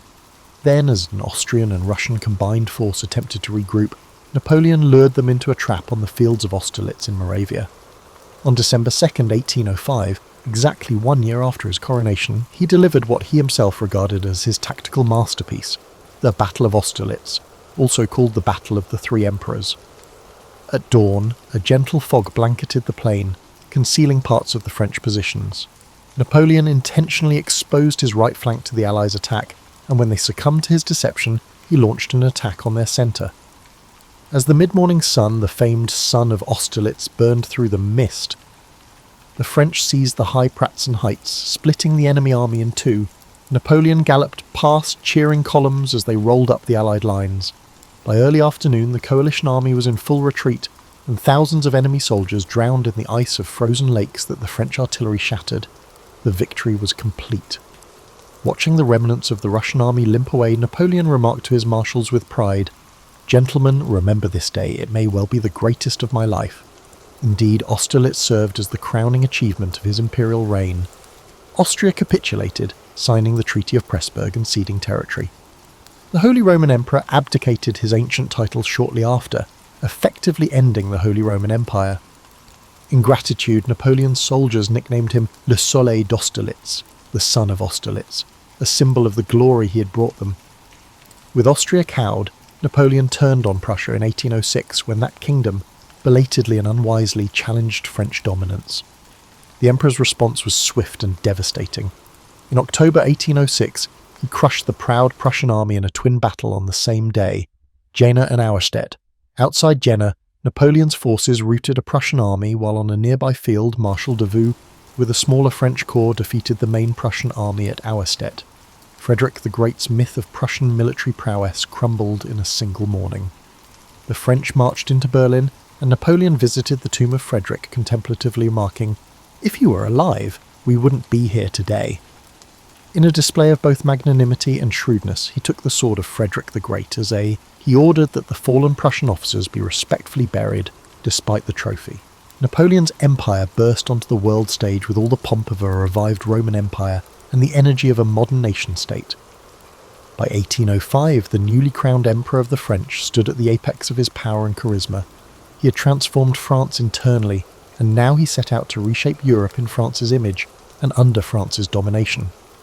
Courts across the continent, from Vienna to Berlin, watched the self-made monarch with a mix of awe, fear and loathing.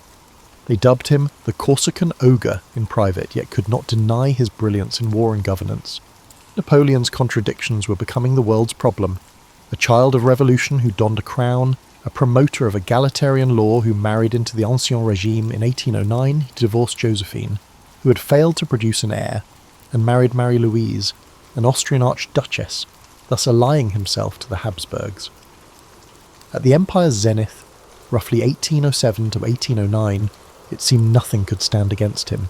His empire stretched from the Atlantic to the Russian border, from the North Sea to Naples. His brother Joseph sat on the throne in Naples. Joseph also ruled in Spain after 1808. His brother Louis governed in Holland, his brother Jérôme reigned in Westphalia, and in Italy he himself wore the Iron Crown of Lombardy. A veritable family system of Bonapartes replaced old dynasties. Napoleon's marshals, once commoners and soldiers of fortune, now ruled as dukes over conquered provinces. The map of Europe was redrawn with French client republics and kingdoms. Napoleon dismantled the ancient Holy Roman Empire in the German heartland in 1806, erasing a millennium of history in the process. In its place, he created the Confederation of the Rhine under his protection. From Portugal to Prussia, nearly the whole of continental Europe either lay under his direct control or danced to his tune. These years saw Napoleon's military genius at its undisputed peak. The War of the Third Coalition in 1805 brought France head-to-head with Austria, Russia and Britain. Napoleon's response was characteristically audacious. He abandoned his frequently discussed plan to invade Britain as the Royal Navy still held sway over the seas, and instead he swiftly marched his Grand Armée eastward. In a masterstroke of manoeuvre, he encircled an Austrian army at Ulm in October 1805 without a major fight, forcing its surrender.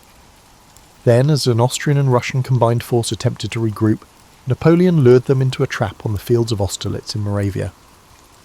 On December 2nd, 1805, exactly 1 year after his coronation, he delivered what he himself regarded as his tactical masterpiece, the Battle of Austerlitz, also called the Battle of the Three Emperors. At dawn, a gentle fog blanketed the plain, concealing parts of the French positions. Napoleon intentionally exposed his right flank to the Allies' attack, and when they succumbed to his deception, he launched an attack on their centre.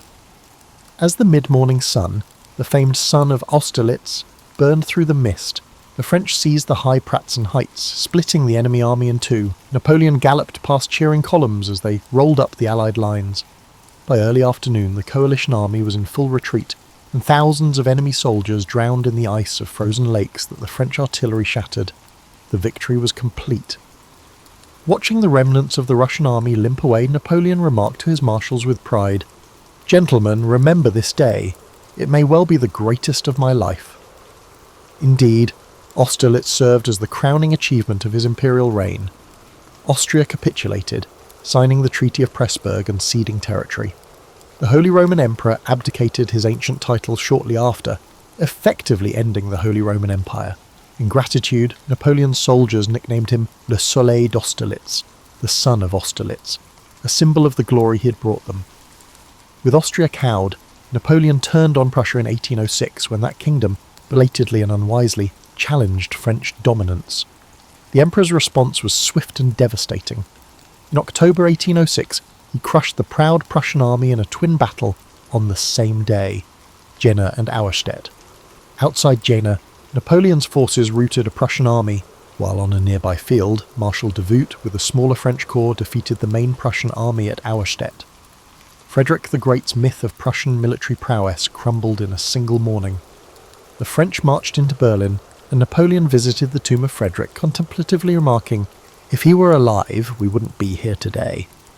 In a display of both magnanimity and shrewdness, he took the sword of Frederick the Great as he ordered that the fallen Prussian officers be respectfully buried despite the trophy. The Peninsular War, as the conflict in Spain came to be known, became a vicious, years-long guerrilla struggle that Napoleon later referred to as the Spanish Ulcer, draining his resources. It was the first major crack in his empire. The mighty French arm, designed for set-piece battles, found itself bleeding in an asymmetric war of ambushes and reprisals in the Spanish hills. Napoleon himself travelled to Spain in late 1808 to blitz the resisting Spanish armies and did win conventional battles with typical brilliance, but he could not pacify the proud and hostile populace indefinitely. The British seized the chance and landed forces under Arthur Wellesley, the future Duke of Wellington, to support the Spaniards and Portuguese. For the first time, Napoleon's aura of invincibility was under threat by an insurrection and a foreign expedition on his flank. Still, at the Empire's height, these troubles seemed minor compared to the grand canvas of Napoleon's dominance. In 1809, Austria, encouraged by French difficulties in Spain, dared to challenge Napoleon once more. The Emperor responded with swift fury. Though the Austrians surprised him and handed him his first personal defeat in a pitched battle at Aspern-Essling just outside Vienna, where in May 1809 Archduke Charles inflicted heavy losses as Napoleon's attempt to cross the Danube was repelled, the French regrouped. In July, Napoleon spearheaded a significant attack during the Battle of Wagram, a 2-day intense battle on the plains close to Vienna. It was a grim, attritional battle, lacking the elegant manoeuvres of Austerlitz, but Napoleon's larger reserve of men and artillery prevailed. Austria sued for peace again after Wagram. As part of the settlement, and to solidify the new Franco-Austrian amity, Napoleon took the dramatic step of divorcing Josephine, his beloved but now 46-year-old empress, who'd given him no children, and marrying Archduchess Marie-Louise of Austria. The act was a profound personal sacrifice for him. Both he and Josephine wept bitterly at their formal parting, despite past infidelities on both sides. Yet Napoleon, ever pragmatic about power, knew the Bonaparte legacy needed an heir of his own blood, and an Austrian princess would bring legitimacy in the eyes of Europe. In 1811, Marie-Louise bore him a son, whom Napoleon grandly titled the King of Rome. At 42, the emperor had a healthy male heir. That year marked the pinnacle of Napoleonic confidence. He spoke of founding a dynasty that would last 100 years. One evening, holding the infant prince in his arms beneath the glow of chandelier light, he is said to have murmured, "You will be my living trophy. You will inherit all I have made." Amidst these triumphs, Napoleon's influence went beyond warfare and politics, leaving an imprint on society and even distant continents. He spread the Napoleonic code to the lands he conquered, laying foundations for legal systems from Italy to the Rhineland, systems that emphasized clear laws and the end of feudal practices. He abolished serfdom in Poland and introduced religious toleration and secular education in many backward corners of Europe. In the German states and elsewhere, his rule inadvertently sparked feelings of nationalism. Subject peoples, even as they resented French domination, also absorbed the ideas of the French Revolution that Napoleon carried with his armies. A young German or Italian, in 1810, might at once hate Napoleon's oppressive taxes and conscription, yet be inspired by the new concepts of liberty and nationhood that came in his wake. The consequences of his reign also rippled across the Atlantic. In 1803, needing funds for war, and sensing that holding territory in America was untenable after losing Haiti to a slave rebellion, Napoleon sold the vast Louisiana Territory to the United States, an act that doubled the size of the young American Republic and reshaped global geopolitics. He quipped that this sale would forever thwart British ambitions in the New World and ensure an American power that could rival England. In a way, he was crafting the future beyond his own empire. Similarly, his toppling of the Spanish regime jolted Spain's colonies in Latin America. Leaders like Simón Bolívar would soon take advantage of the chaos to fight for independence, indirectly influenced by a Napoleonic upheaval. However, at the beginning of the 1810s, Napoleon's world appeared to be completely focused on him.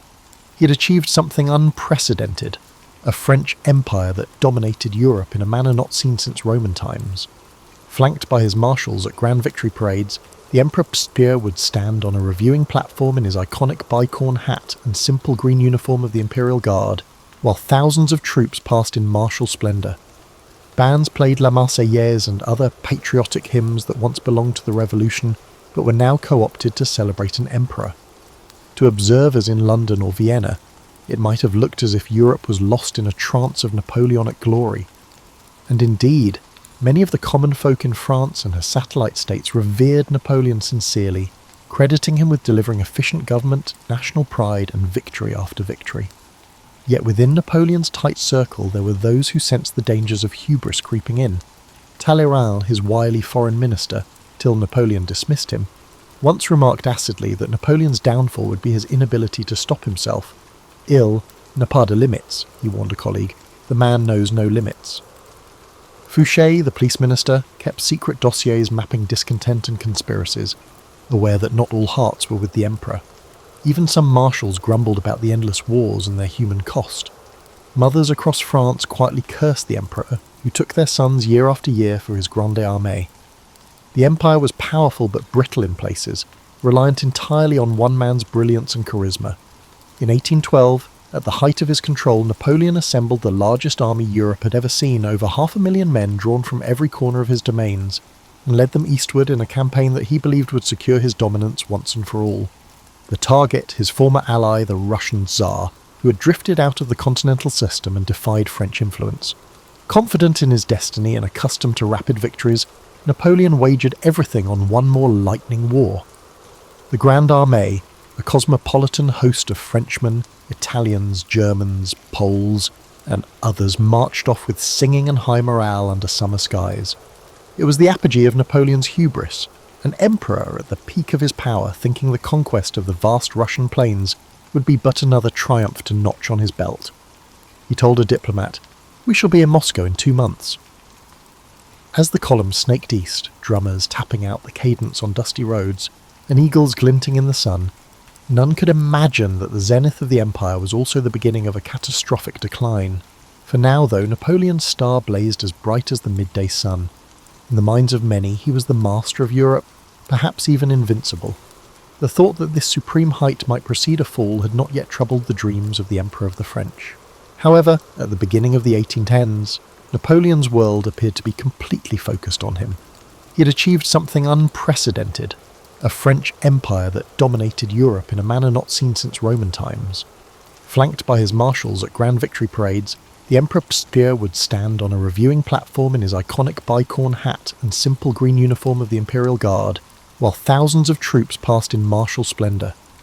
Bands played La Marseillaise and other patriotic hymns that once belonged to the Revolution, but were now co-opted to celebrate an emperor. To observers in London or Vienna, it might have looked as if Europe was lost in a trance of Napoleonic glory. And indeed, many of the common folk in France and her satellite states revered Napoleon sincerely, crediting him with delivering efficient government, national pride, and victory after victory. Yet within Napoleon's tight circle there were those who sensed the dangers of hubris creeping in. Talleyrand, his wily foreign minister, till Napoleon dismissed him, once remarked acidly that Napoleon's downfall would be his inability to stop himself. "Il n'a pas de limits," he warned a colleague. "The man knows no limits." Fouché, the police minister, kept secret dossiers mapping discontent and conspiracies, aware that not all hearts were with the emperor. Even some marshals grumbled about the endless wars and their human cost. Mothers across France quietly cursed the emperor, who took their sons year after year for his Grande Armée. The empire was powerful but brittle in places, reliant entirely on one man's brilliance and charisma. In 1812, at the height of his control, Napoleon assembled the largest army Europe had ever seen, over 500,000 men drawn from every corner of his domains, and led them eastward in a campaign that he believed would secure his dominance once and for all. The target, his former ally, the Russian Tsar, who had drifted out of the continental system and defied French influence. Confident in his destiny and accustomed to rapid victories, Napoleon wagered everything on one more lightning war. The Grande Armée, a cosmopolitan host of Frenchmen, Italians, Germans, Poles, and others marched off with singing and high morale under summer skies. It was the apogee of Napoleon's hubris, an emperor at the peak of his power thinking the conquest of the vast Russian plains would be but another triumph to notch on his belt. He told a diplomat, "We shall be in Moscow in 2 months." As the column snaked east, drummers tapping out the cadence on dusty roads, and eagles glinting in the sun, none could imagine that the zenith of the empire was also the beginning of a catastrophic decline. For now, though, Napoleon's star blazed as bright as the midday sun. In the minds of many, he was the master of Europe, perhaps even invincible. The thought that this supreme height might precede a fall had not yet troubled the dreams of the Emperor of the French. The act left thousands on the far bank who shouted as the remaining escape path burned. Early December saw the Grande Armée, possibly 20,000 ragged, frost-bitten survivors from 600,000, stagger into Poland and Prussia. Napoleon sighed with satisfaction when he entered friendly territory, after narrowly escaping arrest multiple times during the retreat. The cost was nearly unfathomable. The Russian winter, attacks and starvation reduced the overwhelming force entering Russia. Less than 10% survived. Snow shattered Napoleon's European invincibility. Paris rumours about the disaster foreshadowed his return. Napoleon abandoned the remaining troops and rode a sled back to France incognito, and quickly in December 1812. He left Marshal Ney and others to oversee the terrible retreat. Napoleon left his forces to avert a domestic coup. A general named Mallet had launched a strange coup in Paris, falsely announcing Napoleon's death, illustrating how delicate things were. Napoleon crossed blizzards day and night to Paris before the year's end. He made the country believe everything was fine, masking the devastation. Short-lived facade. After Russia won, Europe's rulers formed a coalition to destroy the weaker empire. Prussia joined Russia against France in early 1813. Austria prepared to jump. Napoleon quickly recruited youngsters and last resort reserves to replace his veterans. As before, he examined maps and made massive plans to defeat the Allies. He was still alive, but reality was looming. His marshals feared he could win an interminable war because the French were exhausted. Napoleon returned triumphantly in mid-1813. In March 1813, he beat the Russo-Prussian army at Lutzen and Bautzen with hardly trained conscripts, demonstrating his operational competence. He hoped to prevent catastrophe again. Too many odds were against him. October 1813 saw the Battle of Leipzig, later renamed the Battle of Nations, in Saxony. 3 days of fierce fighting between Napoleon's marshals and guard and a combined Russian, Prussian, Austrian and Swedish army. Napoleon was outnumbered roughly 2-1. Attrition and hostile teamwork defeated him despite his expertise and bravery. A scared French officer blew up a crucial bridge too early, trapping a rearguard on the wrong side of the river to be captured. Napoleon lost the biggest battle in European history, ending French rule in Germany. Many of Napoleon's German allies defected. The Rhine Confederation fell. While retreating over the Elster River, his beloved Polish hero, Marshal Poniatowski, drowned. Napoleon retreated to France with his 70,000 defeated soldiers, resolved to fight. In early 1814, the Allies invaded France, expecting a quick march to Paris. Napoleon's little force defeated elements of the bigger Allied soldiers in the 6 Days Campaign in February 1814, one of his most successful defensive campaigns, often overlooked. His youthful mobility and skill surprised his opponents at Champaubert, Montmirail and Montereau. Seeing the Emperor sprint like a firefighter gave French peasants hope. Math told him he was too outnumbered to win. Despite his few victories, the Allies reached Paris by late March 1814. After Marshals Marmont and Mortier, left to defend Paris, concluded resistance was pointless. The coalition army took it practically in peace. After centuries without foreign rule, the victorious Tsar Alexander, King Frederick William of Prussia and other dignitaries entered Paris on March 31, 1814. Parisians flocked to the boulevards in despair or relief as Napoleon's epic adventure ended. Napoleon was outraged and unhappy in Fontainebleau following Paris's loss. He pondered marching his remaining men to seize the city. His marshals confronted him, exhausted and honest for the first time. Marshals Ney, Oudinot and Lefebvre, who had followed him across Europe, advised him to reason. They claimed France was defeated and resistance would be fatal. Napoleon was furious, accusing them of cowardice and betrayal. He faced reality alone in Fontainebleau at night. The Allies sought his unconditional surrender. Even his stepson Eugene and brother Joseph persuaded him to submit for the nation. Marshals Ney and MacDonald issued a stunning ultimatum on April 4, 1814. Philippe must abdicate before the army could march on Paris. Napoleon abdicated for his son, expecting an Allied regency. When rejected, he realised the game was over. Napoleon abdicated on April 11, 1814, relinquishing French regal rights. He received an annual stipend and a modest guard on Elba, a small Italian island, from the Allies, a beautiful prison for a fallen king.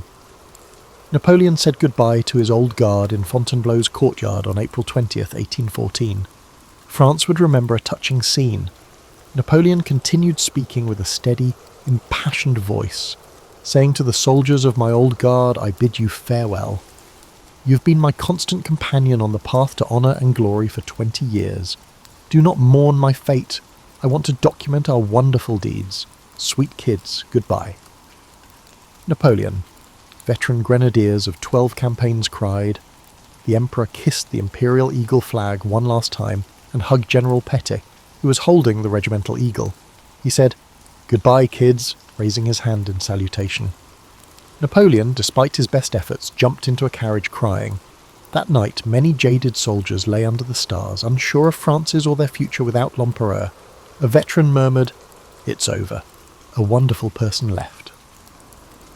An imaginary kingdom held European ruler Napoleon Bonaparte captive.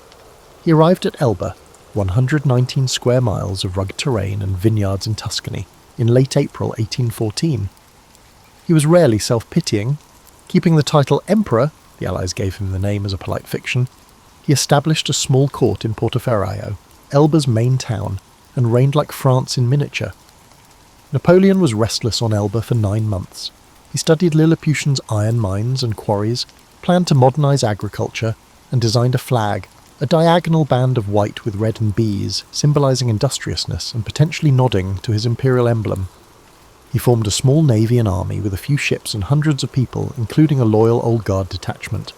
He rode tight routes, inspected olive orchards, and talked to port fishermen, villagers said.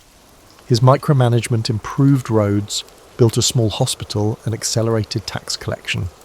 Elba's people were amazed and perplexed that this powerful man cared about their humble life. A friendly Elban elder joked, "He thinks he's still ruling the world." Napoleon's vigour overwhelmed Elba's idyllic appearance. Connections and newspapers kept him abreast of French and European happenings. This information gnawed at him. The restored Bourbon monarch Louis XVIII was unpopular in France. The arrogant return of the old aristocracy led to the dismissal of many Napoleon-affiliated French officers and bureaucrats. Rumours of royalist revenge and economic recession circulated. Peasants feared the Bourbons would retake their gains after Napoleon's reign.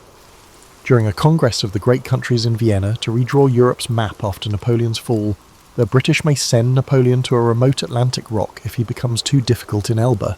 The island felt like a gilded prison. The Bonaparte family was infamous for their infighting, and Napoleon's mother and sister clashed often.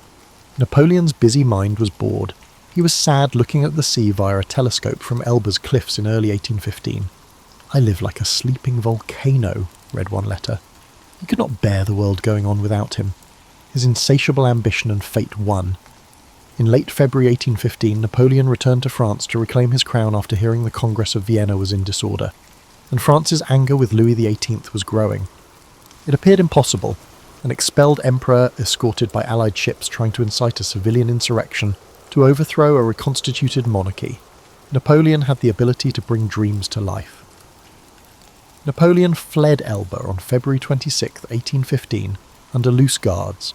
He travelled to France with several hundred loyal warriors aboard the ship Inconstant and on numerous smaller vessels to evade British surveillance. He escaped capture on the voyage by chance and daring. Napoleon stared at the prow with a familiar fire as the Côte d'Azur appeared. "France is ours," he informed his troops. Bonaparte believed Louis XVIII's France would fail. On March 1st, 1815, the French Riviera witnessed an astonishing sight. Napoleon Bonaparte, the exiled emperor, landed near Cannes with a tiny force and unfurled his tricolour flag once more. Dressed in his trademark grey greatcoat and cocked hat, he stepped ashore and proclaimed, "I have come to save France." Thus began the episode known as the 100 Days, a final blaze of Napoleon's meteoric life. He marched northward, avoiding the royalist stronghold of Provence, choosing the Alpine route through the Dauphiné. His band was small, barely 1,000 men, but as they advanced, Napoleon's charisma and France's simmering discontent began to work miracles. At town after town, locals, especially veterans and peasants, turned out with curiosity and growing enthusiasm. To many, the news of his return felt like a long-lost family member coming home. A pivotal moment came on March 7th near the mountain town of Laffrey. Royal troops of the 5th Regiment, under orders to arrest the usurper, confronted Napoleon on the road. The two forces faced each other, nervous and silent. Napoleon, fearless, strode forward alone, flung open his coat to bare his chest, and shouted to the soldiers arrayed against him, "Soldiers, if there is one among you who wants to kill his general, his emperor, here I am." For a tense heartbeat, no one moved. Then, in an emotional rush, the royal troops erupted in cheers. "Vive l'Empereur" rang out as they threw down their white Bourbon cockades and surged toward Napoleon. The men of the 5th joined Napoleon's ranks in unison. Eyewitnesses saw veterans crying and laughing as they embraced their former leader. Word quickly spread throughout the countryside. Napoleon had returned, and the army was uniting behind him. King Louis XVIII's attempts to muster resistance faltered, as one regiment after another either went over to Bonaparte or melted away. Soulnay, once Napoleon's trusted bravest of the brave, had initially promised the king he would bring Napoleon back in an iron cage, but confronted with the fervour of his troops for the emperor, Ney too defected, overwhelmed by old loyalties and perhaps the irresistible tide of sentiment. By March 20th, Napoleon reached Paris. Louis XVIII had already fled into exile, supposedly leaving so hastily that he lost a shoe, thus giving a touch of farce to the Bourbon king's second departure. That night, Napoleon entered the Tuileries to the ecstatic roar of Parisians who, just weeks earlier, had been murmuring against him as the ogre public opinion had once again whiplashed. Remarkably, in a matter of 20 days, without a single shot fired in anger, Napoleon had regained his throne. It was one of the most dramatic political. The comebacks in history serve as a testament to his unequalled ability to inspire or intimidate, and they also reflect the French people's ambivalence about the restored monarchy. The tricolour flew once more from public buildings. In the streets people sang La Marseillaise and lit bonfires. Napoleon moved quickly to consolidate this unexpected second chance. He sent letters professing peaceful intentions and offering new alliances. He even adopted a more liberal tone, promulgating a revised constitution, the Additional Act, that granted a freer press and a constitutional monarchy-style government, an olive branch to liberals and to moderates in France who wanted reform. The emperor claimed he had learned from exile and now desired to be a benign ruler of a free people. Many were sceptical of this late-hour conversion to liberalism, but they preferred him to the Bourbons regardless. However, Napoleon's escape and restoration shook Europe. The crowned heads at the Congress of Vienna were aghast and furious. A coalition of practically every other European power, Britain, Prussia, Austria, Russia and others, immediately formed, declaring Napoleon an outlaw and enemy of world peace. "The devil has been unchained," said the Austrian Foreign Minister Metternich, encapsulating the shocked outrage of the aristocracies. The aristocracies quickly mobilised their idle armies to decisively crush Napoleon. Napoleon, aware that diplomacy was hopeless, the Allies refused anything short of his second abdication, prepared for war with a mix of urgency and confidence. He had perhaps 125,000 soldiers of the regular army immediately at hand, plus volunteers swelling the ranks daily. Both veterans and new recruits were present, many driven by a patriotic zeal to ensure that foreign monarchs would not dictate to France. He also reconstituted the formidable Imperial Guard. Still, facing him would soon be several massive Allied armies converging from all sides, potentially over 500,000 men. Napoleon's strategic instinct guided him to swiftly and forcefully attack the closest adversaries before the coalition could fully unite. He famously said to his marshals, "We must make a campaign that is prompt and energetic, as in the days of our youth." In June 1815 he marched into what is now Belgium, then part of the United Kingdom of the Netherlands, to preempt the Anglo-Dutch army under the Duke of Wellington and the Prussian army under Marshal Blücher, hoping to defeat each in turn. On June 16, 1815, Napoleon's Armée du Nord clashed with the Prussians at Ligny and the Anglo-Allied forces at Quatre Bras. Napoleon defeated Blücher at Ligny, marking it as his last victory. However, it was not a rout since Blücher's Prussians withdrew in good order, bruised but not broken. Marshal Ney's fight at Quatre Bras against Wellington's forces was inconclusive. Ney was unable to prevent Wellington from later pulling back to a defensive position near the village of Waterloo. 2 days later, on June 18, 1815, Napoleon faced Wellington's British-led Allied army on the rolling plateau of Mont Saint-Jean just south of Waterloo. The ground had been soaked by heavy rains the night before, delaying Napoleon's attack until late morning while it dried. Napoleon's fate would be decided on a field of clover and rye, 1 mile long and 3 miles wide, with Wellington's scarlet-coated infantry and Union Jack flags arrayed against the tricolour standards of France. Wellington, an experienced defensive general, had arrayed his 68,000 troops behind gentle ridges and in strong points like the farm of La Haye-Sainte, and he anxiously awaited the arrival of Blücher's Prussians to bolster him. Napoleon had around 72,000 troops, including the redoubtable Imperial Guard, but he too was looking over his shoulder for the Prussians, hoping his subordinate Marshal Grouchy would keep them at bay. The Battle of Waterloo was fierce and unrelenting, a true endgame between the era's greatest commanders. Napoleon launched a midday assault with a grand battery of artillery and a main attack against the Allied centre, while Ney led cavalry charges that thundered against Wellington's infantry squares. The British and their allies held firm on the ridge despite horrific losses. By late afternoon, Ney, misunderstanding an enemy movement, mistakenly believed the Anglo-Allied line was faltering, and led one of military history's most infamous mass cavalry charges. Dozens of squadrons with glittering cuirasses and pennants thundering over the ridge without infantry or artillery support. They were met by the resolute infantry squares. Wellington soldiers, in silent rows behind bayonets, endured repeated waves of French horsemen swirling around their bristling squares, unable to break them. Ney's valour was undeniable. His horse was shot from under him 5 times that day, but the charges gained nothing but heaps of dead men and horses. Napoleon watched this spectacle, and reportedly exclaimed that Ney had gone mad. As the afternoon wore on, news reached Napoleon that Prussian forces were approaching from the east. Blücher was coming, fulfilling his promise to Wellington. "For the love of God, come as fast as you can. We'll fight to the last man." Indeed, by early evening, Prussian advance units under Bülow attacked the French right flank at the village of Plancenoit, forcing Napoleon to divert troops, including part of the Young Guard, to hold them off. The iron vice was closing. With time dwindling, Napoleon took a final risk. He committed his Imperial Guard, his most loyal and elite battalions, in a final bid to break Wellington's centre before the Prussians could fully unite with the Allies. These battle-hardened veterans, short but tall in reputation, marched up the ridge in solid columns, drums beating the pas de charge. "Vive l'Empereur!" they cried as Napoleon watched them go, these men who had never tasted defeat. The Allied line buckled under the initial impact, but Wellington had kept some units in reserve lying down behind the ridge. At his command, the British Guards and other units stood up at close range and poured volleys into the flanks of the advancing Guard columns. A brutal firefight ensued near the summit of the ridge. Under hailstorms of musket balls and grape shot, for the first time in memory, the Imperial Guard recoiled. The cry went up among the Allied troops, "La Garde recule," which means the Guard is falling back. Shock rippled through the French lines, disbelief turned to panic as the Guard's retreat became general. Wellington seized the moment, waving his hat and ordering a general advance all along the line.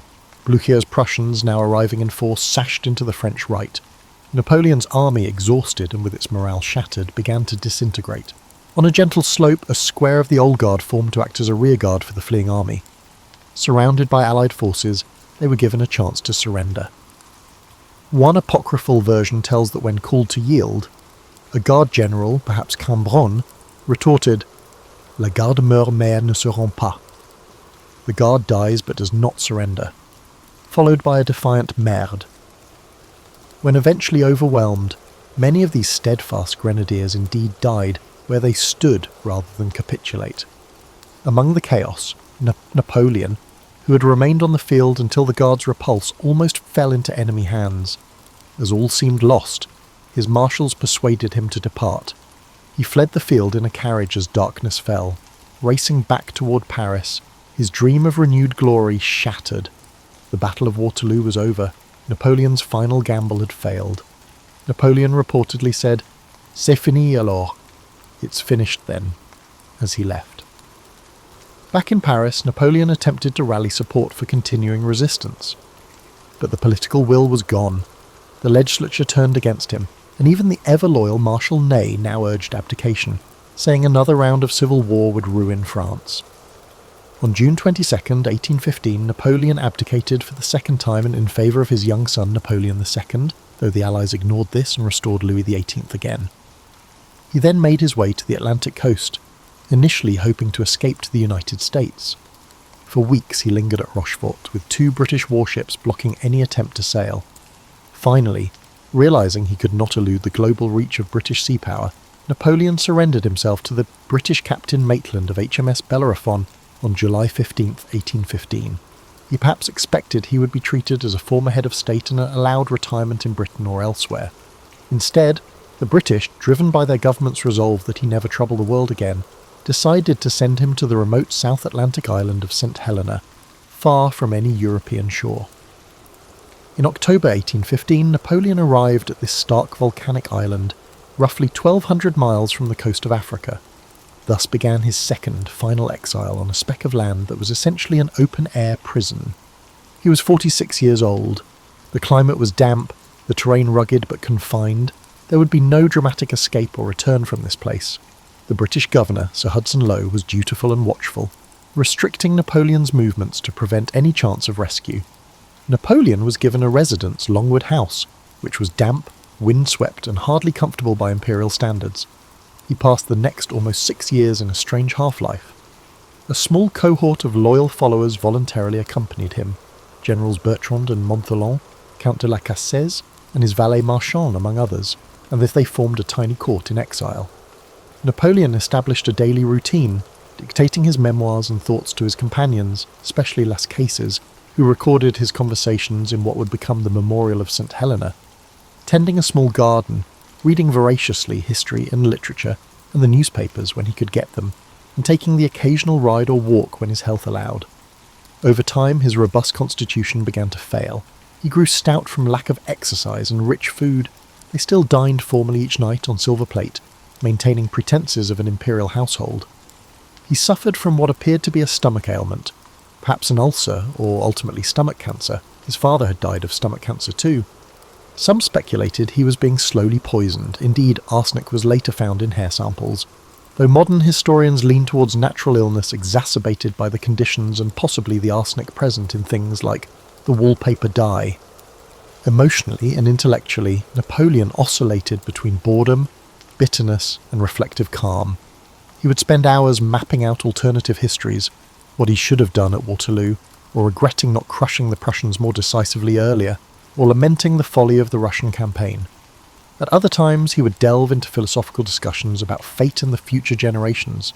He once stated, "They wanted me to be another Washington," referring to how Britain might have expected him to quietly retire and farm, but they will not find another Washington in me. As months turned to years, Napoleon became preoccupied with shaping his legacy.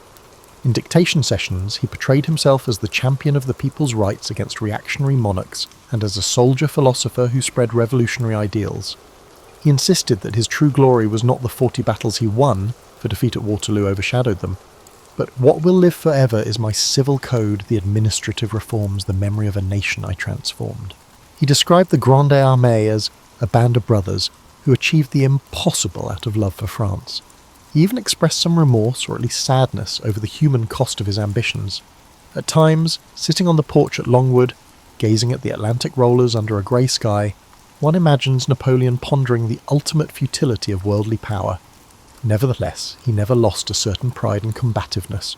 When Sir Hudson Lowe would visit with petty regulations or refuse him the title of Emperor in correspondence, the British addressed him as General Bonaparte, Napoleon would bristle with anger, sometimes refusing to see the governor at all, cloaking himself in dignified silence. His entourage remained fiercely loyal, sharing in these indignities. In 1818, Las Cases was deported by Le Milieu for allegedly trying to smuggle letters to Europe. Napoleon was outraged, but he continued his dictations with others. Over time, reports of his declining health reached Europe and softened some hearts. Even royalists in France became less harsh, and a simmering Bonapartist sentiment emerged. In 1821, as Napoleon's condition worsened, constant abdominal pain, nausea, and physical weakening, he took to bed. In April, he sensed the end was near and made a will, famously asking to be buried on the banks of the Seine, among the French people whom I have loved so much. On May the 5th, 1821, during a ferocious storm, Napoleon died. His last words, murmured in delirium, were recorded by those at his bedside as "France d'Ouai, l'armée, tête d'armée, Josephine." France, the army, head of the army, Josephine. Even at the final moment, his mind clung to what he cherished. His country, his soldiers, his glory, and perhaps a fleeting thought of the first wife he had loved. Napoleon was buried on St. Helena in a shaded valley, in a modest grave marked only by a simple tombstone. The British, wary of any symbol, left it nameless. But death only magnified the legend. Within years, memoirs like the Memorial of St. Helena spread across Europe, painting Napoleon as a romantic hero and martyr of sorts, the great man undone by fate and the malice of lesser men. The term Napoleon complex would come to describe not psychological height issues, but the complexity of his historical image. Tyrant or enlightened ruler, military genius or reckless conqueror. In 1840, as political tides changed in France, King Louis-Philippe obtained permission to bring Napoleon's remains home. In a grand state ceremony, Napoleon's body was exhumed, found remarkably well preserved, and transported to Paris. Lined by hundreds of thousands of silent onlookers, his coffin passed under the Arc de Triomphe, that monument he commissioned at the height of his power, and he was finally laid to rest with full honours in a red porphyry sarcophagus at Les Invalides. France thus symbolically reconciled with her prodigal son. He described the Grande Armée as a band of brothers who achieved the impossible out of love for France. He even expressed some remorse, or at least sadness, over the human cost of his ambitions. At times, sitting on the porch at Longwood, gazing at the Atlantic rollers under a grey sky, one imagines Napoleon pondering the ultimate futility of worldly power. Nevertheless, he never lost a certain pride and combativeness. When Sir Hudson Lowe would visit with petty regulations or refuse him the title of Emperor in correspondence, the British addressed him as General Bonaparte, Napoleon would bristle with anger, sometimes refusing to see the governor at all, cloaking himself in dignified silence. His entourage remained fiercely loyal, sharing in these indignities. In 1818, Las Cases was deported by Similiu for allegedly trying to smuggle letters to Europe.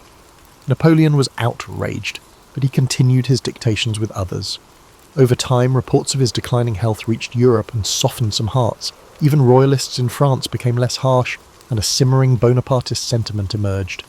In 1821, as Napoleon's condition worsened, constant abdominal pain, nausea, and physical weakening, he took to bed.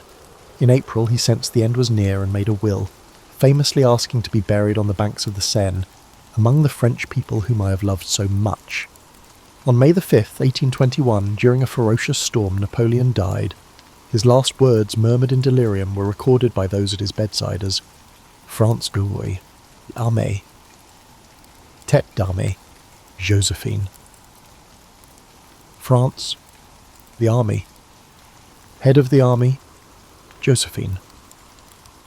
Even at the final moment, his mind clung to what he cherished. His country, his soldiers, his glory, and perhaps a fleeting thought of the first wife he had loved. Napoleon was buried on St. Helena in a shaded valley, in a modest grave marked only by a simple tombstone. The British, wary of any symbol, left it nameless. But death only magnified the legend. Within years, memoirs like the Memorial of St. Helena spread across Europe, painting Napoleon as a romantic hero and martyr of sorts, the great man undone by fate and the malice of lesser men. The term Napoleon complex would come to describe not psychological height issues, but the complexity of his historical image. Tyrant or enlightened ruler, military genius or reckless conqueror. In 1840, as political tides changed in France, King Louis-Philippe obtained permission to bring Napoleon's remains home. In a grand state ceremony, Napoleon's body was exhumed, found remarkably well preserved, and transported to Paris. Lined by hundreds of thousands of silent onlookers, his coffin passed under the Arc de Triomphe, that monument he commissioned at the height of his power, and he was finally laid to rest with full honours in a red porphyry sarcophagus at Les Invalides. France thus symbolically reconciled with her prodigal son. Picture yourself settling into your favourite reading chair on a foggy Edinburgh evening in 1886. The gas lamps flicker outside your window, casting dancing shadows on cobblestone streets that seem to whisper secrets. This exact atmosphere enveloped a young medical student named Arthur Conan Doyle, as he sat in his cramped flat staring at a blank piece of paper and questioning how he would manage to pay his rent. You know that feeling when you're desperately trying to come up with a brilliant idea and your brain feels like it's been stuffed with cotton wool? Well, that's precisely where Arthur found himself. He'd been scribbling away at various stories, trying to make a name for himself as a writer, but nothing seemed to stick. His medical practice was about as successful as a chocolate teapot, and his bank account was looking rather anemic. But here's where the story gets captivating. Arthur had been studying under a professor named Dr. Joseph Bell, and this man was absolutely extraordinary. Not in a flashy look-at-me sort of way, but in a quietly brilliant fashion that would make your jaw drop. Dr. Bell had this uncanny ability to look at a patient and deduce their entire life story just from observing the smallest details. He'd glance at someone's hands and tell them their profession, notice a particular type of mud on their boots, and know exactly which part of Edinburgh they'd walked through that morning. It was like watching a magician, except the tricks were real, and the magic was simply keen observation mixed with logical thinking. Arthur would sit in those medical lectures completely mesmerised, watching Dr. Bell work his deductive wizardry on unsuspecting patients. The excellent doctor would peer at a man's fingernails and announce, "Ah, I see you're a carpenter who's been working with oak recently, and judging by that slight stain on your thumb, you've been using a particular type of varnish that's only sold in 3 shops in the city." The patients would stare at him like he'd just read their minds, but Arthur began to understand that it wasn't mind reading at all. It was merely the skill of recognising what others missed, and linking seemingly unconnected elements. Dr. Bell wasn't performing magic tricks. He was demonstrating that the world is full of clues if you just know how to read them. As Arthur sat in his flat that foggy evening, the memory of Dr. Bell's methods began to percolate through his mind like a perfectly brewed cup of tea. What if, he thought, someone could solve crimes using these same techniques? What if a detective could see not just what happened at a crime scene, but how, who, and why? The idea began to take shape slowly, like a photograph developing in a dark room. Arthur imagined a tall, thin man with sharp features and even sharper intellect. He had the ability to enter a room and instantly identify the 17 details that others had overlooked. A person who found the ordinary world rather dull, but came alive when presented with a puzzle that needed solving. And so, in that small Edinburgh flat, with the fog pressing against the windows and the gas lamp flickering on his desk, Arthur Conan Doyle began to write about a consulting detective named Sherlock Holmes. He had no idea that he was about to create the most famous fictional detective in history, or that over a century later, people would still be arguing about whether Holmes was real or not. Dr. Bell's methods didn't just inspire the character Arthur created. He was a blend of Victorian anxieties, scientific optimism, and the growing belief that logic could solve any problem. Holmes represented everything the Victorian era wanted to believe about itself, that reason would triumph over chaos, that careful observation could reveal truth, and that even the most complex mysteries could be unravelled by a sufficiently clever mind. Little did Arthur know that his creation would outlive him, outgrow him, and eventually become more real to many people than the man who dreamed him up. Let's delve deeper into Dr. Joseph Bell, as comprehending him is akin to comprehending the hidden element in your grandmother's renowned recipe. Without him, there would be no Sherlock Holmes, and the world would be a significantly less interesting place. Dr. Bell wasn't your typical Victorian gentleman. While other doctors of his era were still debating whether washing hands between patients was really necessary, Bell was revolutionising the entire approach to medical diagnosis. He believed that a doctor's job wasn't just to treat symptoms, but to become a detective of the human body, piecing together clues to solve the mystery of what was actually wrong with a patient. Imagine walking into his classroom at the University of Edinburgh. The room would be thick with anticipation. The students waited to see what miracle of deduction their professor would perform that day. Bell would summon a volunteer patient, prompting a hapless individual to shuffle forward, likely pondering their current circumstances. Bell would meticulously circle around them, his keen eyes scrutinising every detail. "Ah," he might say, stroking his chin thoughtfully, "I see you've recently returned from the continent.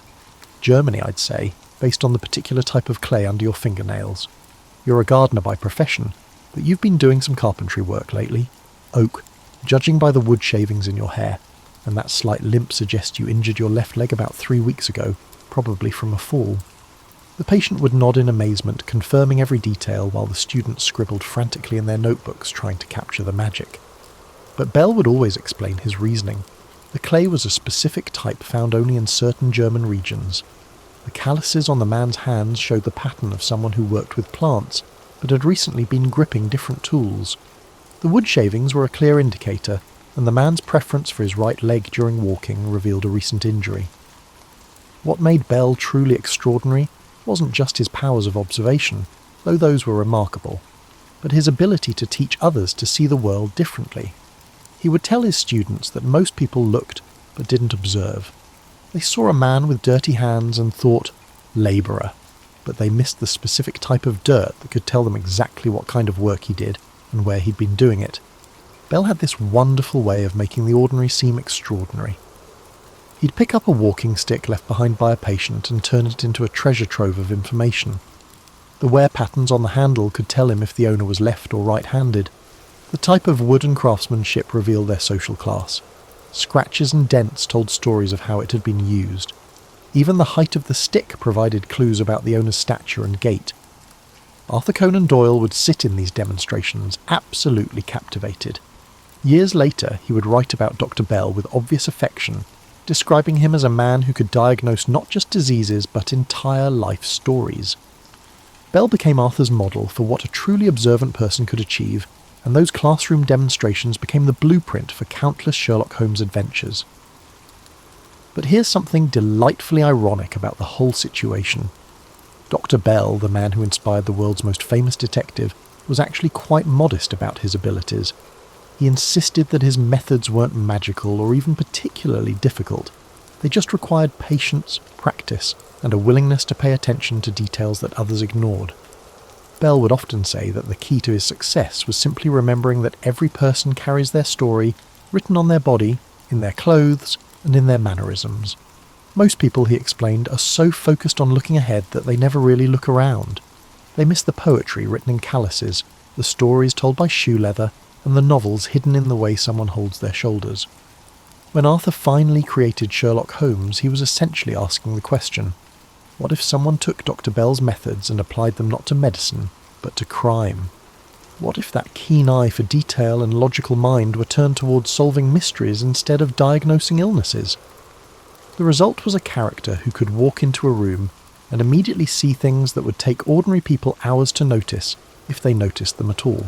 Let's transport ourselves to Victorian London for a moment, because understanding the world that embraced Sherlock Holmes is like understanding why certain songs become hits. It's all about timing, atmosphere, and what people desperately need to hear at exactly the right moment. Picture London in the 1890s, and you'll find yourself in a city that was both magnificent and terrifying, often simultaneously.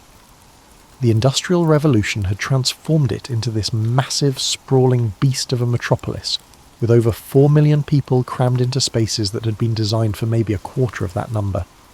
The city was growing so fast that it seemed to be bursting at the seams, like a sausage that's been overstuffed. You'd walk down streets where magnificent Victorian mansions stood just a few blocks away from slums that would make your stomach turn. The contrast was jarring. One moment you might be strolling past elegant gaslit boulevards where well-dressed gentlemen tipped their hats to ladies in elaborate bustles, and the next you'd find yourself in narrow, fog-choked alleyways where the sun barely penetrated and danger lurked around every corner.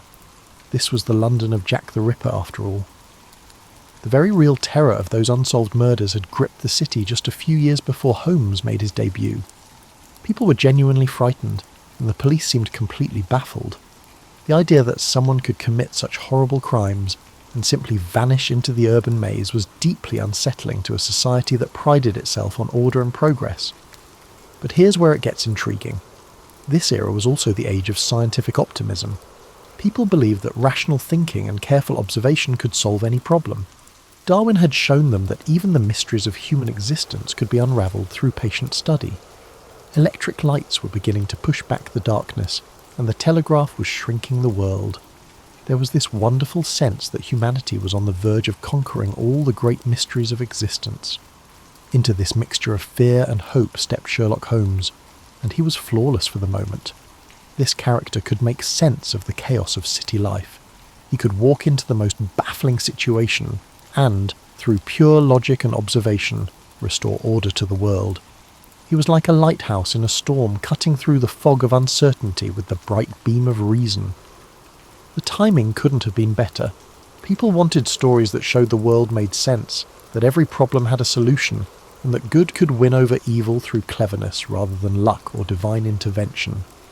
Holmes represented the Victorian dream of the rational man who could solve any puzzle if he just applied enough intelligence and careful observation.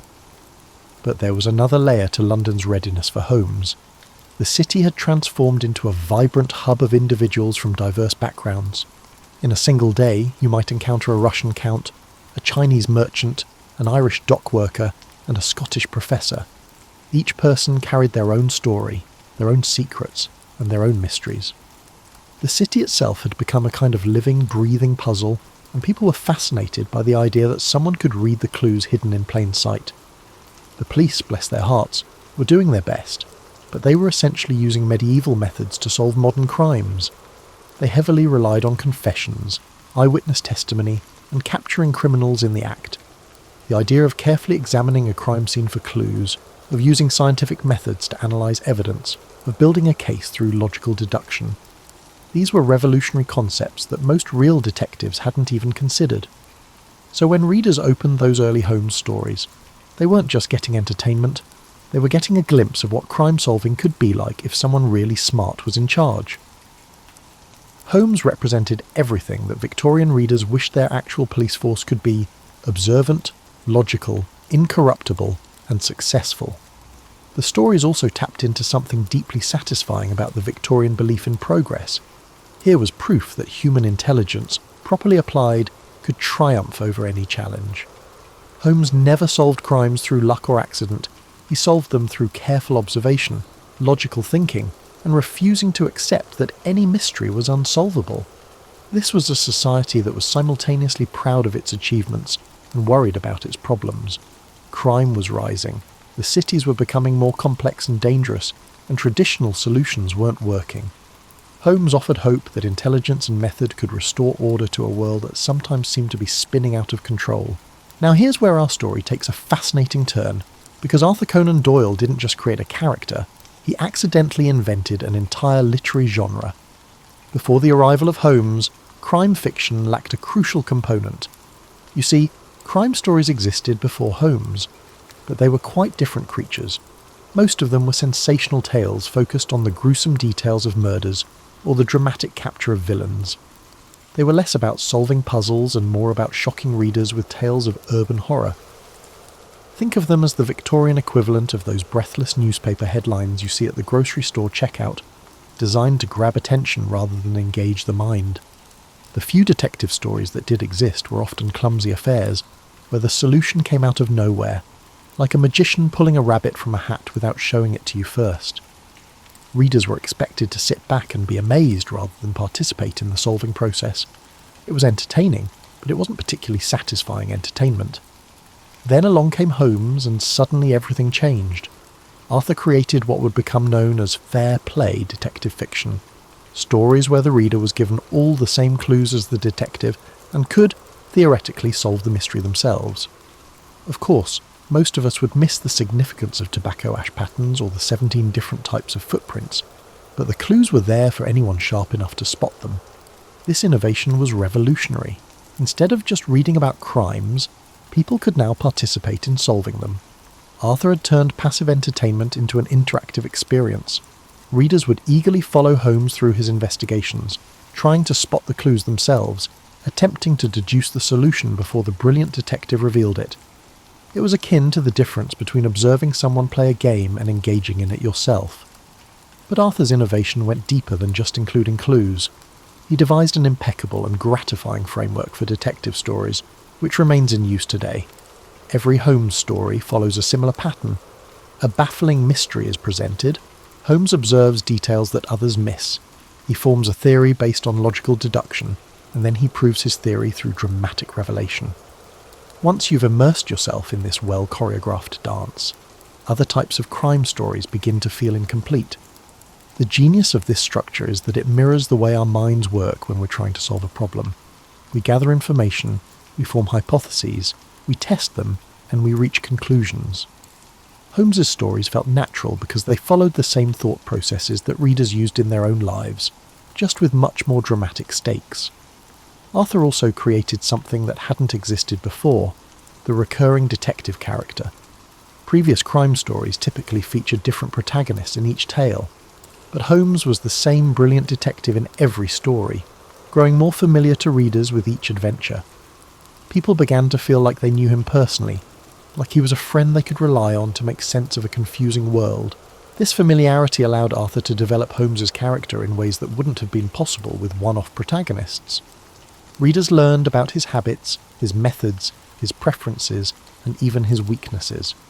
Holmes became real to people in a way that few fictional characters ever achieve.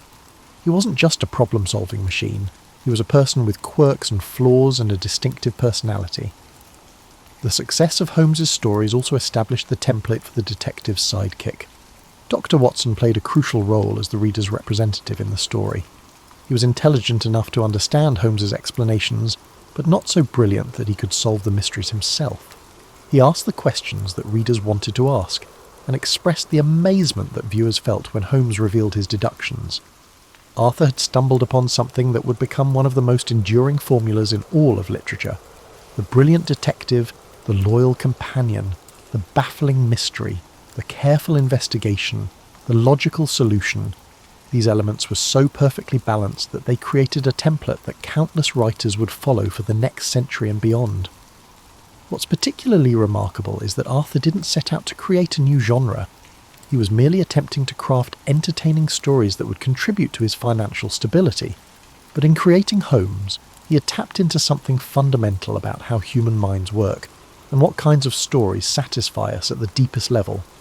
The impact was immediate and lasting. Other writers began creating their own detective characters, but they all followed the Holmes model.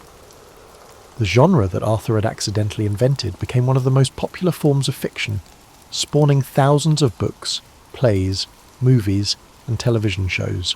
Here's where our story takes an ironic twist that would make Holmes himself smile wryly. Arthur Conan Doyle, having created the most beloved detective in literary history, began to view his creation with something approaching horror. It's like watching someone create a beautiful garden and then become frustrated when everyone wants to talk about the flowers instead of the vegetables. You see, Arthur had bigger ambitions than writing detective stories. He fancied himself a serious literary author, the kind who would write important historical novels that would be studied in universities for generations. He dreamed of crafting sweeping epics about medieval knights and noble causes, stories that would elevate the human spirit and earn him a place among the foremost literary masters. But every time he published a historical novel, readers would politely applaud and then immediately ask, "When's the next Holmes story coming out?"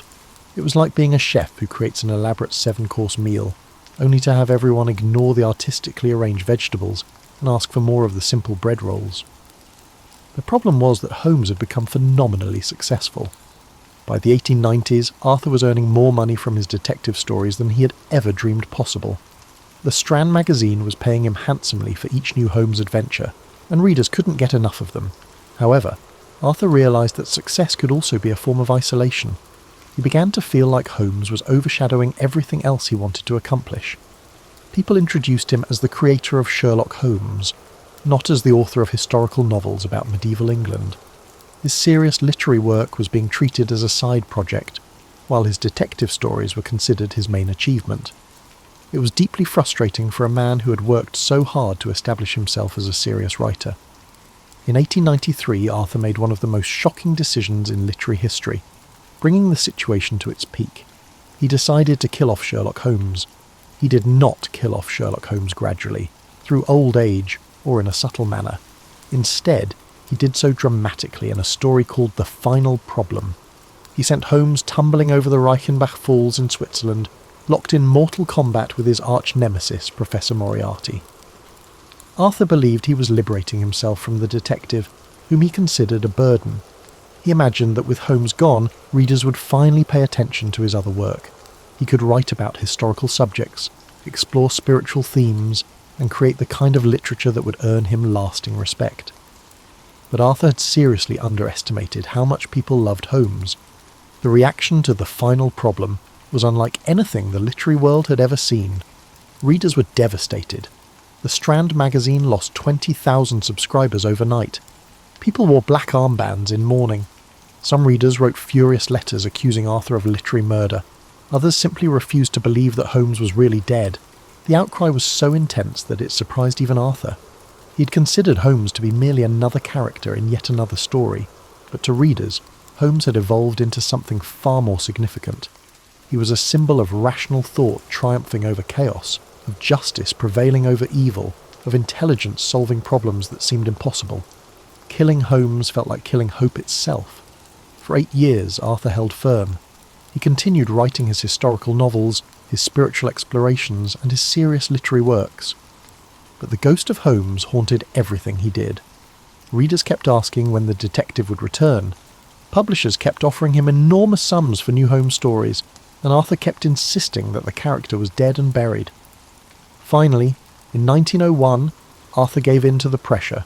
He wrote The Hound of the Baskervilles, which he positioned as a story from before Holmes's death.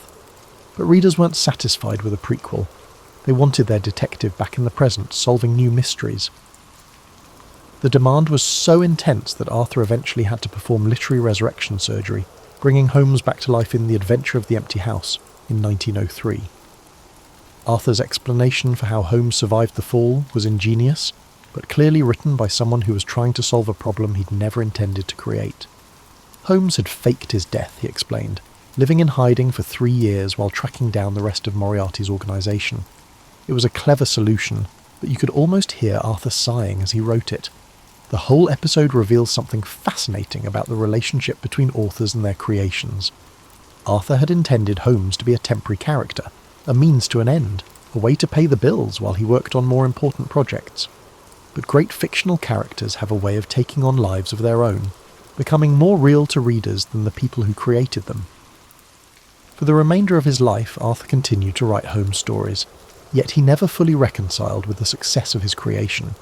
He was proud of the detective's popularity, but he was also frustrated that his serious work never received the same attention. It's one of literature's finest ironies that the work Arthur considered his lesser achievement turned out to be his greatest contribution to the world. Now let's dive into something that makes the Holmes stories particularly fascinating. The way Arthur wove real scientific advances into his fictional detective work. It's like watching someone build a bridge between the world of imagination and the world of scientific progress, creating something that was both entertaining and educational. Arthur wasn't just a writer. He was a trained physician who had studied the latest scientific methods of his time. When he created Holmes, he was essentially asking the question, what would crime solving look like if it were approached with the same scientific rigour that was revolutionising medicine and other fields?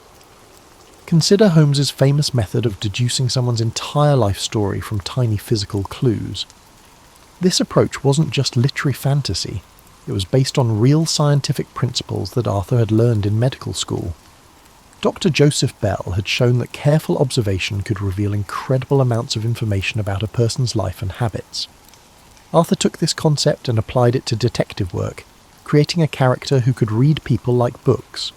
Holmes's use of fingerprints is particularly intriguing because Arthur was actually ahead of his time. Police forces didn't widely use fingerprinting until the early 1900s, despite the publication of the first Holmes story in 1887. Arthur had read about the scientific work on fingerprints and incorporated it into his fiction before most real detectives had even heard of it. In many ways, Holmes was using forensic techniques that wouldn't become standard police procedure for another decade or two.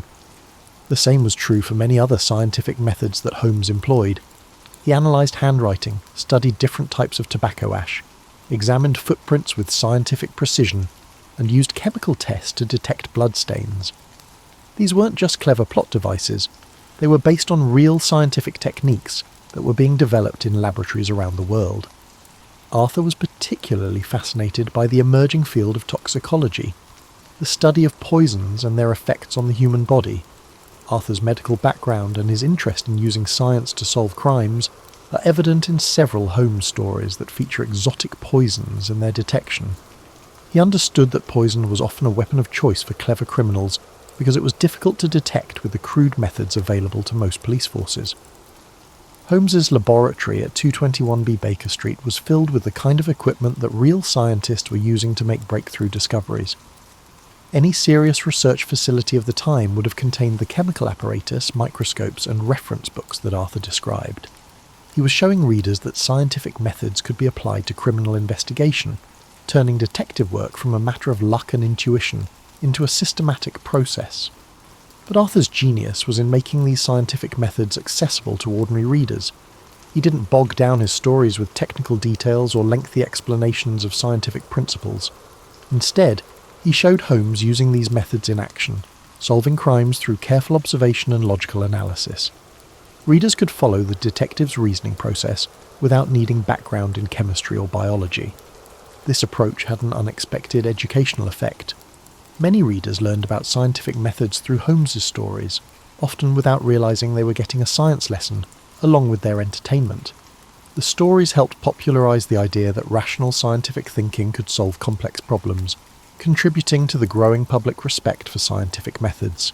The Victorian belief that human behaviour followed logical patterns that were understandable and predictable also influenced Holmes's approach to crime solving. If you studied someone carefully enough, Holmes suggested, you could understand their motivations, predict their actions, and solve the puzzles they created. This was a reassuring message for readers who were living through a period of rapid social change and uncertainty. The scientific accuracy of Holmes's methods varied, of course. Some of his deductions were based on solid observational principles, while others were more fantastical. But Arthur was careful to ground even his most dramatic solutions in plausible scientific reasoning. He wanted readers to believe that Holmes's methods could actually work, even if they were sometimes exaggerated for dramatic effect. What's particularly remarkable is how many of Holmes's fictional forensic techniques eventually became standard police procedure. Arthur's imagination frequently foresaw real scientific advancements, proposing investigative techniques that would not gain widespread acceptance for years or decades. In many ways, the Holmes stories served as a kind of training manual for future detectives, showing them possibilities they might not have considered otherwise. The scientific foundation of Holmes's methods also helped establish the credibility of detective fiction as a genre. These weren't just wild adventure stories, they were logical puzzles that could be solved through careful reasoning. This intellectual respectability helped elevate crime fiction from mere sensational entertainment to a more sophisticated form of literature. As we reach the end of our cosy journey through the origins of Sherlock Holmes, it's worth pondering why this character has refused to stay buried in the Victorian era where he was born. Like a particularly persistent ghost, Holmes has haunted every generation since Arthur first dreamed him up, adapting to new times while somehow remaining eternally himself. The remarkable thing about Holmes is how he's managed to transcend his original time and place. You can transplant him to modern-day London, give him a smartphone and access to the internet, and he's still fundamentally the same character. His methods change. He might use DNA analysis instead of tobacco ash identification, but his essential nature remains unchanged. He continues to be a brilliant outsider who perceives what others overlook, a man capable of bringing order to chaos through sheer intellect. This adaptability suggests that Arthur tapped into something deeper than just Victorian anxieties about crime and urban life. He created a character who represents timeless human desires, the wish to make sense of a confusing world, the hope that intelligence can triumph over evil, and the comfort of knowing that there's someone out there who can solve problems that seem impossible to the rest of us. Every generation has found its reasons to love Holmes. During the World Wars, he represented British resilience and the triumph of civilization over barbarism. In the 1960s, he became a counterculture hero, the ultimate individualist who refused to conform to social expectations. In our current age of information overload, he's the person who can cut through the noise and find the signal, who can separate truth from the overwhelming flood of data that surrounds us. The stories themselves have taken on a life that goes far beyond what Arthur ever imagined. There are more than 25,000 Holmes stories that have been written by other authors, creating a vast literary universe that continues to expand more than a century after the character's creation. Holmes has appeared in every medium imaginable. Radio shows, television series, movies, video games, and even virtual reality experiences. But perhaps the most remarkable thing about Holmes is how he's managed to become more real than many actual people. You can visit 221B Baker Street in London, where there's a museum dedicated to the fictional detective. The Royal Mail issues stamps featuring Holmes. The British government has given him an official address. There are societies around the world dedicated to studying his methods and analysing his adventures, as if they were historical documents. This blurring of the line between fiction and reality would have amused Arthur, who spent so much of his later life trying to convince people that Holmes was just a character in stories he'd written. But the public's insistence on treating Holmes as a real person speaks to something profound about the power of outstanding fictional characters to capture our imaginations and become part of our shared cultural reality. The influence of Holmes on real-world detective work has been enormous. Police departments around the world have adopted methods that Holmes used in fiction decades before they became standard practice. The careful examination of crime scenes, the scientific analysis of evidence, and the psychological profiling of suspects. These techniques that seem obvious to us now were revolutionary when Arthur first wrote about them. Holmes has also influenced how we think about problem-solving in general. His method of careful observation, logical deduction, and systematic analysis has been applied to fields far beyond criminal investigation. Business leaders, scientists, and educators have all found ways to apply Holmesian thinking to their challenges. As you settle back into your comfortable chair, and perhaps close your eyes for a moment, consider this. Somewhere in the world right now, someone is discovering Sherlock Holmes for the first time. They're experiencing that same sense of wonder that readers felt more than a century ago when they first encountered the tall, thin detective with his piercing eyes and incredible deductive abilities. The character that Arthur Conan Doyle created in frustration, developed with reluctance and tried to kill off in exasperation, has become one of the most enduring figures in all of literature. Holmes represents our eternal hope that reason can triumph over chaos, that careful observation can reveal hidden truths, and that there's always a logical solution to even the most baffling mystery. In a world that often seems random and senseless, Holmes offers the comforting assurance that everything makes sense if you just know how to look at it properly. He's the friend we all wish we had, the mind we all wish we possessed, and the reassurance we all need that somewhere out there, someone is smart enough to solve the problems that baffle the rest of us. In the year 1162, amidst the sweeping steppes of Mongolia, a child was born into a world of cold winds and endless plains. This child, named Temujin, would grow to become the great Genghis Khan, a name that would echo across history as the founder of the Mongol Empire. But before he became a conqueror, he was simply a boy born into struggle, shaped by the harshness of his environment and the conflicts of his people.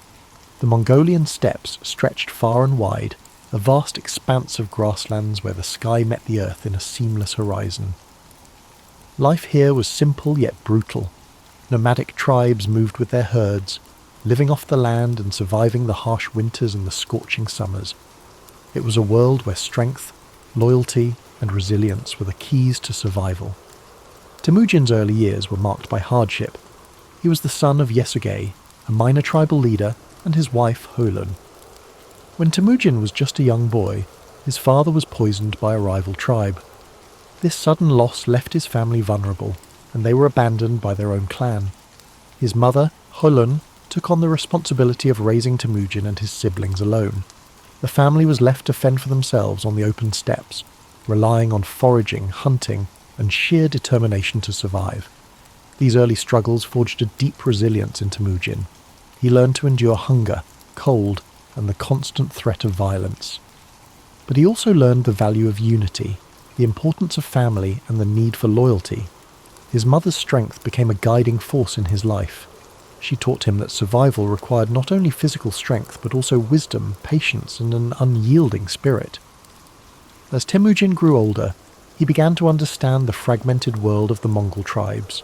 There were endless feuds, shifting alliances, and a constant struggle for power.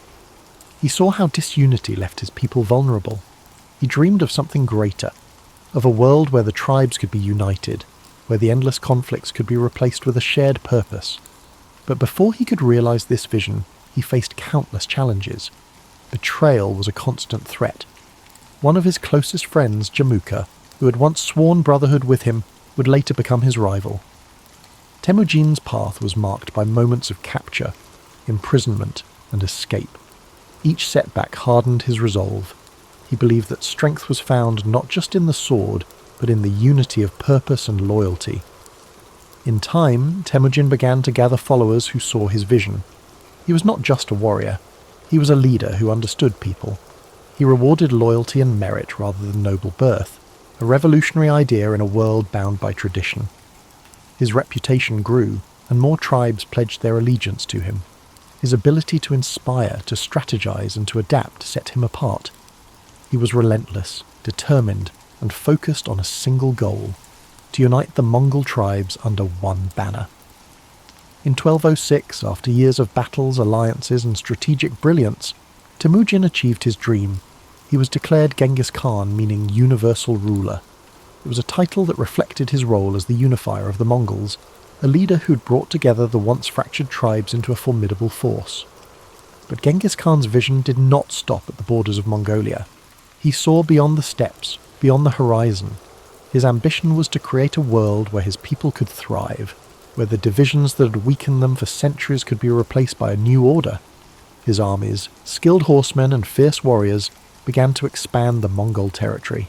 They moved with speed, discipline, and precision, conquering lands that had once seemed unreachable. The campaigns of Genghis Khan swept across Central Asia, into China, and beyond. His leadership was marked by a combination of ruthless efficiency and strategic genius. He understood the importance of adapting to new challenges, incorporating new technologies, and learning from the cultures he encountered. Under his rule, the Mongol Empire became a melting pot of ideas, trade, and communication. But Genghis Khan was more than just a conqueror. He established laws to bring order to the chaos of his expanding empire. His code, known as the Yasa, emphasized loyalty, discipline, and justice. He promoted religious tolerance, recognizing that unity required respecting the beliefs of diverse peoples. He created systems of communication, trade routes, and infrastructure that connected distant parts of his empire. The Silk Road, once a dangerous route, flourished under Mongol protection, facilitating the exchange of goods, ideas, and cultures.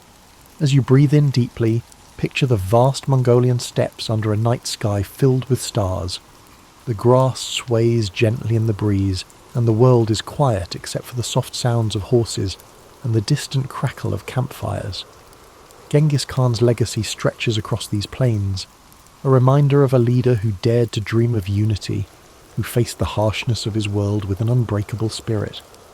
His life was a journey of resilience, vision, and transformation.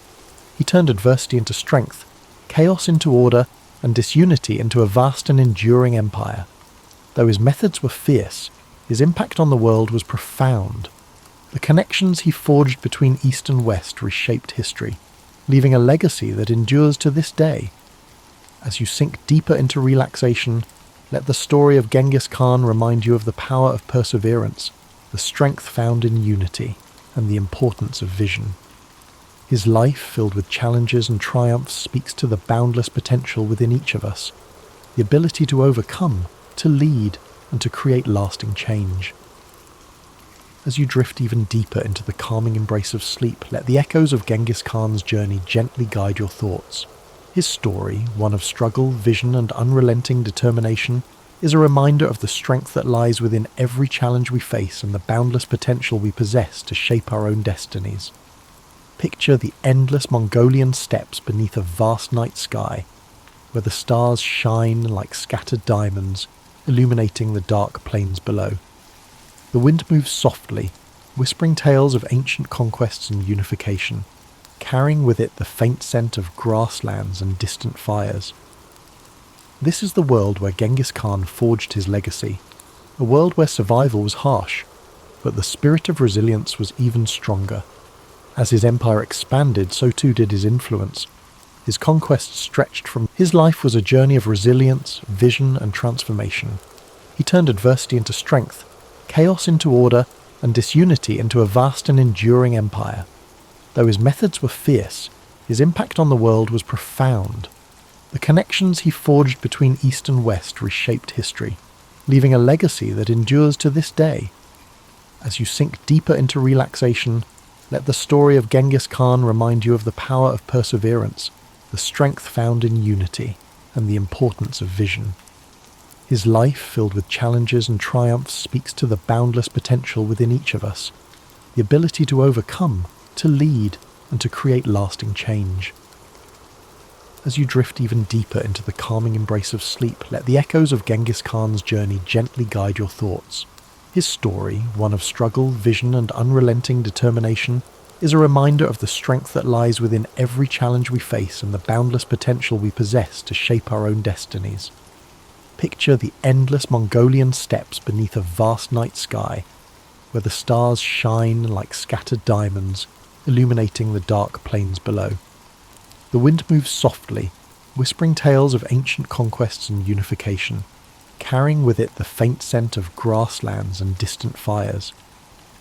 This is the world where, as you breathe in slowly, picture the vast expanse of his empire, the lands stretching beyond sight. Mountains rise in the distance, rivers carve paths through fertile valleys, and open plains roll endlessly toward the horizon.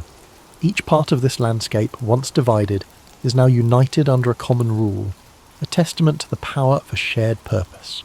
Genghis Khan's dream of unity has become a reality, one shaped by his unwavering will and strategic brilliance. But even as his empire grew, Genghis Khan remained tied to the simplicity of his roots. He lived a life close to the earth, surrounded by the people who had followed him from the very beginning.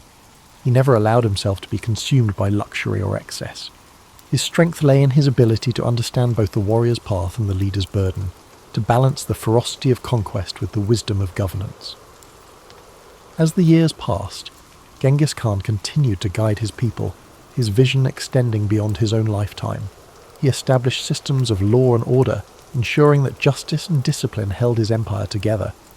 His code, the Yasa, provided structure and fairness, holding even the highest-ranking leaders accountable. This commitment to order and loyalty became the backbone of the Mongol Empire, a legacy that would endure long after his death. In 1227, Genghis Khan's journey came to an end. He passed away during a military campaign. His body returned to the land he had known since childhood. His burial place remains a mystery, hidden somewhere in the vast steppes, a secret held tightly by those who revered him. But though his physical presence faded, his legacy continued to shape the world. His descendants carried his vision forward, expanding the empire and cementing his place in history.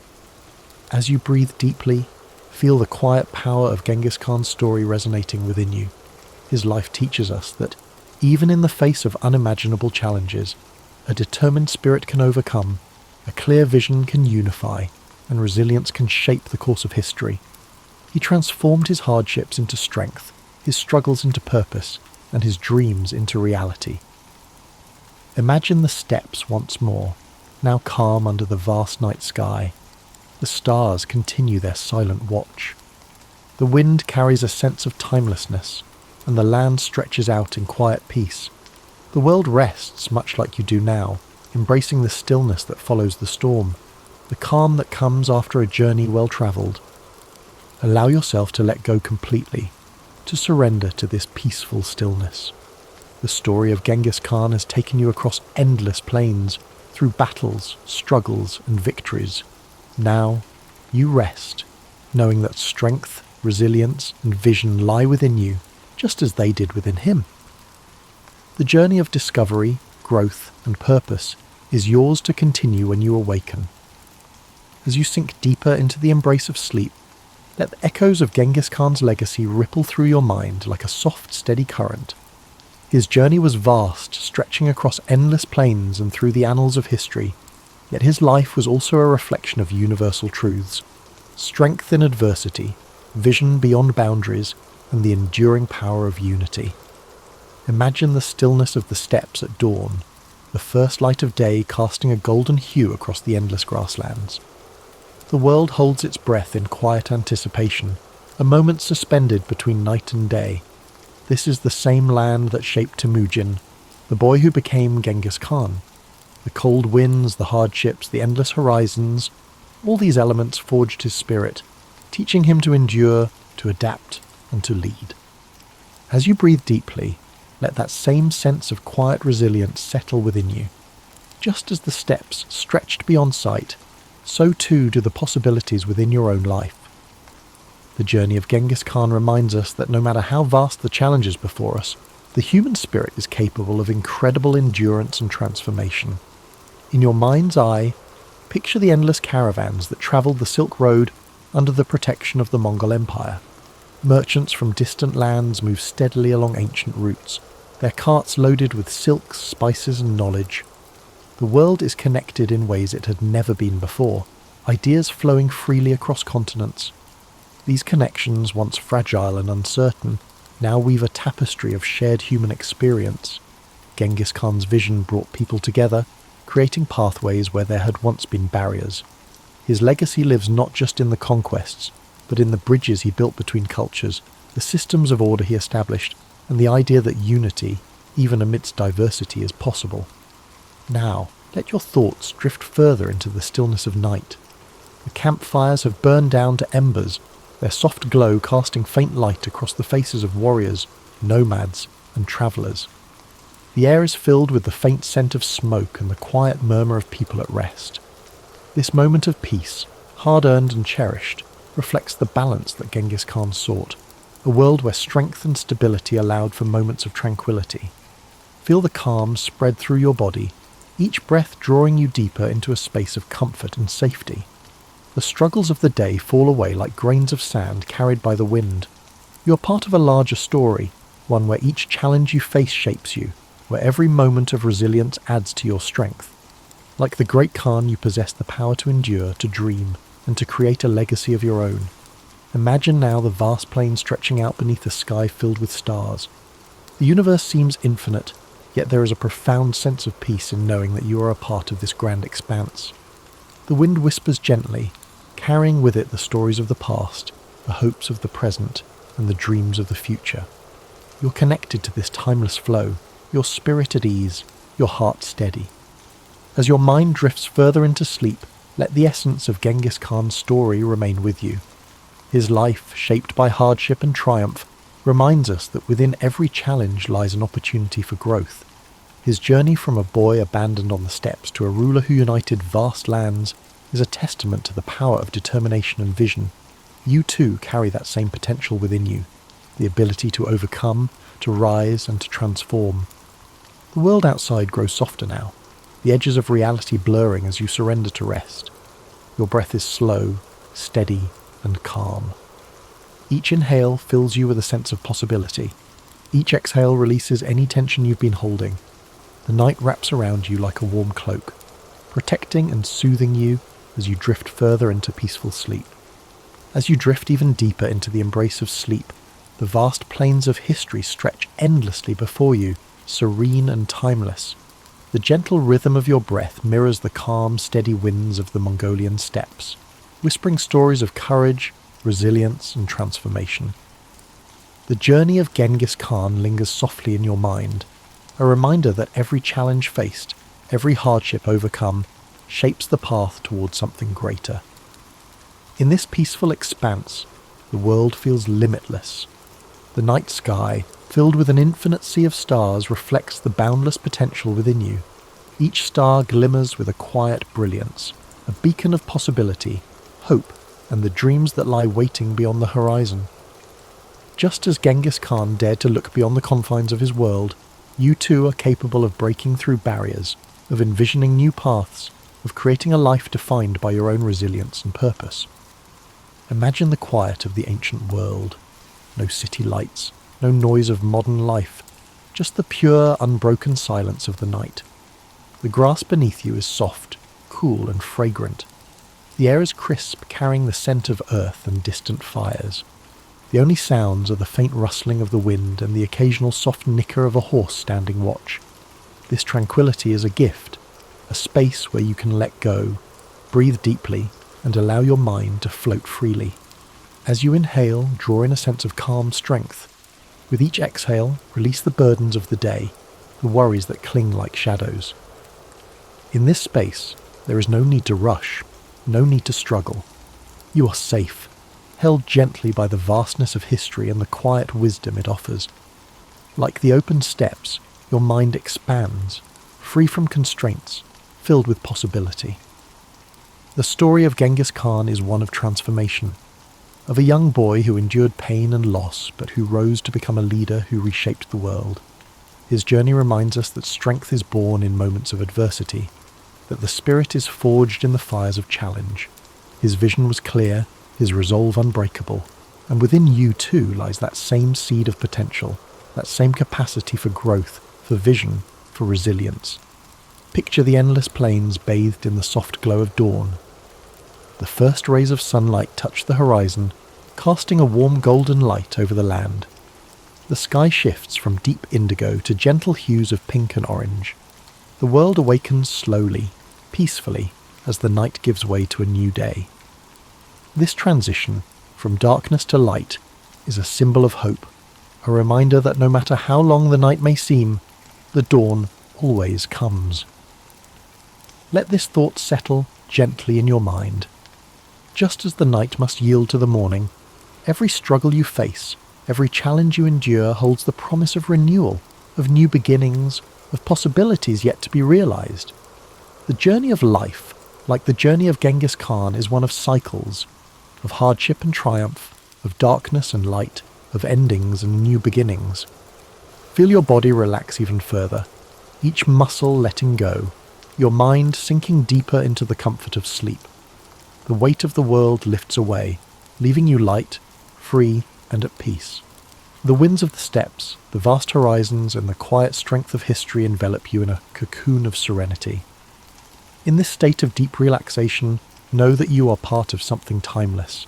The struggles, the victories, the dreams of those who came before you live on, whispering their wisdom and encouragement. You are connected to this greater tapestry of humanity, a thread woven through the fabric of time, resilient and unbroken. William Shakespeare was born, in the spring of 1564, in the small town of Stratford-upon-Avon, England. Though the exact date of his birth is not known, tradition holds it to be April 23rd. The streets of Stratford were quiet, lined with timber-framed houses, their white plaster walls crisscrossed by dark wooden beams. The gentle flow of the River Avon had meandered through the town, reflecting the sky in its soft, rippling waters. William was the third child of John Shakespeare, a glove maker and local merchant, and Mary Arden, who came from a respected farming family. Their home on Henley Street was modest, but comfortable, filled with the sense of leather and parchment from his father's work. In those early days, William's world was shaped by the sounds of bustling markets, church bells, and the hum of conversation among townsfolk. The air in Stratford was filled with the rhythms of everyday life, the changing seasons, and the echoes of a world on the brink of cultural awakening. As a boy, William likely spent time exploring the fields and woods beyond the town, where wildflowers bloomed and the calls of birds filled the air.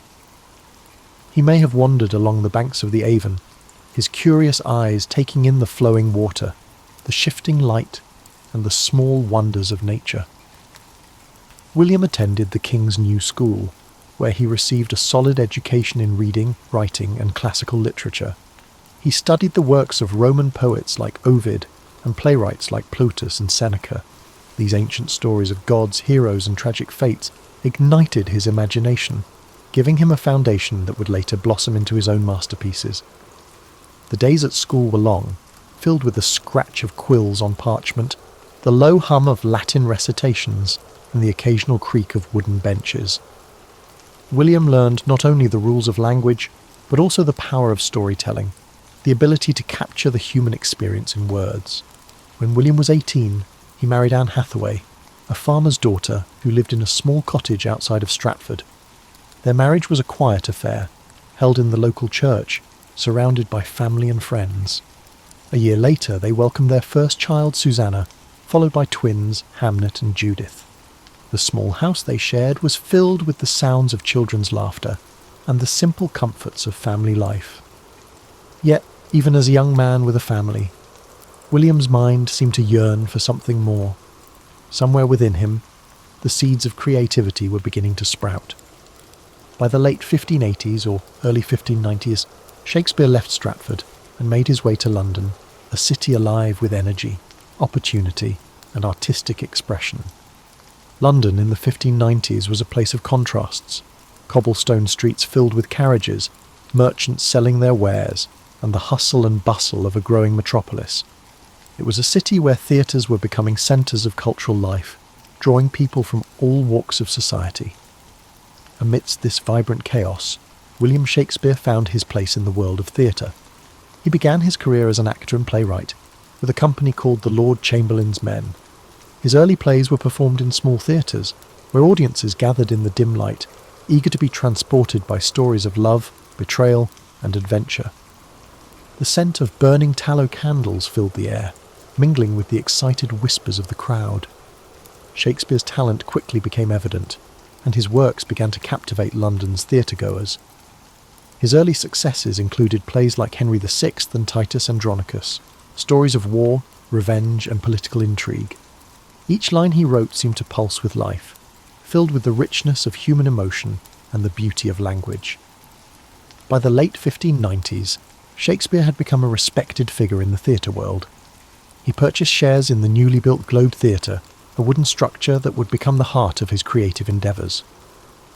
The Globe stood on the southern bank of the River Thames, its thatched roof and open-air stage welcoming thousands of eager spectators. It was here that some of his greatest plays came to life: Romeo and Juliet, A Midsummer Night's Dream, and The Merchant of Venice. These stories of a young love, magical realms, and complex human relationships resonated with audiences, who laughed, wept, and marvelled at the tales unfolding before them. As his reputation grew, so did the depth of his work. In the early 1600s, Shakespeare wrote some of his most profound and powerful tragedies: Hamlet, Othello, King Lear, and Macbeth. These plays explored the darker corners of the human soul, delving into themes of ambition, jealousy, madness, and fate.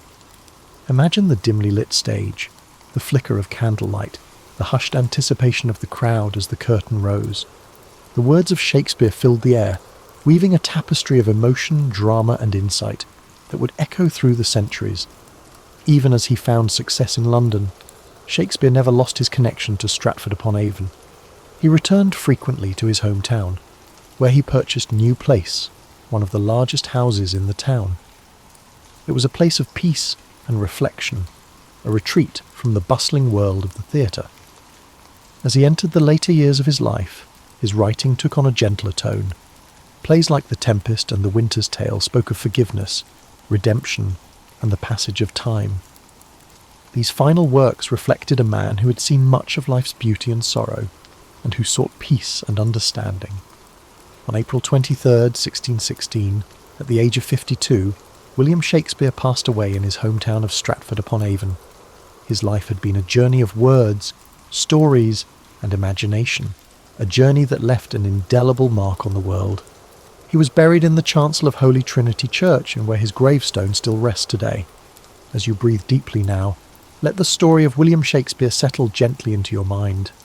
His legacy lives on, in every play, every sonnet, and every line that continues to inspire generations. His words remind us of the beauty of language, the complexity of the human experience, and the power of storytelling. William Shakespeare's life was one of continuous growth, creativity, and exploration. Even though he left the world far too early at the age of 52, his legacy continued to flourish long after his death. His works were not confined to his own time. They transcended generations, cultures, and continents, shaping the world of literature, theatre, and language in ways no one could have predicted. In the years following his passing, Shakespeare's fellow actors and friends, John Hemingway and Henry Condell, took on the task of preserving his work. They compiled and published the first folio in 1623, a collection that ensured his plays would be remembered and performed for centuries to come. This remarkable volume contained 36 of his plays, including comedies, histories, and tragedies, preserving works that may otherwise have been lost. Without the dedication of these friends, some of Shakespeare's most beloved works, such as Macbeth and The Tempest, might never have reached us. Thanks to this labour of love, his stories endured, spreading far beyond the theatres of London to inspire future generations of readers, actors, and writers. Shakespeare's influence on the English language is unparalleled. He coined or popularised thousands of words and phrases, many of which are still in use today. Expressions like break the ice, wild goose chase, and heart of gold can all be traced back to his plays. His ability to capture human emotion and experience in words gave the language a richness and expressiveness that endures. His works reflected the human condition in all its complexity, the joys, the sorrows, the triumphs, and the tragedies. Shakespeare's characters were not just figures on a stage, but living, breathing reflections of humanity. They spoke of love, ambition, betrayal, and redemption with a clarity that resonated across time. Imagine Romeo and Juliet, young lovers torn apart by the feud of their families, speaking words that echo the passions and heartbreaks of every generation. Picture Hamlet, the introspective prince, grappling with questions of life, death, and morality. Think of King Lear, an old man facing the consequences of his pride and folly, or Macbeth, driven to ruin by ambition and fate. These stories were not just meant to entertain. They were designed to make audiences think, feel, and understand themselves and the world around them. In Shakespeare's time, the theatre was a place where the barriers of class and status melted away, where the common folk and the nobility could come together to share in the experience of a story. The Globe Theatre, with its thatched roof and wooden beams, echoed with the laughter, tears, and applause of audiences who saw their lives reflected on stage. Shakespeare understood that stories had the power to unite people, to reveal truths, and to inspire change. In his quieter moments, Shakespeare returned to Stratford-upon-Avon, where he enjoyed the peace of his family home. Here, he could escape the noise of the city and the demands of the theatre. He tended to his affairs and spent time with his family and walked the familiar streets of his hometown, but even in retirement, the creative spark never truly left him.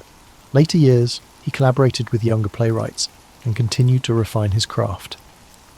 The serenity of Stratford offered him a chance to reflect on his life's work, to find peace in the knowledge that he had given the world something timeless and extraordinary. Though his life ended on April 23, 1616, his impact was only just beginning. Over the centuries, Shakespeare's works were performed in countless theatres, translated into every major language, and adapted into countless forms. His stories found new life in operas, films, novels, and modern reinterpretations that brought his characters into new settings and contexts.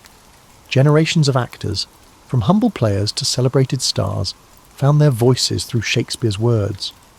Directors reimagined his plays in endless ways, setting them in modern cities, distant futures, and war-torn landscapes. Each interpretation shed new light on his timeless themes. In schools and universities, students continue to explore his plays, discovering the brilliance and depth of his writing. His sonnets, with their delicate beauty and insight into the nature of love and time, continue to touch the hearts of readers across the globe. Shakespeare's legacy is not just in the pages of books or on the stages of theatres. It lives in the way we use language, the way we tell stories, and the way we understand ourselves. His genius lies in his ability to capture the full spectrum of human experience, from the lightest moments of comedy to the darkest depths of tragedy. As you lie here, feeling the weight of sleep gently pressing upon you, know that Shakespeare's story is one of inspiration, creativity, and boundless imagination. He reminds us that even the simplest beginnings can lead to extraordinary journeys, that the world is full of stories waiting to be told, and that words have the power to change hearts and minds. Allow his life story to guide you into a restful slumber, where dreams unfold like the scenes of a play, filled with wonder, beauty, and endless possibility. Let the words of the past wrap around you like a soft blanket, comforting and timeless. As we continue to reflect on the life and legacy of William Shakespeare, his story weaves a rich tapestry of creativity, resilience, and timeless brilliance. Though the world around him changed, his works remained steadfast, a beacon of human expression that endured across centuries. The years following his death saw a gradual rise in recognition, as scholars, actors, and audiences began to understand the profound impact of his words. In the decades after his passing, the first folio, published in 763, 1623 by his friends and fellow actors, secured his place in history. This collection ensured that plays like Macbeth, The Tempest, Twelfth Night, and Julius Caesar would be preserved and shared with future generations. Each of these works held a mirror to society, reflecting the complexities of human nature, politics, and morality. As time went on, Shakespeare's works spread beyond the shores of England. Travelling troupes of actors performed his plays across Europe, carrying his stories to new audiences. By the 18th century, his influence had reached the far corners of the world, with translations bringing his words to new languages and cultures. The universality of his themes, love, ambition, betrayal, and redemption, resonated with people from all walks of life. His birthplace, Stratford-upon-Avon, slowly became a place of pilgrimage for lovers of literature and theatre. Visitors walked the same cobblestone streets, passed by the same riverbanks, and stood in the same rooms where Shakespeare once lived. The small town grew into a symbol of creativity and artistic heritage, forever linked to the legacy of its most famous son. As the centuries progressed, Shakespeare's plays were studied in schools, performed in grand theatres, and adapted for new media. Actors found endless opportunities to breathe life into his characters, from the tragic figures of Hamlet and King Lear to the comedic brilliance of Much Ado About Nothing and A Midsummer Night's Dream. Directors reimagined his stories in modern settings, on battlefields, in boardrooms, and in far-off galaxies, proving that his themes remained ever relevant.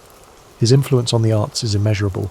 Painters depicted scenes from his plays in rich, vibrant canvases. Composers like Felix Mendelssohn and Giuseppe Verdi turned his works into operas and orchestral pieces. Poets and writers drew inspiration from his words, finding new ways to explore the human experience.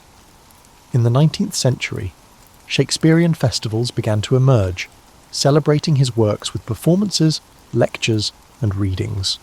The Royal Shakespeare Company, founded in the 20th century, became a beacon for the continued performance and exploration of his plays. The dedication to his work ensured that his stories remained alive, evolving with each new interpretation and performance. Shakespeare's works also found a home in cinema, with directors like Laurence Olivier, Kenneth Branagh, and Baz Luhrmann bringing his plays to the silver screen. Films adapted from his plays reached audiences around the world, introducing his characters and stories to new generations. The power of cinema allowed his words to take on new dimensions, with stunning visuals and powerful performances amplifying their emotional depth. Even in the modern world, his influence persists. Expressions he penned over 400 years ago are part of everyday language. When someone speaks of wearing their heart on their sleeve, or describes a task as a wild goose chase, they are echoing Shakespeare's voice. His ability to capture the human condition ensured that his words would forever be woven into the fabric of our lives. As you lie comfortably, breathing gently, imagine the quiet streets of Stratford-upon-Avon, bathed in the soft glow of twilight. Picture the river Avon flowing peacefully, its surface shimmering with the last rays of the setting sun. The breeze carries the faint scent of blooming flowers, and the world slows to a tranquil hush. Let the image of a young William with eyes full of wonder and curiosity fill your mind. See him wandering the countryside, dreaming of the stories he would one day tell. His journey reminds us that creativity, passion and perseverance can shape a legacy that outlives us all. Allow these thoughts to soothe you, like the gentle turning of pages in an old book. The weight of history and the timeless beauty of Shakespeare's words settle around you, a comforting presence that whispers of endless possibilities. As sleep draws you deeper, know that you are connected to a rich lineage of dreamers, thinkers, and storytellers. The same stories that moved audiences in Shakespeare's time continue to resonate today, bridging the gap between past and present.